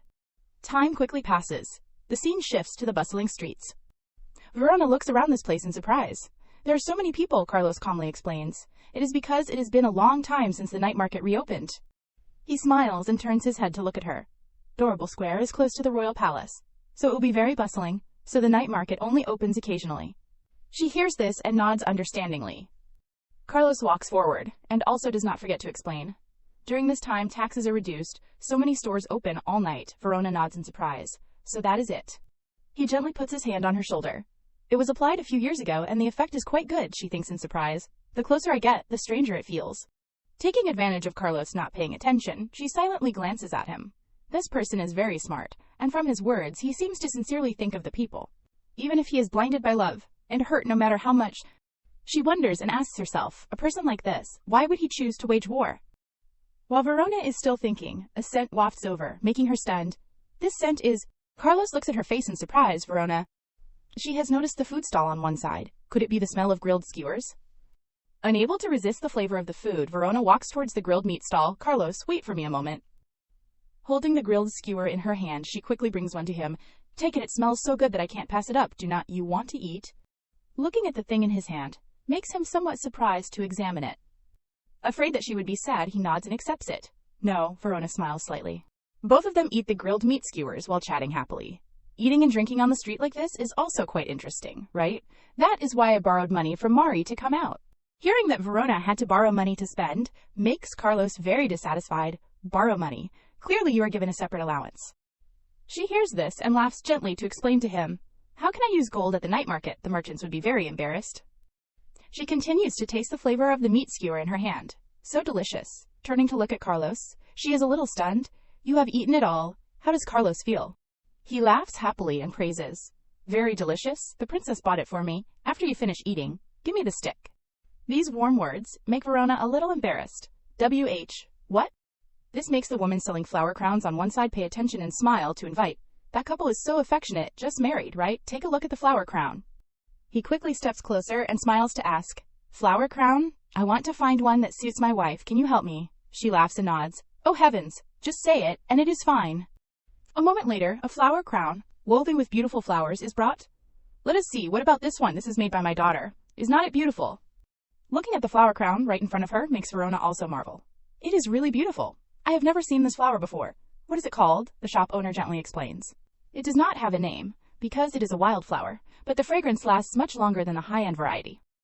She smiles and puts her hand in front of the two of them. What do you think? I think your wife will be very suitable for it. I will give you the price of only 10 copper. The transaction ends. Carlos takes this beautiful flower crown in his hand. Putting it on Verona's head, he is very happy. It really suits you. His voice is somewhat warm. Then choose this one. Her little heart has been constantly throbbing. The woman smiles and praises. Your husband really loves you. He just keeps looking at his wife. I look at it and remember the time when I was newly married. It was the best time. Verona's face turns red, and she says shyly, thank you. The two quickly leave. She also does not forget to shout after them. Then, I wish you two a happy festival. Looking at Verona, Carlos is a little surprised. I did not expect you to like flowers. She laughs and nods in response. I also never thought I would like them. Maybe it is because of the festival atmosphere. I suddenly think the flowers are beautiful. He walks while chatting happily. Is that so? Then tomorrow I will tell people to prepare flowers right away. A flower that is even more beautiful than this flower crown. She hurriedly shakes her head to refuse. No need. Just thinking about having to live with a palace full of flowers has made Verona worried. Could it be that he is going to gather all the flowers in the palace? I am also gradually getting used to it. I can even imagine it now. Suddenly Verona becomes strangely silent. Remembering the words of the flower shop owner earlier makes her a little embarrassed. Just married, right? She keeps remembering these words. Your husband really loves you. Verona gently takes Carlos's arm. Do other people see us as a married couple? Looking at the scene in front of him, Carlos quickly proposes. Verona, let us go to the alley over there. She is a little surprised. What? Seeing him suddenly so excited makes her also somewhat confused. Wait, go to the alley. What do you want to do in there?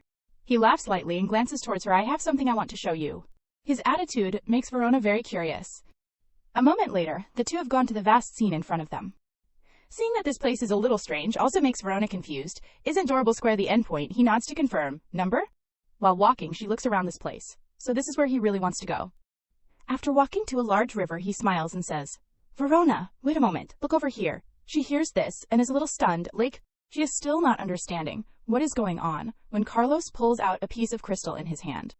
Inside the crystal tablet, there is a reflection of a familiar room. What is this magic? That place looks familiar.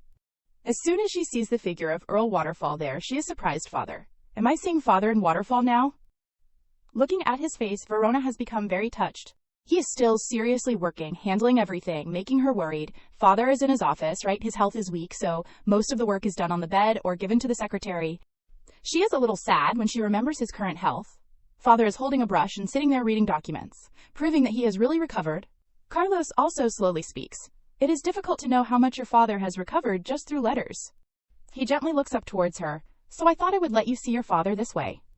Because she is too touched by his kindness, Verona constantly sheds tears of emotion. Oh heavens, I did not want to make you cry.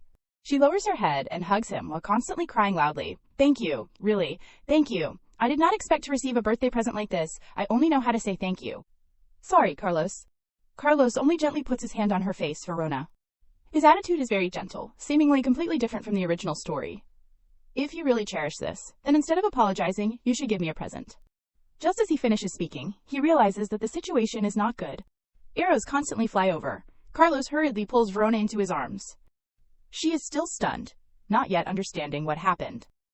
Looking at the arrow that is firmly planted on the tree, she thinks in confusion, assassination.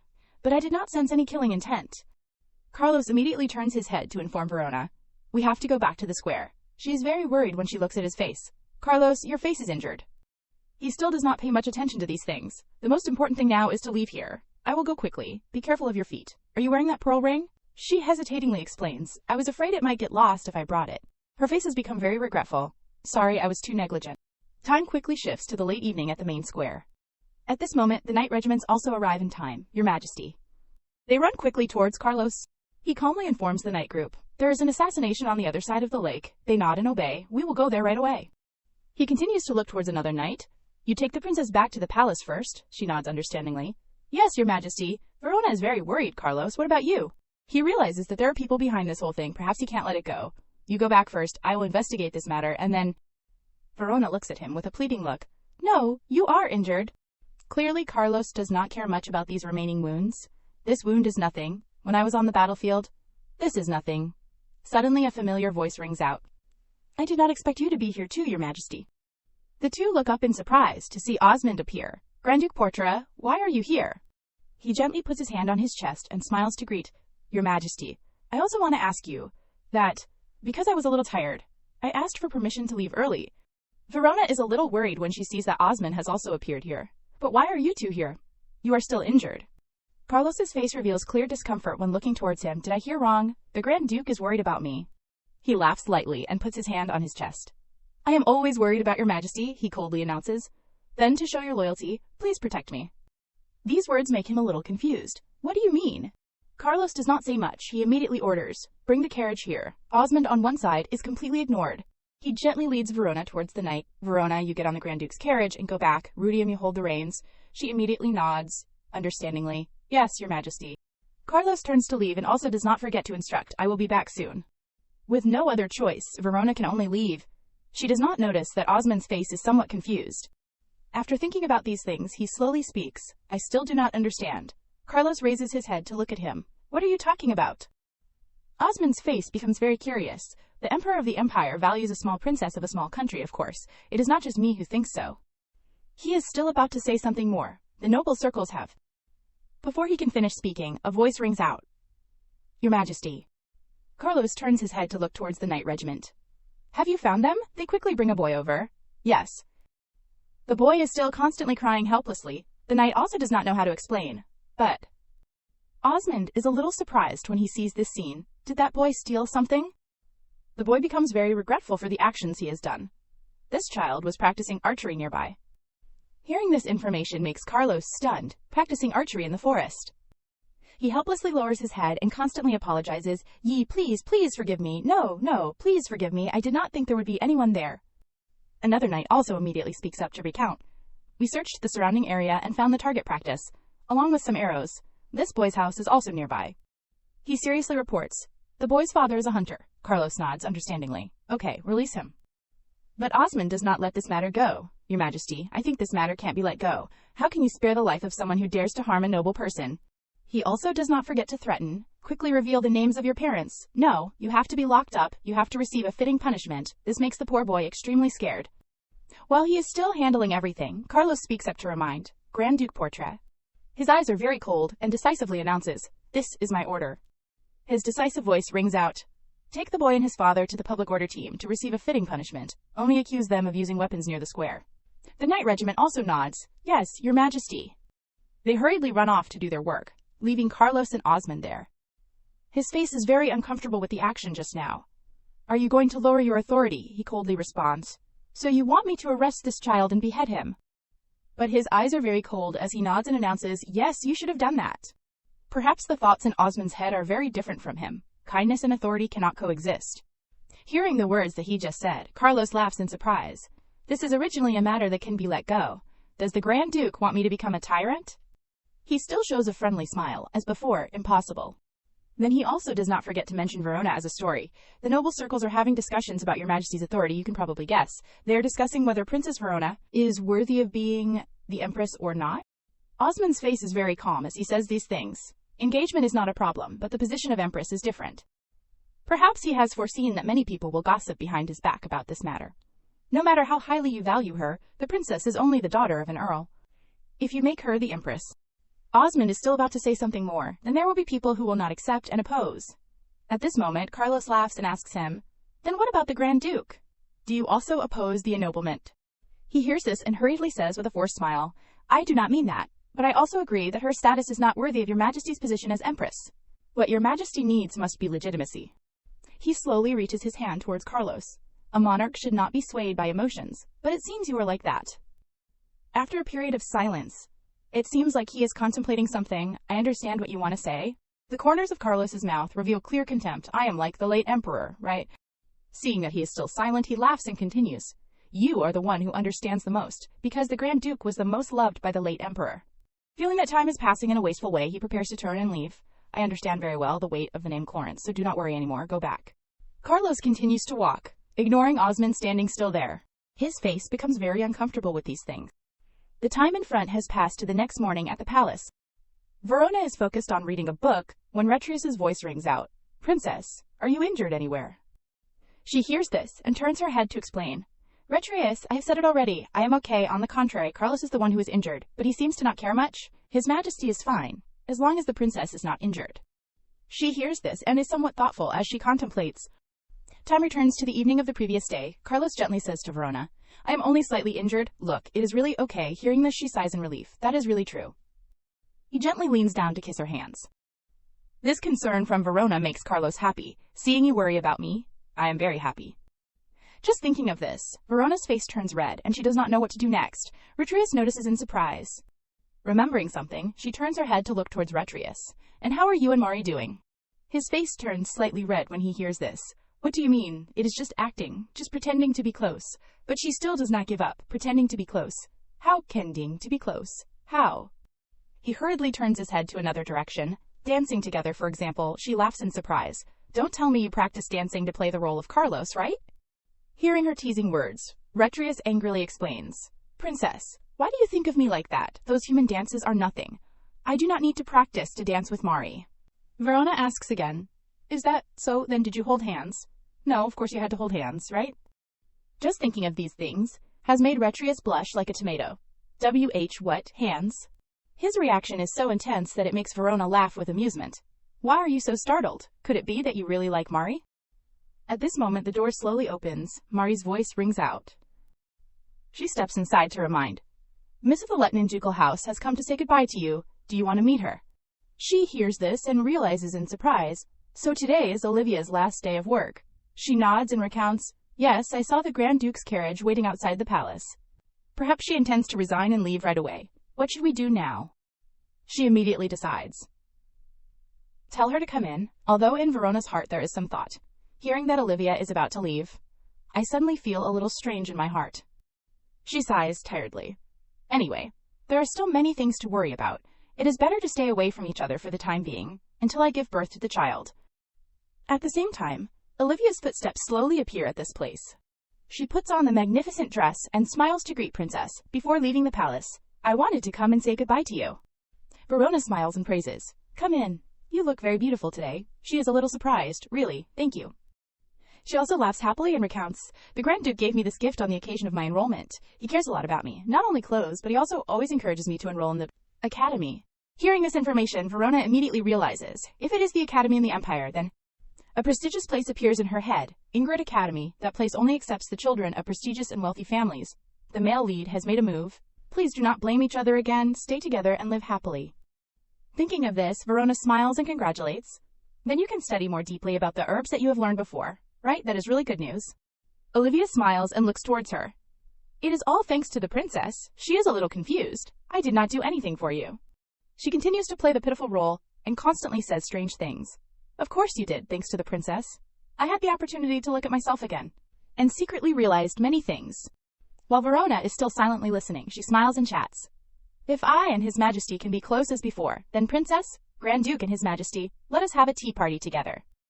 She also does not forget to add something, and the baby too, that is 5 people, right? Verona is a little stunned by this. Wait, the baby? But her attitude completely changes. Oh no, the baby is still a secret. Just imagining it is exciting. Seeing that Verona's face is a little worried, Retrius gently comforts. It is okay. She hears this and also smiles and turns to respond. Everyone in this room knows about it, so it is okay. Olivia quickly bows to say goodbye. Thankfully, then I can rest assured to say goodbye. I take my leave. I wish the beautiful baby will be born safely. Verona also smiles and continues to respond. I hope that on the path ahead of you, you will always encounter good things. Just like that, she leaves this place. The room immediately falls into silence. At this moment, Retrius sighs and looks at her. That girl, the more I think about it, the more suspicious she is. I do not know if she is really naive or pretending to be naive. Mari quickly moves closer to him. You also think so, Retri. Seeing this distance makes him a little embarrassed and nods in agreement. Verona seriously reminds both of them. Quiet. You can't just say things like that in the palace. But Redrius's face has become very contemptuous. Just wait and see, it will be clear. She is still sitting there contemplating and thinking, hopefully nothing else will happen from now on. She remembers the scene when Osmond and Olivia were happy together. Olivia will live happily with Osmond. I will also live peacefully with Carlos. Just thinking about the fact that Carlos's face belongs to her makes her very happy. That is the best. Feeling that everything is gradually getting better, Verona turns her head and asks the two. It is done. It has been a long time since I sent a letter to father. Should I write one? Mari happily raises her hand to chat. Then I will bring pen and paper right away. She smiles and nods in agreement. Thank you, Mari. The time in front has passed until a month later. Seeing Verona lying quietly, Carlos smiles and chats. You are probably about to feel the baby kicking, right? She patiently explains. I probably have to wait a little longer, because my belly has just started to show. She happily hugs him tightly and recounts everything. Recently, I have started to feel uncomfortable wearing tight clothes. Because of this, Mari has been very busy. I do not know how long I can hide it. He hears this and is somewhat worried for her. Once your belly gets big, it will probably be difficult to wear dresses, right? She sadly nods. Perhaps that is so. Remembering something, Carlos gently asks her, Verona, do you remember what I said before coming to Florence? Verona hears this and then remembers something. She hurriedly sits up and looks at him. We will spend 3 months getting to know each other, he nods. That is right, it is called dating time. He holds her small hands tightly. I have always hoped that you would be by my side like now, and what about you, I am asking sincerely. Hearing this question makes Verona a little hesitant. She silently thinks. At first, I planned to run away. Thoughts constantly appear in her head, making her a little tired. But now the problem has been solved to some extent, and most importantly, I like Carlos. But will Carlos change his mind one day? And return to the female lead Olivia. Just thinking about that makes me feel uneasy, and the most important issue is whose heir will the child be? The more Verona thinks, the more she gets a headache about this issue. According to the documents I found in the royal library, the empire stipulates that the first child born between the emperor and the empress must be the heir. The rule of the firstborn born officially will be the heir not only applies in the royal family, but is also common in noble families. Even commoners, when dividing property, must follow that principle. Just thinking of these things makes Verona hesitate whether to tell Carlos or not. If I want to discuss the issue of the heir, I have to confess that I tricked him into having a child and then planned to run away. What if he really gets angry? No. Will he only be angry? While she is still thinking, Carlos smiles gently and looks towards her. Realizing Verona's awkwardness, he takes her small hands. Verona. His face gradually moves closer to her face. I really want you to be my empress, so please speak now. It can be clearly seen that Carlos is very expectant of this matter. I really want you to be my empress, Verona. Her face turns red. She does not know which way she should choose. Perhaps it is a bit irresponsible. She has remembered the intimate moments between the two. But at this moment, I want to live true to my feelings. Many times he has done many things just for her. Thinking of this, Verona immediately decides, I agree, Carlos, I agree to marry you. Hearing these words, he finally sighs in relief. His words also make her feel confused. Now Carlos gently kisses her lips. The two continue to exchange sweet kisses. Ignoring the heavy burdens on their shoulders, both of them still comfortably relax with each other. But immediately after, Verona's face turns red and she hurriedly pushes Carlos away. I can't breathe, he blankly explains. Sorry, because I like you too much, I could not control myself. He gently moves closer to her face, making her somewhat surprised. Seeing Carlos's intimate actions, Verona laughs and chats. Come on. He continues to hug her tightly in his arms. Verona, she constantly struggles. Realizing that it is late, Carlos gently instructs, okay, let us sleep now. Time flashes to the next morning at the palace. Jess quickly carries the report table over to announce, so I have planned on a scale like this. He says, to everyone who is listening, because His Majesty has prepared a very detailed plan, just follow this. There won't be any problems. The renovation of the Empress's Palace Hall is also about to be completed, so organizing the wedding will not encounter any difficulties. But hearing a series of information has made Verona dizzy. Is that so? Mari is very surprised by these things. Oh heavens, did His Majesty really prepare all these things? She is very impressed by Carlos's kindness. No wonder a major national event like the royal wedding is being held so quickly, it turns out. His Majesty had already planned it. In fact, I am very surprised that he personally planned it. That is right. He is also very busy with state affairs. Louisa smiles and adds, if it is something that he considers important, no matter how small His Majesty will do it himself, let alone the national marriage, how could he leave it to others? Mari is a little stunned as she approaches Verona to chat. Moreover, it can be clearly seen that he has been thinking for a long time, like when he bought the gemstone as a betrothal gift. Princess, look at this. She also agrees in surprise. That is right. Some were even bought 10 years ago. Luisa hears this and is surprised as she recalls and chats with everyone. Hearing Mari say it, it is true that he has been preparing for a very long time. Perhaps he wants to give the best things to his future partner. Retrius on one side does not seem to pay much attention to these things. Oh heavens, this tea is really bitter. Mari hears this and is stunned. Really, he then realizes he has let something slip. Did Mari brew this? She sighs to blame. Retri, besides me, who else would bring tea? She continues to look towards Verona. And what about the princess? Should I brew it again? Verona shakes her head. No need, I am fine, just... Before she can finish speaking, Retrius constantly speaks up. That is right. Is not it time to serve the princess's snack? You are probably very hungry, right, Mari? The princess said you said so. She hears this and is surprised and is about to leave to prepare the food. It is still a bit early to bring up the snack. Should I bring it up now, princess? After hesitating for a short time, Verona nods in agreement. Today I seem to be hungry earlier than usual. Thank you, Mari. Seeing that the situation has been resolved, Luisa smiles and chats. I also have to check the list of gifts. Princess? I ask permission to leave first. She nods in agreement. You have worked hard, thank you. As soon as both of them have left, Verona and Retrius fall into silence. Feeling that something is a bit confusing, she surprisingly turns her head to look at him. Retri, how do you know I am hungry? This makes her very curious. Is that also because you are a dragon? So, dragons are really omnipotent creatures? Retrius is confused and does not know how to explain next. That is really true. How should I say it? His next words make Verona freeze in an instant. From a few days ago, I have been hearing the baby's thoughts. She startles and hurriedly asks again. Who? He does not dare to look straight into her eyes. This information makes Verona very stunned. What? So you can hear the voices of all babies? He hurriedly explains. How can that be? I can only hear the voice of the princess's child. He continues to look at the teacup on the table. Then it is even stranger, Verona nods. I also think it is strange. Retrius's face gradually becomes ugly as he reminds. Anyway, I did not intentionally listen. It is not because I wanted to. You must hide it from His Majesty, if he knows I will be very tired. Seeing that Verona is still thinking, he immediately constantly speaks up. It is not exactly a clear voice. It is just a type of feeling. Just a feeling. She hears this and is stunned. Retri, why does he keep trying to explain? She continues to interrupt and ask Retrius. If so, can you feel the baby's mood? How magical. He nods in agreement. Also kind of like that. This makes Carlos even more interested in his ability. This is really beyond expectations. A familiar voice rings out, making Retrius a little surprised. Carlos also slowly steps over to this place, so that means he can hear the voice of our child now. He sees that Carlos has appeared and hurriedly shouts, Carlos! Verona smiles and explains further. It is not that, but he can feel simple emotions. He hears this and marvels. The two of you are ignoring Retrius, who is still adding, really. He immediately turns his head to look towards Carlos and asks again, What? Why are you looking at me with eyes like you want me to do something, Your Majesty? It is not like that, right? He smiles and approaches to announce. You understand the situation. From now on, pay attention to monitoring the condition of the child. And report it to me. Retrius is very angry and hurriedly stands. Up, Your Majesty, like this I will be overloaded with work. He still does not pay much attention and gently strokes Verona's head. Because our child is not an ordinary person, so I am worried that there is something different from ordinary cases.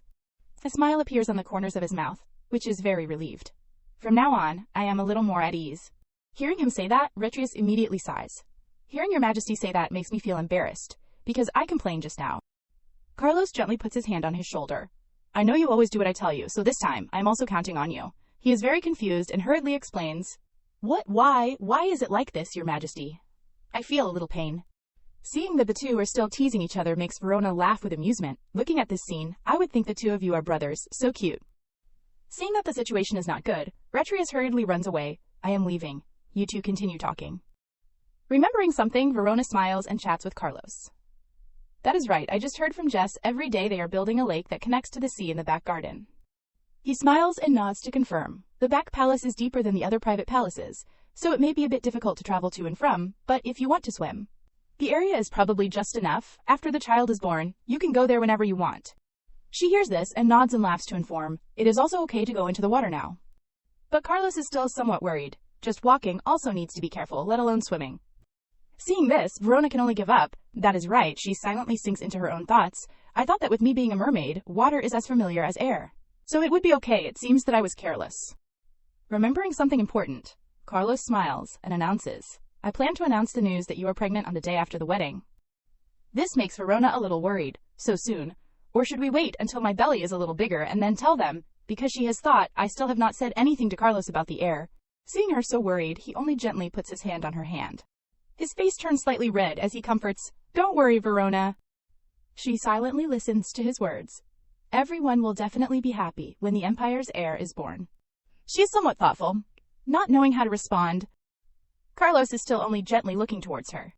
While Verona is still thinking, he continues to announce, "When our baby is born, I will immediately declare it as the heir." His voice rings out. It will be blessed by the Pope, and recognized legitimately. This makes her somewhat surprised. Is it a bit early to establish the heir? She is constantly sinking into her own thoughts. In Florence, the noble power is quite strong, so to consolidate the royal power, legitimacy is important. Sooner or later, I have to face this matter. Verona is still about to say something. Carlos. He suddenly takes her hands. Don't worry too much. As usual, he gently kisses her hands. If you want to worry, worry about me. You are about to be locked in the office and have to be away from you. Hearing him say that, Verona smiles and nods. I know, she puts this matter aside for the time being. It seems like now is not the time. I should wait for a more appropriate time. Carlos looks towards Verona with expectant eyes, his face turning red. That sounds reluctant. If you come here and hug me, then maybe I will believe your words. She laughs and slowly moves closer to him. Now, are you acting cute with me? He laughs and nods. It could be like that. Seeing that he also has a cute side makes Verona amused. It is not too bad. Verona gently sits down and hugs Carlos tightly. That is the happy time of the two. A period of time later, Mari's voice rings out. Princess, look at this. Looking at the scene in front of her makes her somewhat surprised. What is wrong? Already full of energy in the morning. Mari happily gives her a piece of knitted wool. What do you think? This makes her very surprised and praises. It is so cute. She laughs and announces, I want to make this because I want to put it on the baby after it is born. Verona laughs and also does not forget to add, I think Mari is very skillful. You also gave me a self-embroidered handkerchief as a birthday present the year before last. Right, Mari is very excited when she hears these things you still remember. She laughs in surprise. How can I forget the gifts that Mari gave? She is very touched by these words. Princess, I am so touched. Right at this moment, Retrius suddenly coughs a few times. But Mari, the baby is born in the summer. Why are you making a wool scarf? Her face turns slightly red as she explains, Retri, next winter will still come. He then realizes his words like a child. That is right. She laughs in surprise. Retri is a bit different from my initial impression. He waves his hands and explains hurriedly. No, I am not that stupid. She hears this and laughs. I did not say you were stupid. Remembering something important, Mari looks at Verona with expectant eyes. I plan to use the remaining wool to make a scarf for the puppy. Will it wear this? Retrius hears this and is startled. Verona looks up towards him. Definitely, it will wear it, right, Retri? He nods in agreement. Retrius's face turns red as he says his thoughts. It will probably wear it often, right? Hearing the two of them say that, Mari is very happy. Then I have to try to make another one. Princess, you keep this. She takes the scarf in her hand. Thank you. This is something that Mari made herself, so she cherishes it very much. I do not know if the baby's hair will be black or gold, but either way it will be suitable. Verona's face gradually becomes happy. I am looking forward to seeing the baby. Baby, Mom is very much looking forward to meeting you. Verona smiles and informs the two. I am going to take a walk in the garden. The royal physician also said last week that it is okay to take a light walk in the garden.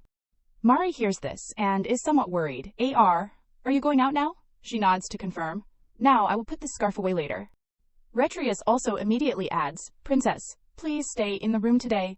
But her mood is very relaxed as she thinks, am I thinking too much? It is not like I am going far. It feels like they are trying to stop me from going out.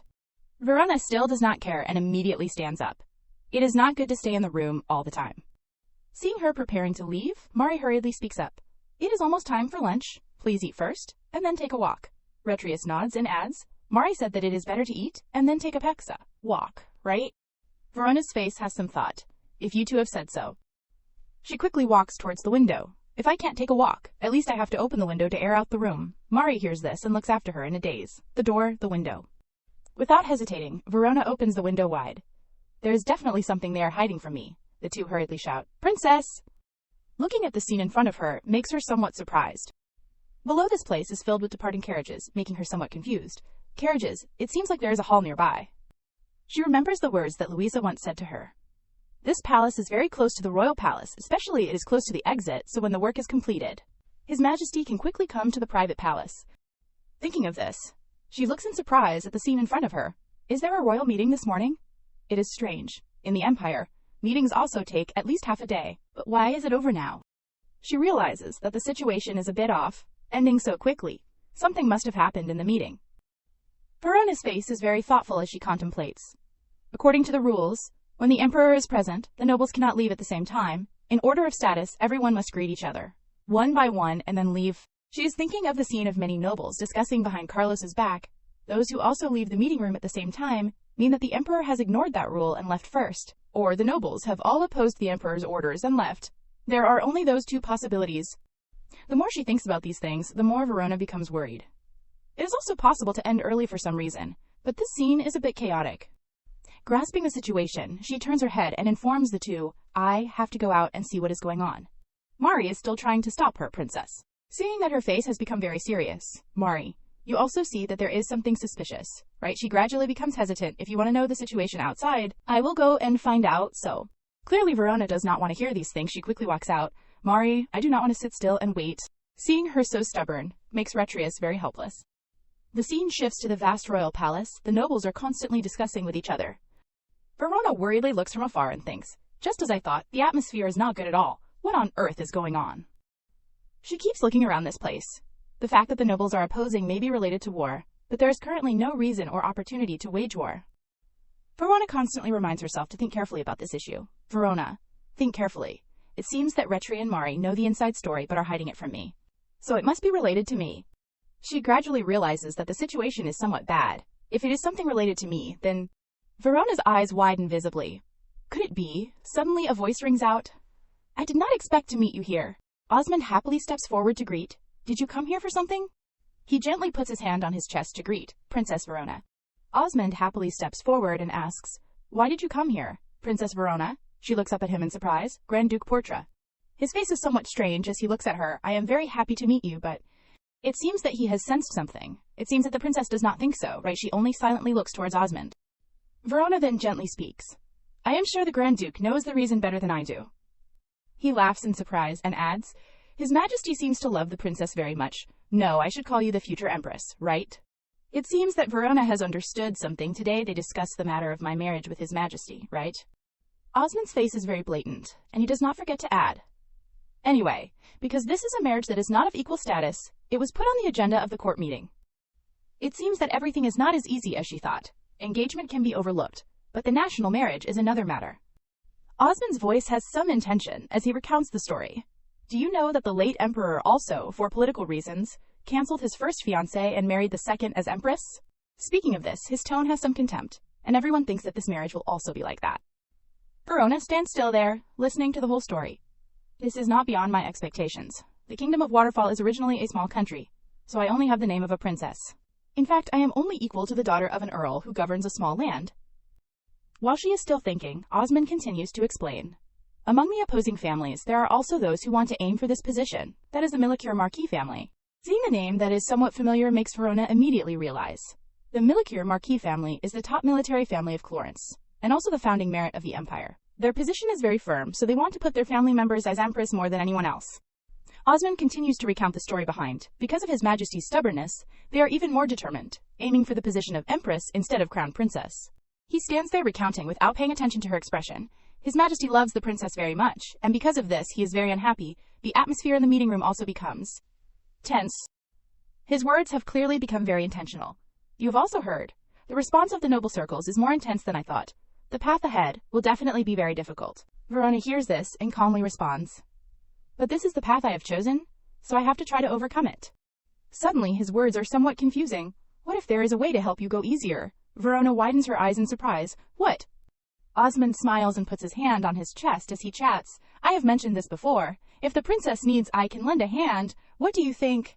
She hears this and is silent, somewhat confused. What exactly does he mean by saying that?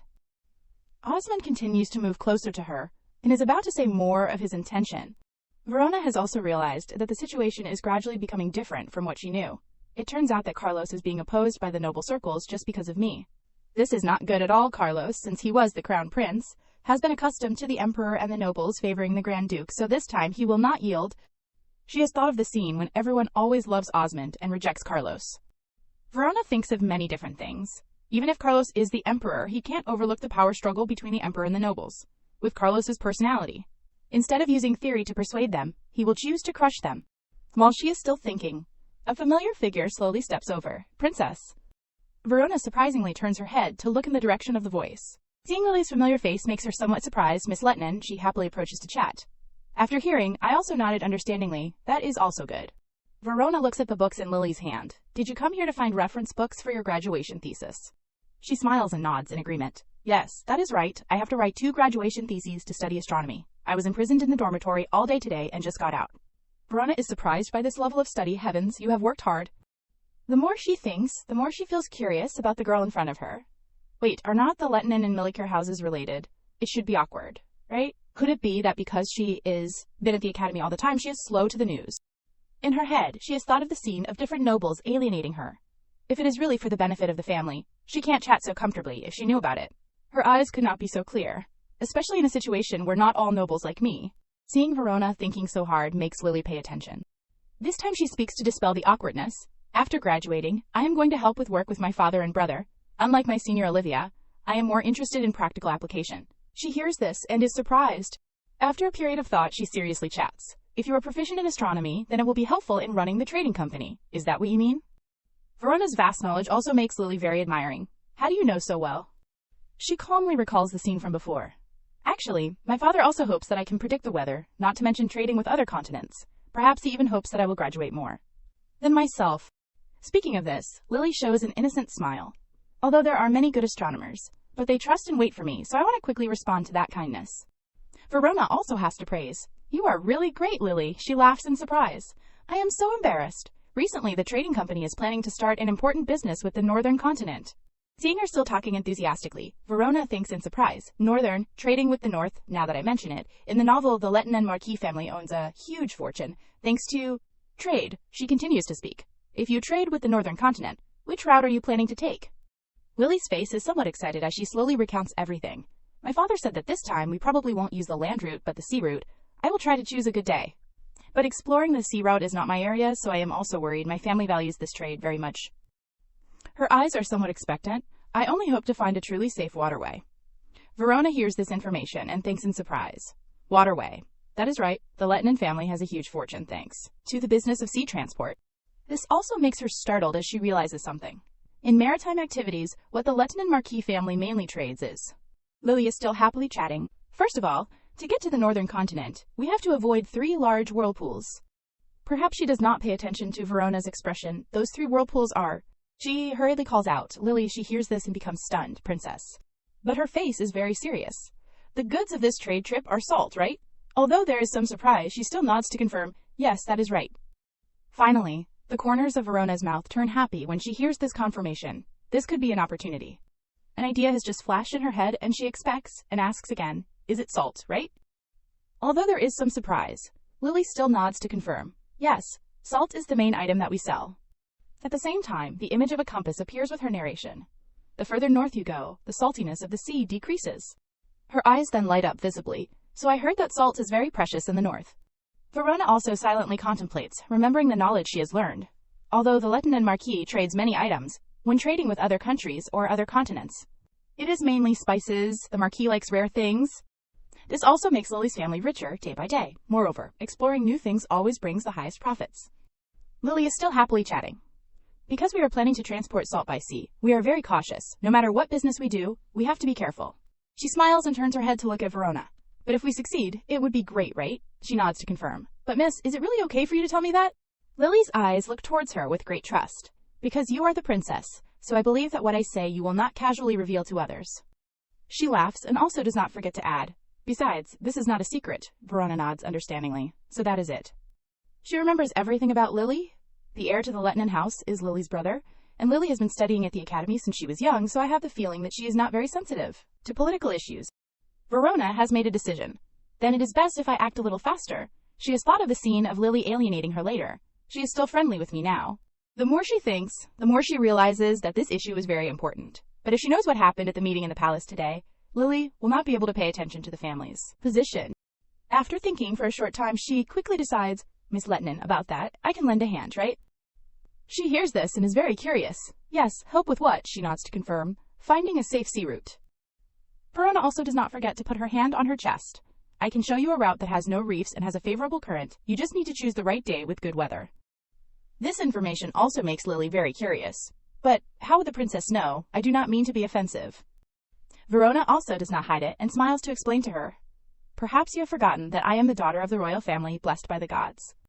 Hearing this, Lily remembers the story behind, oh, that is right, the princess is from Waterfall. Her face is somewhat excited. Is that an exclusive technique of Waterfall? She also does not forget to instruct that is a secret. Because in Verona's head at this moment, she has her own calculations. Although it is somewhat hasty, but if I help Carlos to gain the support from the Letnan house, then the Millicure house may change their mind. Good things have appeared in her head. The two houses are related to each other, but secretly compete, so the relationship is not very good. Because the Millicure house has the title of founding merit. Their position is higher, while the Letnan house, even if their pride is hurt, it is not convenient to speak up.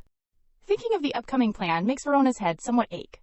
But if the family that is always looked down upon suddenly becomes rich, then will things have a different change. At the same time, an event has appeared in her head. Moreover, if the Letnan house is close to the royal family, they will start to worry. This makes Verona even more pleased with her plan. Although the royal family and the noble faction are fighting for power, they also do not want to directly make enemies with the royal family. So they will temporarily remain silent. Seeing her looking strange makes Lily very confused. Princess. She then remembers something and hurriedly turns her head to look towards her. Miss Letnan, do you believe me? Lily smiles and nods to cooperate with her. Of course, princess. Then I am counting on you, princess. Time quickly shifts to the late evening, at a large mansion. Osmond quickly returns. All the servants hurriedly run out to greet. Sir, you are back. The butler also slowly steps forward, intending to say something more. Sir, I have something to say. Osmond's eyes are very uncomfortable as he orders. Stop, I am tired. Let us talk about that later. Hearing him say that, the servant is a little surprised but still nods. I understand, sir. Osmond ignores the servants' voices. You rest. He steps inside the large room. This time, Osmond carries a very tired look as he returns to his room. He slowly opens the door and steps inside. Looking at the scene in front of him has made him very confused. Why are you here? It turns out that Olivia has been standing in his room. Olivia. Hearing Osmond's voice, she then slowly turns her head. Grand Duke, you're back a bit late. Her face becomes very excited as she constantly chats. You said there was something you needed to discuss after the meeting in the royal palace, so when I heard the news that you were back, I came here right away. His face is somewhat very uncomfortable, but that does not mean you have permission to enter my bedroom. Olivia does not pay much attention to these things. She smiles and looks at the vial of medicine in her hand. Yes, I was too careless, but please rest assured. Besides the butler, no one will know that I have entered your room. Have you forgotten my ability? He hears this and laughs and nods. That is good. She also does not forget to add, I am just a protected person, so I do not want others to see me chatting with you in the middle of the night. Olivia's face has some intention as she calculates. There are already enough rumors about the noble circles out there. I do not want to make myself bait for them. She looks up towards Osmond. And what about you? This time she has mentioned Verona's beautiful figure. How is Princess Verona? Hearing this name, Osmond then laughs in surprise. He slowly walks forward and chats. I thought the Emperor was attracted by that weakness, but it seems that is not the case. Hearing him say confusing words makes Olivia somewhat surprised. She smiles and continues to chat. You can't judge anyone just by looking at them. You know this well. Osmond's eyes glance towards her. Aren't you the most typical example? Olivia also quickly responds. You make me shy. You are not just anyone either. Inside the room, the two constantly chat with each other. It is becoming more and more confusing. I know you will let go of these small things. After a period of chatting, Olivia immediately speaks. Okay, you are probably tired too. I will get straight to the point. She moves closer to Osmond's face. Will you accept the deal that I propose? Hearing these things makes him feel somewhat interesting. Deal. The first time I met you, I thought you were very interesting. No, you are still quite interesting now. He slowly reaches his hand towards Olivia. It is just that the content of that deal is quite surprising. Did not you once say you wanted to become the Duchess? He gently touches Olivia's innocent face, standing still there. Osmond laughs in surprise at this change of hers. When did you want to become the Empress and rely on me to support you? That is quite a bold proposal. Hearing this, she is somewhat surprised and laughs as she recalls. Duchess, that is right. It was like that for a while.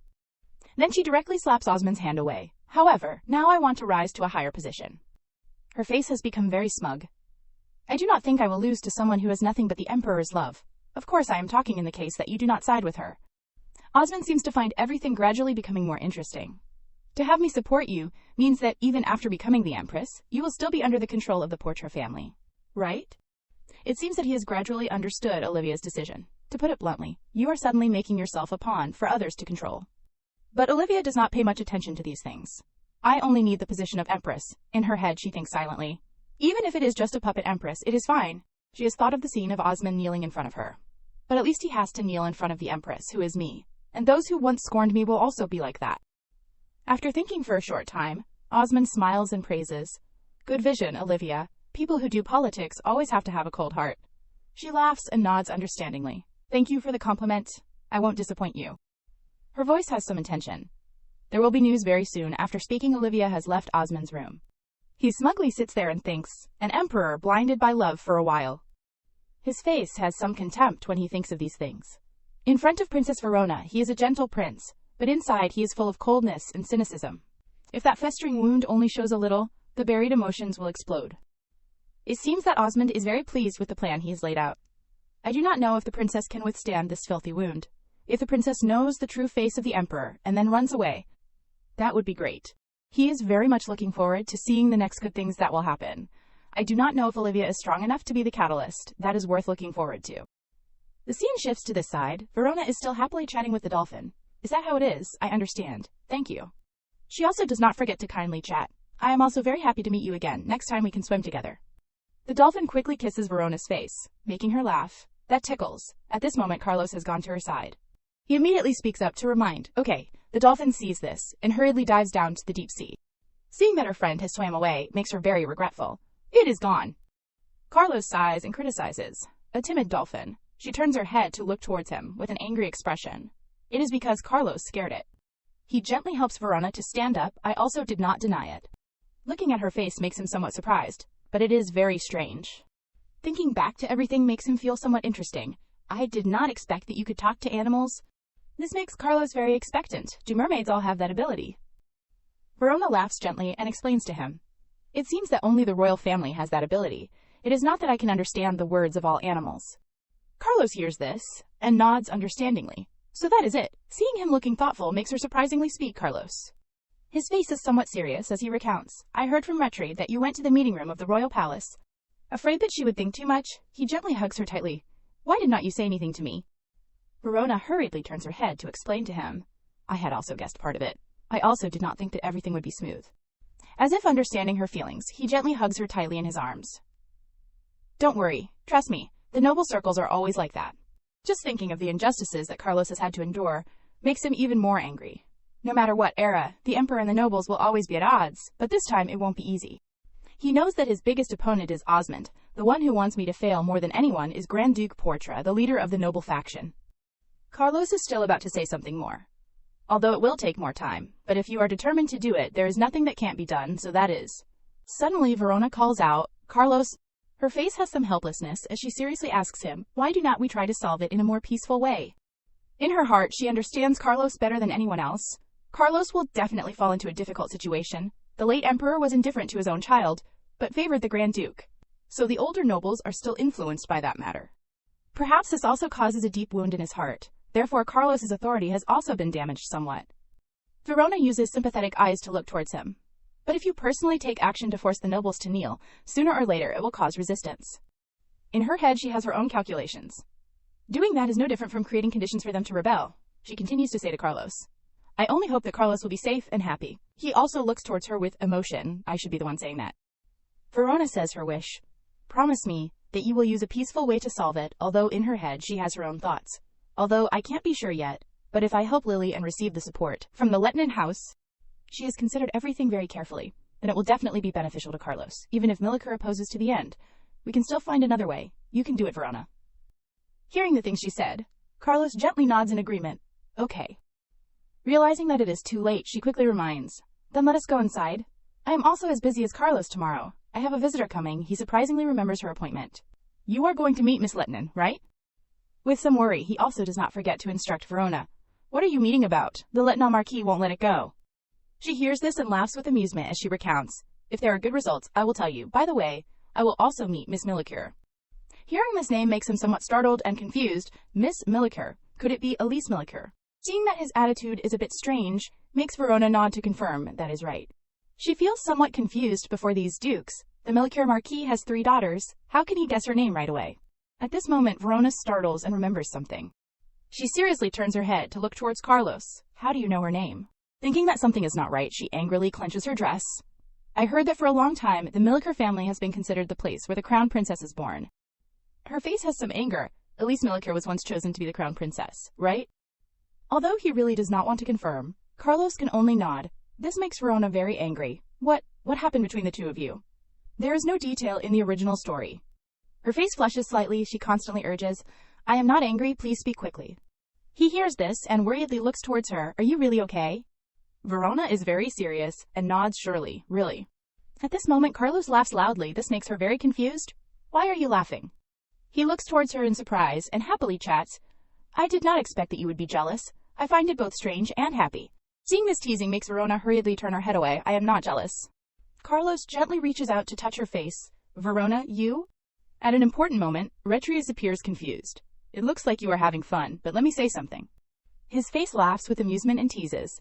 The child said that it does not understand why mom's heart is beating so fast. It is very curious. He also does not forget to laugh and add, the baby is watching. What are you two planning to do? Your Majesty is really shameless. Carlos coldly orders, get out. This makes him somewhat disappointed. Your Majesty told me to report about the baby. Seeing Carlos's glare, Retrius hurriedly runs away. I know. Seeing this, Carlos laughs and chats. Okay, let us go inside. Suddenly, Verona's voice rings out. I still have not received an answer. Her face is very uncomfortable as she glances in another direction and asks again. Miss Elise Milliker was once a candidate for Crown Princess. No, what is your relationship? He smiles gently and explains. Elise Milliker was just one of the candidates that the late Emperor liked. She was very young and had not even attended the debut ceremony yet. Thinking of these things makes him somewhat thoughtful as he contemplates debut ceremony. Carlos laughs very excitedly. Suddenly, I am also curious. I wonder what your debut looked like back then. She hears this and then sighs. Suddenly, I am not jealous anymore. Time has shifted to the next morning, in a large room. Verona worriedly sits quietly there. She thoughtfully contemplates the path she has discovered. The East Sea current connecting the North Sea and the South Sea is quite erratic, so to determine whether it is stable or not, it needs at least 2 weeks. At the same time, she has also thought of the scene of all 3 of them being close together, during the time that I am following the sea current with Miss Lettinen. I will take the opportunity to get acquainted with Miss Elise Milliker. This is a suitable time, because Miss Lettinen is about to graduate. She is very much looking forward to it, and I wonder what kind of person Elise Milliker is. Suddenly, the sound of someone knocking on the door rings out. A small figure slowly steps inside. As soon as she sees Verona, Elise bows her head to salute. Greetings, Princess. Seeing that she has such an adorable appearance also makes her surprised. Greetings, Miss Elise Milliker. Is not Miss Lettinen coming with you? She hears this and becomes somewhat hesitant as she hurriedly explains, Sister Lily, no, Miss Lettinen sent a letter saying that she suddenly had something urgent. Her professor called her. She asked me to convey her apologies for not being able to come. Hearing this, Verona then understands something. So that is it. No wonder. I did not see a prior notice. It is okay. Please sit down, although she is a bit worried. Elise still slowly steps towards her. Thank you. Immediately after, both of them fall into silence. No one speaks a word to the other. Seeing Elise being so shy also makes Verona think in surprise. Lily said that Elise is a bit shy, but I did not expect her to be so introverted. Seeing her gentle face makes her pay attention. After taking all her courage, Elise worriedly speaks. I know it is a bit abrupt to say this, but can I ask why the princess is meeting with me? She hears this and explains to her. You do not need to be nervous. I called you here just because I wanted to be closer to you. She hears this and becomes stunned. Yes, Verona smiles to explain. Is that too weird? Her eyes are somewhat sad as she recounts. I came from another country, so there are no friends of the same age around who I can open my heart to. To be honest, I feel lonely. Verona gently takes the teacup in her hand, and Miss Lettinen introduced you to me. At that time I was very happy, and the 2 of you are relatives, so I feel even more at ease. So please do not think too much. Elise hears these words and then gently sighs in relief. I feel relieved now that I heard you say that. Her face is very thoughtful. Verona sees this and assesses, not like the Marquis at all, someone who is so straightforward and outspoken that he often clashes with Carlos. Remembering something, she then speaks to break the awkwardness. Because today is our first time meeting, how about we chat together to understand each other a little more? I have many things I want to know about you. Elise also obediently nods understandingly. As long as I can answer, I will try my best to answer you. This makes her somewhat happy, so cute. Seizing the opportunity, Verona's face is expectant as she asks, Miss Milliker, have you had a boy that you like? She hears this and nods to confirm, yes, I have someone I like. Realizing that she has let something slip, her face turns red, and she becomes hurriedly embarrassed. Elise, like a child, constantly explains, no, there is no one. No, there is, actually, but it is not. His Majesty. Verona hears this and is somewhat startled. Why did you suddenly mention His Majesty? Because she is too embarrassed. She hurriedly explains. I did not intend to ask to know your thoughts about His Majesty. I just wanted to hear the love story of a cute girl like you. Although she also has some calculations in her heart, of course this is also a calculated question aimed at winning Elise's favor. She worriedly continues to explain her thoughts. I do not want the princess to have any misunderstandings about me, even though my father has not given up his intention, and is still nominating me as a candidate for Empress. I also do not want to be the crown princess. Elise's face has a somewhat flustered expression as she recounts. Besides that person, I really have never thought of anyone else. After speaking, she also shyly turns her face away. Verona sighs in relief. She smiles and puts her hand on her chest. I understand your heart. Thank you. I am very curious. I wonder who will have the honor of marrying a warm girl like you. She becomes even more curious.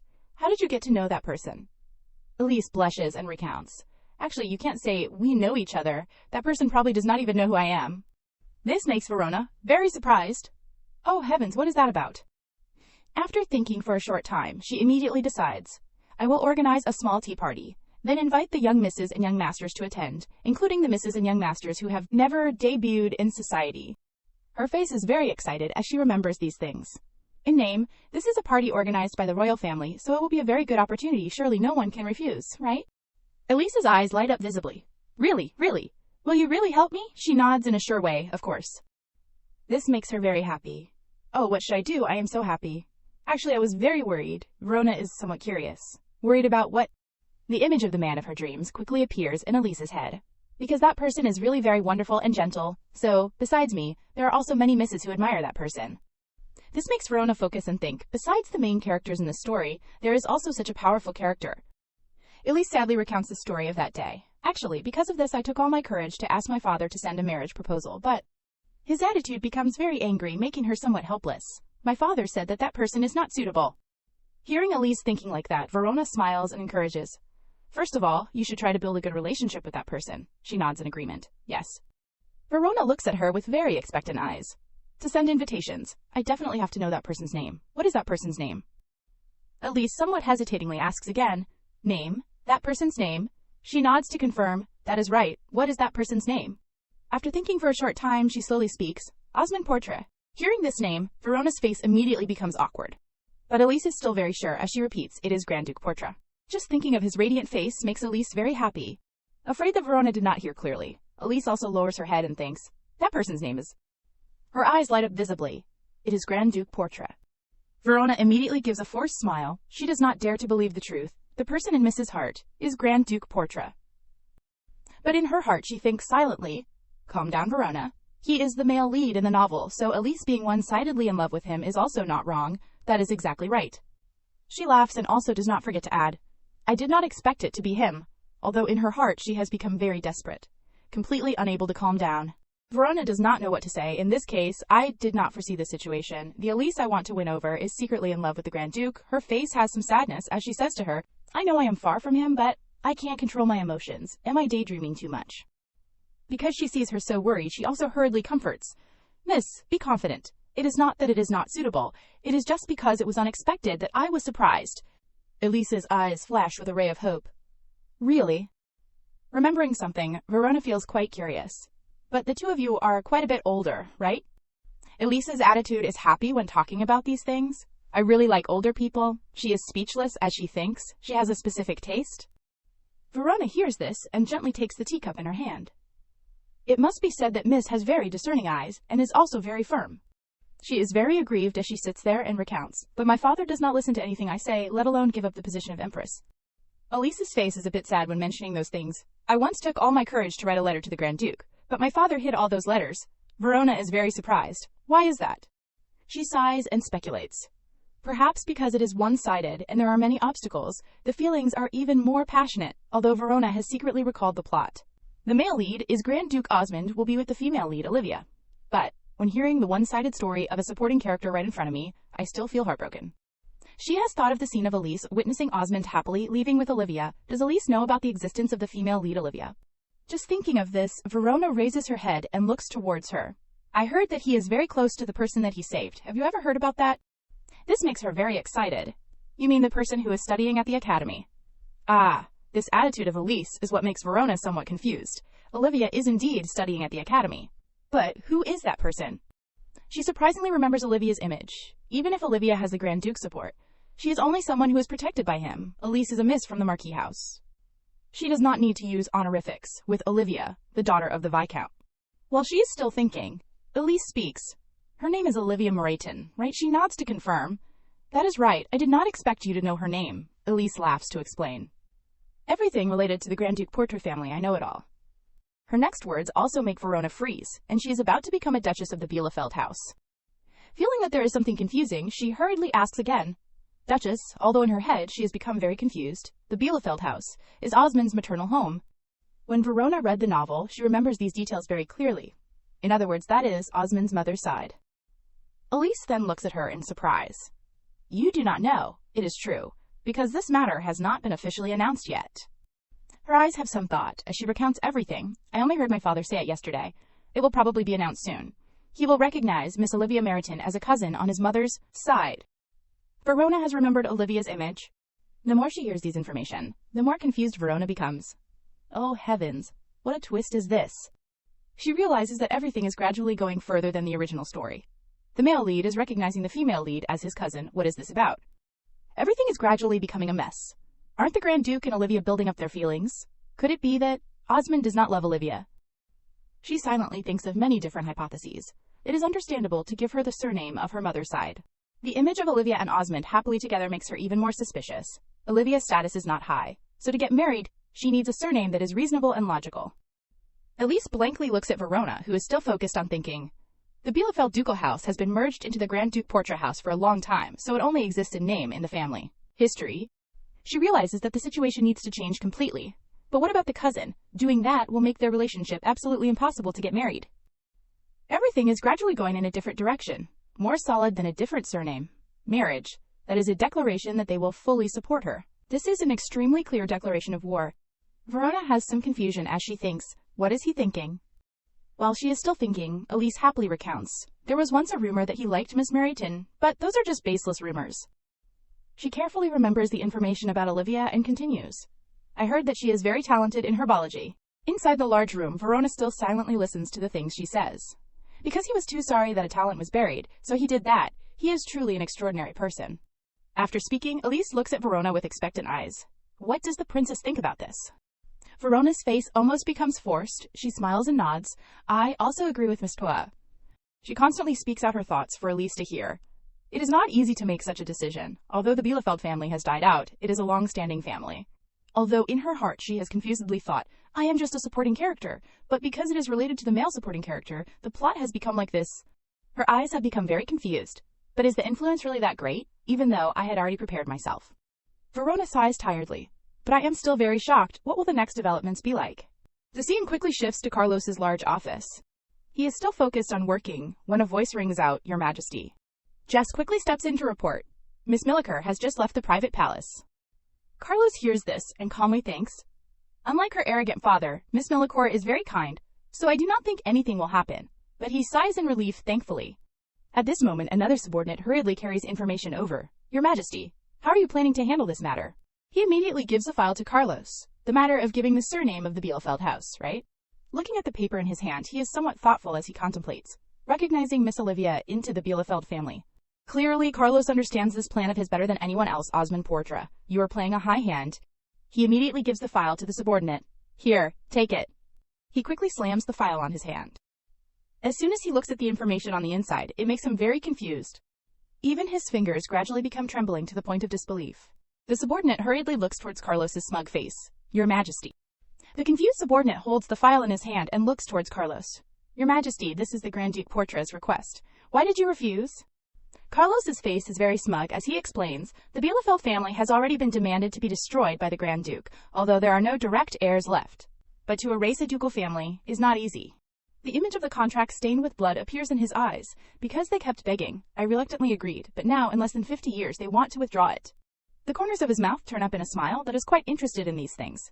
He is underestimating the royal family too much. The servant keeps explaining further, but they do not intend to choose Miss Moreton as the heir. If you do not agree, I am afraid that Grand Duke Portra will. Before he can finish speaking, Carlos coldly interrupts, enough. He continues to turn his head to look towards another duke in the back. Where is the invitation that I told you to prepare? The man quickly steps forward and calmly announces, it has been sent to the temple as you instructed. His face is somewhat worried. The messenger has just returned to report that we can hope for a positive answer. Carlos nods understandingly. Then prepare to welcome the Pope as planned. After thinking, he immediately decides. You stand up and direct, the surprised look at the noble, me. Carlos laughs in surprise and looks towards him, not confident. His appearance completely changes. He hurriedly nods in agreement. No, please give it to me. Remembering something, the Duke continues to report, also, Your Majesty, after the banquet tomorrow celebrating the National Day, there is also a seat reserved for the Duchess of Bielefeld. He continues to announce the serious issue coming up. But because you did not accept the request to join the family, I will remove the name from the list. Carlos nods with satisfaction. You are right, she is not the Duchess of Bielefeld, so there is no need to reserve a seat. He obediently follows. Yes, then I will also delete it from the invitation list. Carlos also does not forget to instruct. Just do that. All of these things are seen by Portre's people, who are so angry that they grind their teeth. Seeing him angry like that also makes Carlos very pleased. Grand Duke Portre, you are really bad at reading people. Your emotions are too obvious. Time quickly shifts to the late evening. Elise's voice rings out. I am very grateful to the princess. Her face clearly reveals happiness. Thanks to you, I was able to attend the National Day Ball. How did you convince my father? She laughs gently to explain. It is not difficult at all. She remembers the thing that she asked Carlos to do. Just a letter from Emperor Carlos, and everything was solved. The power is really top-notch. Thinking of these things has made Elise excitedly hug her face. What should I do, princess? My heart is pounding. She also does not forget to excitedly say to her, today, I will definitely strike up a conversation with him at the Duke's mansion, pretending like it was a coincidence. Verona nods to encourage good luck. She also does not forget to add, remember to tell me. Elise nods. Of course, at this moment, Carlos also slowly steps over. He gently calls out, Verona. She sees that he has also appeared at this place, and is surprised. Carlos. Elise hurriedly bows her head. I take my leave. Just like that, she runs away quickly, making Carlos somewhat surprised. Afraid that Verona is feeling tired, he worriedly keeps asking, aren't you feeling tired? On the National Day, the Emperor and Empress welcoming guests is a tradition. But you do not need to try too hard, you can go back to your seat first. She hears this, and smiles and nods understandingly. If I am tired, I will tell you right away. He continues to start grumbling constantly to Verona. Actually it is because I am worried about you, that I am asking, and it seems like everyone is almost here. We can close the doors now, right? Verona has some surprise as she asks again, everyone is here. Suddenly a voice rings out. That can't be done. Jess keeps reminding, sir, you must present an invitation, but Osmond is very uncomfortable and is making a fuss here. There has clearly been some misunderstanding, Chief. Do not you know who I am? At this moment, Carlos also slowly steps over. Grand Duke Portre, what are you standing there for?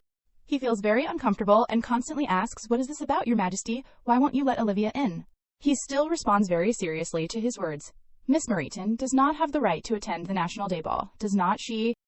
Osmond's face becomes very stunned. Meriton, clearly she is a person of Bielefeld. Olivia in the back has become very sad. Carlos at this moment continues to speak to remind. Judging from this expression, it seems you do not know about that. Carlos's voice rings out throughout the wide hall at this place. Didn't Baron Zet go to Grand Duke's place already? Osmond nods to confirm. He did, but it happened to coincide with the time of the ball, so. Realizing that something is not right, his face gradually becomes ugly. Carlos at this moment is still smugly thinking. It is late, the Baron Zet did well, right? He smiles and chats. Anyway, it is already time.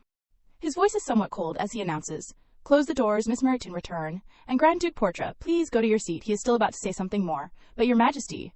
After thinking for a short time, Osmond has become very uncomfortable. He quickly pulls Olivia and steps inside to explain, Olivia Meriton cannot attend as a noble of the capital, but she will have the right to attend as my dance partner. In the back, witnessing the entire scene makes Verona think in surprise. Usually the dance partner will be the lover unless they are children. Will that be okay? Anyway, it is better than not being allowed in and being kicked out. Seeing him so stubborn, Carlos can only sigh and turn to announce, do as he says, Jess, close the doors. Jess hurriedly bows his head to understand. Yes, Your Majesty. Verona just walks while looking around the garden and surprisingly thinks, I thought someone would take her to a private place. Seeing him still following her makes her very confused. Carlos's place is not this way. Hearing her say that, he laughs to explain, because you are not the official empress. You will sit separately, but I can't let you go alone. She sees this and is somewhat confused. Are you really going to take me all the way to my seat? That will attract a lot of attention. He still does not care about the eyes of everyone around. You should get used to it. Verona sighs and complains boredly. Who knows? Will that day come? He gently advises. You will soon get used to it. Carlos also does not forget to kiss Verona's forehead in front of everyone. Then see you later, she nods understandingly. Yes. Feeling that there is something strange, she slowly turns her head to look back. Elise witnesses the scene just now and has become very admiring. Oh heavens, princess. His Majesty is really gentle with you. She suddenly appears and makes her feel somewhat confused. Miss Milliker? Elise and Mari happily chat with Carlos about the scene just now. He is completely different from what my father told me. The gaze is only for the princess. They constantly discuss with each other very enthusiastically. If only my fiancé would look at me like that. Verona, who is Miss Mary's fiancé. She smiles to explain. It is the second young master of the suit account. Elise hears this and then remembers something. Is that the person who just joined the night regiment this time, right? She nods to confirm in a sure way. That is right. Remembering something, Verona worriedly asks, Miss Milliker, Lily, no. Is Miss Letton coming late? She hears this and smiles to explain. Sister Lily is not feeling well, so she could not attend. It is probably because she was preparing the thesis too hard. She continues to slide into the empty seat right next to her. So this empty seat is... A familiar voice rings out. Sorry, I am late. Verona turns her head and is somewhat surprised. Carlos is wearing the magnificent dress and slowly steps over. Sorry, I am late. She hears this and smiles in surprise in response. You do not need to apologize, although in her head she has thought, that empty seat is for the Duchess of Bielefeld, who is not recognized. After clearly being removed from the etiquette list, there must be some mistake. Seeing her appear at this place makes her startled as she realizes something. This time she smiles and chats with Olivia. I will arrange a seat for Miss Mariton. Please wait a moment. The sounds of whispers ring out. Miss Mariton, in her heart she is somewhat helpless. Sorry, Olivia, but etiquette is still etiquette. This time the nobles who were present there constantly discussed together. Isn't she the Duchess of Bielefeld? Those voices were somewhat scornful. Could the reason the Grand Duke caused a commotion earlier be because of Olivia? She felt a bit angry after hearing these things. Verona then called out, Louisa. She slowly approached. Your Highness, you called. She smiled and announced to her, Please prepare a seat for Miss Mariton. Hearing this, she seriously explained, If it is Miss Mariton from the Viscount's house, perhaps the seat should be arranged at the end of the table. Verona did not say anything more about this issue. The party is about to start. Please prepare quickly. Louisa immediately approached Olivia. Miss Mariton, please follow me. Seeing that she was still standing there, Verona then spoke, Miss Mariton. She did not forget to calmly explain to her, due to some issues we had to arrange seating urgently, but since you are the Grand Duke's dance partner, you are also my honored guest. Her attitude clearly showed her displeasure. Thank you for the princess's favor. After doing these actions, Verona felt extremely guilty. I did not intentionally make things difficult for you, I am sorry. She stood there, watching her slowly leave. At this moment a voice rang out. The Pope has arrived. He slowly entered the interior. Everyone there continuously discussed animatedly. This is the first time I have seen the Pope attend the National Day celebration. That is not all. This is also the first time Clarence has sent an invitation to the clergy. They continuously discussed what made His Majesty change his mind. Verona looked in surprise at the nobles who were still constantly discussing, so the nobility also realized the distance between Carlos and the clergy. So Carlos has decided to maintain relations with the clergy. Verona had even caught Carlos concentrating on reading books many times, even though it was all just so that the child about to be born would receive blessings from the Pope. But how many times has he read it? He was a person of power whom everyone respected. If a disaster like the previous tsunami happened again, they would receive more help from the Pope this time. While she was still thinking, the Pope looked towards her. This made Verona a little confused. Why is he smiling when he looks at me? The Pope continued to walk towards Carlos and read the speech.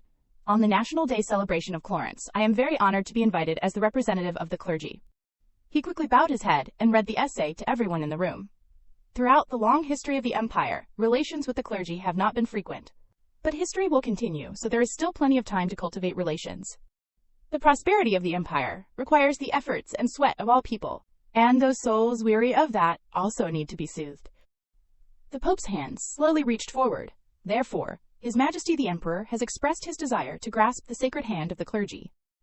Carlos also shook hands with him, showing cooperation. His face smiled and announced, The clergy admires the resilience of the royal family, so they are willing to accept. In front of everyone, he raised both hands forward. In the name of the Pope, I bless the Clarence Empire. Verona and the nobles immediately applauded and congratulated. Although the relationship between the empire and the church was not good, there were still many people in the nobility who believed in God. She silently watched Carlos and him shaking hands in cooperation. Perhaps, today will be a turning point that changes Carlos's support base. This year's National Day is truly fruitful. After some time, everyone happily chatted together. Looking at the scene before her, Verona noticed, that is, Elise was still happily chatting with Olivia, which surprised her, Elise and Olivia. This made her very curious. What are they talking about? While she was still thinking, a voice rang out from behind, Princess Verona. When she turned her head, she saw the Pope standing right there, Your Holiness. He smiled and approached her. I do not know if I am interrupting your pleasant time. Hearing this, she smiled and explained, Not at all. How can your personal presence be considered a nuisance? His face was full of anticipation as he asked, Well, can you spare me some time? Verona immediately handed the glass of wine in her hand to Louisa and nodded in response to him. Yes, I am very willing. Louisa quickly reminded, Your Highness, there is a vacant spot on the terrace. Verona nodded understandingly. Thank you, Louisa. She turned her head and looked at the Pope. Well, let us go up there. The scene quickly shifted to the large terrace. The Pope asked Verona, with some concern, Are you not tired? His words made her feel dazed. Yes. She hurriedly reacted, I am fine. I have attended social events a few times. But the Pope still worriedly placed his hand on the railing. The princess is pregnant. This made Verona somewhat confused. Did His Majesty reveal it to you? He shook his head and explained. Not exactly. The Pope gently bowed his head and recounted everything. As a practitioner, I cannot be unaware of the species blessed by God. The Princess of Waterfall is not simply the heir to a small country. How could I turn a blind eye? His incomprehensible words made Verona even more worried. Could the clergy know the secret of the Waterfall royal family? While she was still thinking, the Pope laughed. It is nothing big, so do not be too surprised. I can help the princess reduce her worries. Hearing this, she was surprised. My worries. He placed his hand on his chest and explained. I am just a humble person who does not dare to say much, but I can affirm that what the princess knows is not the whole truth. Hearing this, she seemed to understand something. Do you mean what I know? I do not understand what you just said. Seeing that she was so worried, the Pope only smiled and explained. I mean that destiny has been bestowed on the princess long ago. He smiled and turned his head to look at Verona, who was still dazed. So do not worry anymore. Be honest with yourself. The princess should also try to put down the burden weighing heavily in your heart. That is all I can say. The Pope turned to leave, so please think carefully. Seeing this, she was about to say something more, Your Holiness. Suddenly she became strangely silent. Unable to stand still and watch everything that had happened, Verona hurriedly ran towards him. She loudly called out, Your Holiness. Inside the room, a voice rang out, If so. What caught her eye was Carlos announcing to Osmond, The Grand Duke will surely gladly acknowledge the birth of that sacred successor. In front of everyone, he smiled and announced, With the Grand Duke's consent, I will officially announce the birth of the successor. These words made Verona's heart skip a beat. Why so suddenly? What? The scene shifted to Olivia. She walked while holding a letter in her hand. The thought of the innocent Elise made her even more smug. Elise Millicure, asking me to deliver a letter to the Grand Duke. Olivia looked somewhat maliciously at the letter in her hand. I have already guessed what the content is, probably pretending to be shy and rambling about unrequited love or something. There was some disdain in her eyes, living a life of happiness and abundance. But does she think that the Grand Duke would notice her with just that simple mind? Olivia immediately crumpled Elise's letter in her hand. She returned to the large hall and walked towards Osmond. Seeing that he was still happily chatting, she called out, Your Grace. Seeing her appear, he was a little surprised. Olivia. He politely turned around and said to everyone, Please excuse me for a moment. Osmond walked outside with Olivia like that. Her face had become extremely unpleasant. It is not right for you to leave me alone like this. But he had lost patience with these things. I think just bringing you here has completed what needs to be done. The more Olivia thought about it, the more angry she felt. But that is, if I were the Bielefeld Duchess, you know that my current status is not enough to get close to His Highness. Osmond's voice was somewhat scornful. The plan has failed. Let us stop here. No matter what else you do now, it will be useless. Hearing this, she frowned and sighed. I know, but seeing that she was unwilling, Osmond seemed to have calculated something. After thinking for a short time, he immediately decided, All right, if it is just a greeting, there is no reason to refuse. Osmond quickly walked towards Carlos, who was standing there. Your Majesty. Seeing him, he was surprised. Grand Duke Portrait. He quickly placed his hand on his chest and smiled. On the day the royal family is blessed. Osmond's face tried to be as friendly as possible. Please allow me the honor to participate. Carlos's face clearly revealed contempt. You are also a subject of the Empire, so of course you can. He did not forget to flatter him with a few more words. If I have the honor of standing in that aura as a family member, then I will be even happier. Olivia listened in silence. After thinking and calculating for a short time, she quickly smiled. Your Majesty, it has been a long time since I have seen you. Finally, I can greet you. As soon as she finished speaking, Carlos interrupted. Grand Duke. His eyes were somewhat cold, seemingly judgmental. I heard that Ms. Mermaid graduated from the academy with excellent results. Did she bribe the professors? His words made Osmond freeze. Why would you say that? In front of everyone, Carlos seriously exposed. I have never given Miss Mermaid the right to speak. I allowed her in here even though her status is not worthy. Instead of being grateful, she is arrogantly demanding a dialogue. How rude. Seeing that the situation was not good, Osmond hurriedly added. Even if you do not recognize the title of Bielefeld Duchess, the fact that I gave her the identity of my cousin will not change anything. Suddenly Carlos interrupted. Just being the Grand Duke's cousin is enough to greet His Majesty. A smile of surprise appeared on his lips at this interesting story. What a strange thing. He continued to look at Olivia and Osmond in front of him. You originally valued bloodlines, but now you care about a miss who is only the daughter of a viscount. Do you really consider Miss Mermaid your sister? Osmond's face was very certain, as he immediately declared, of course. He did not forget to add a few words of defense. I always value those who have both talent and virtue, and I do not want to miss them. Olivia is such a person, so I want to give her a worthy name. Carlos laughed in surprise. A name. Unfortunately, what you said is wrong. He calmly criticized, no matter how luxurious a coat of status one wears, the stains cannot be washed away. Whispers continued to ring out.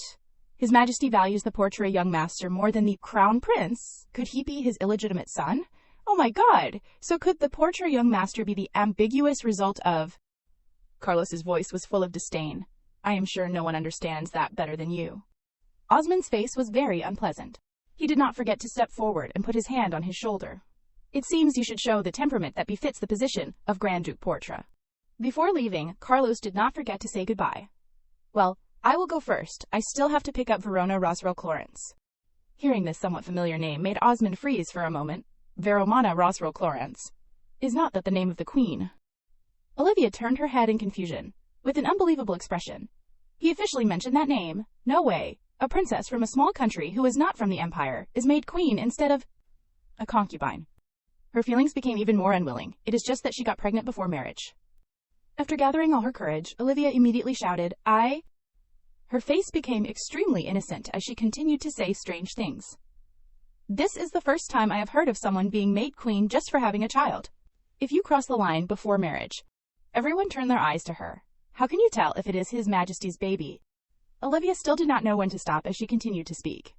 As far as I know, the reason for the engagement ceremony is to delay the wedding in order to verify whether the baby is of the correct bloodline. Carlos's eyes coldly glanced towards her. Are you willing to take responsibility for what you just said? His attitude completely changed, making her somewhat frightened. What? She had to tremble before Carlos's terrifying gaze. Those eyes, they are not human eyes. The more she thought about it, the more Olivia stood still in fear, not daring to move. Those are not human eyes. At this moment, Carlos turned to look at Osmond. Grand Duke Portra, you heard what the Bielefeld Duchess said, right?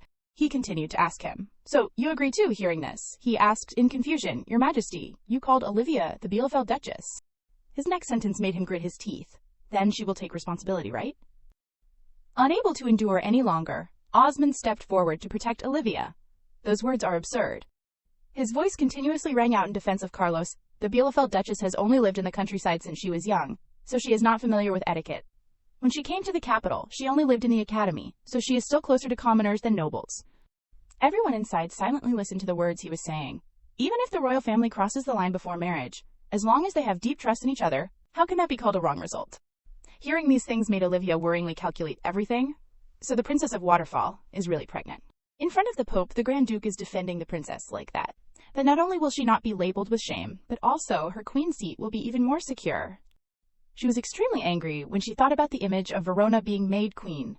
Carlos continuously asked him, so the Grand Duke will happily acknowledge the birth of that successor, right? This made everyone around continuously whisper, successor? What is this about? Could it be that the princess in that detached palace? At this moment, Verona also appeared. Carlos slowly announced in front of everyone, with the Grand Duke's consent, I will announce to everyone the birth of my successor. He turned his head to look at Verona, who was still standing on the side. Verona, come here. No, it should be my queen. Hearing these words made her, who had just appeared, become extremely confused.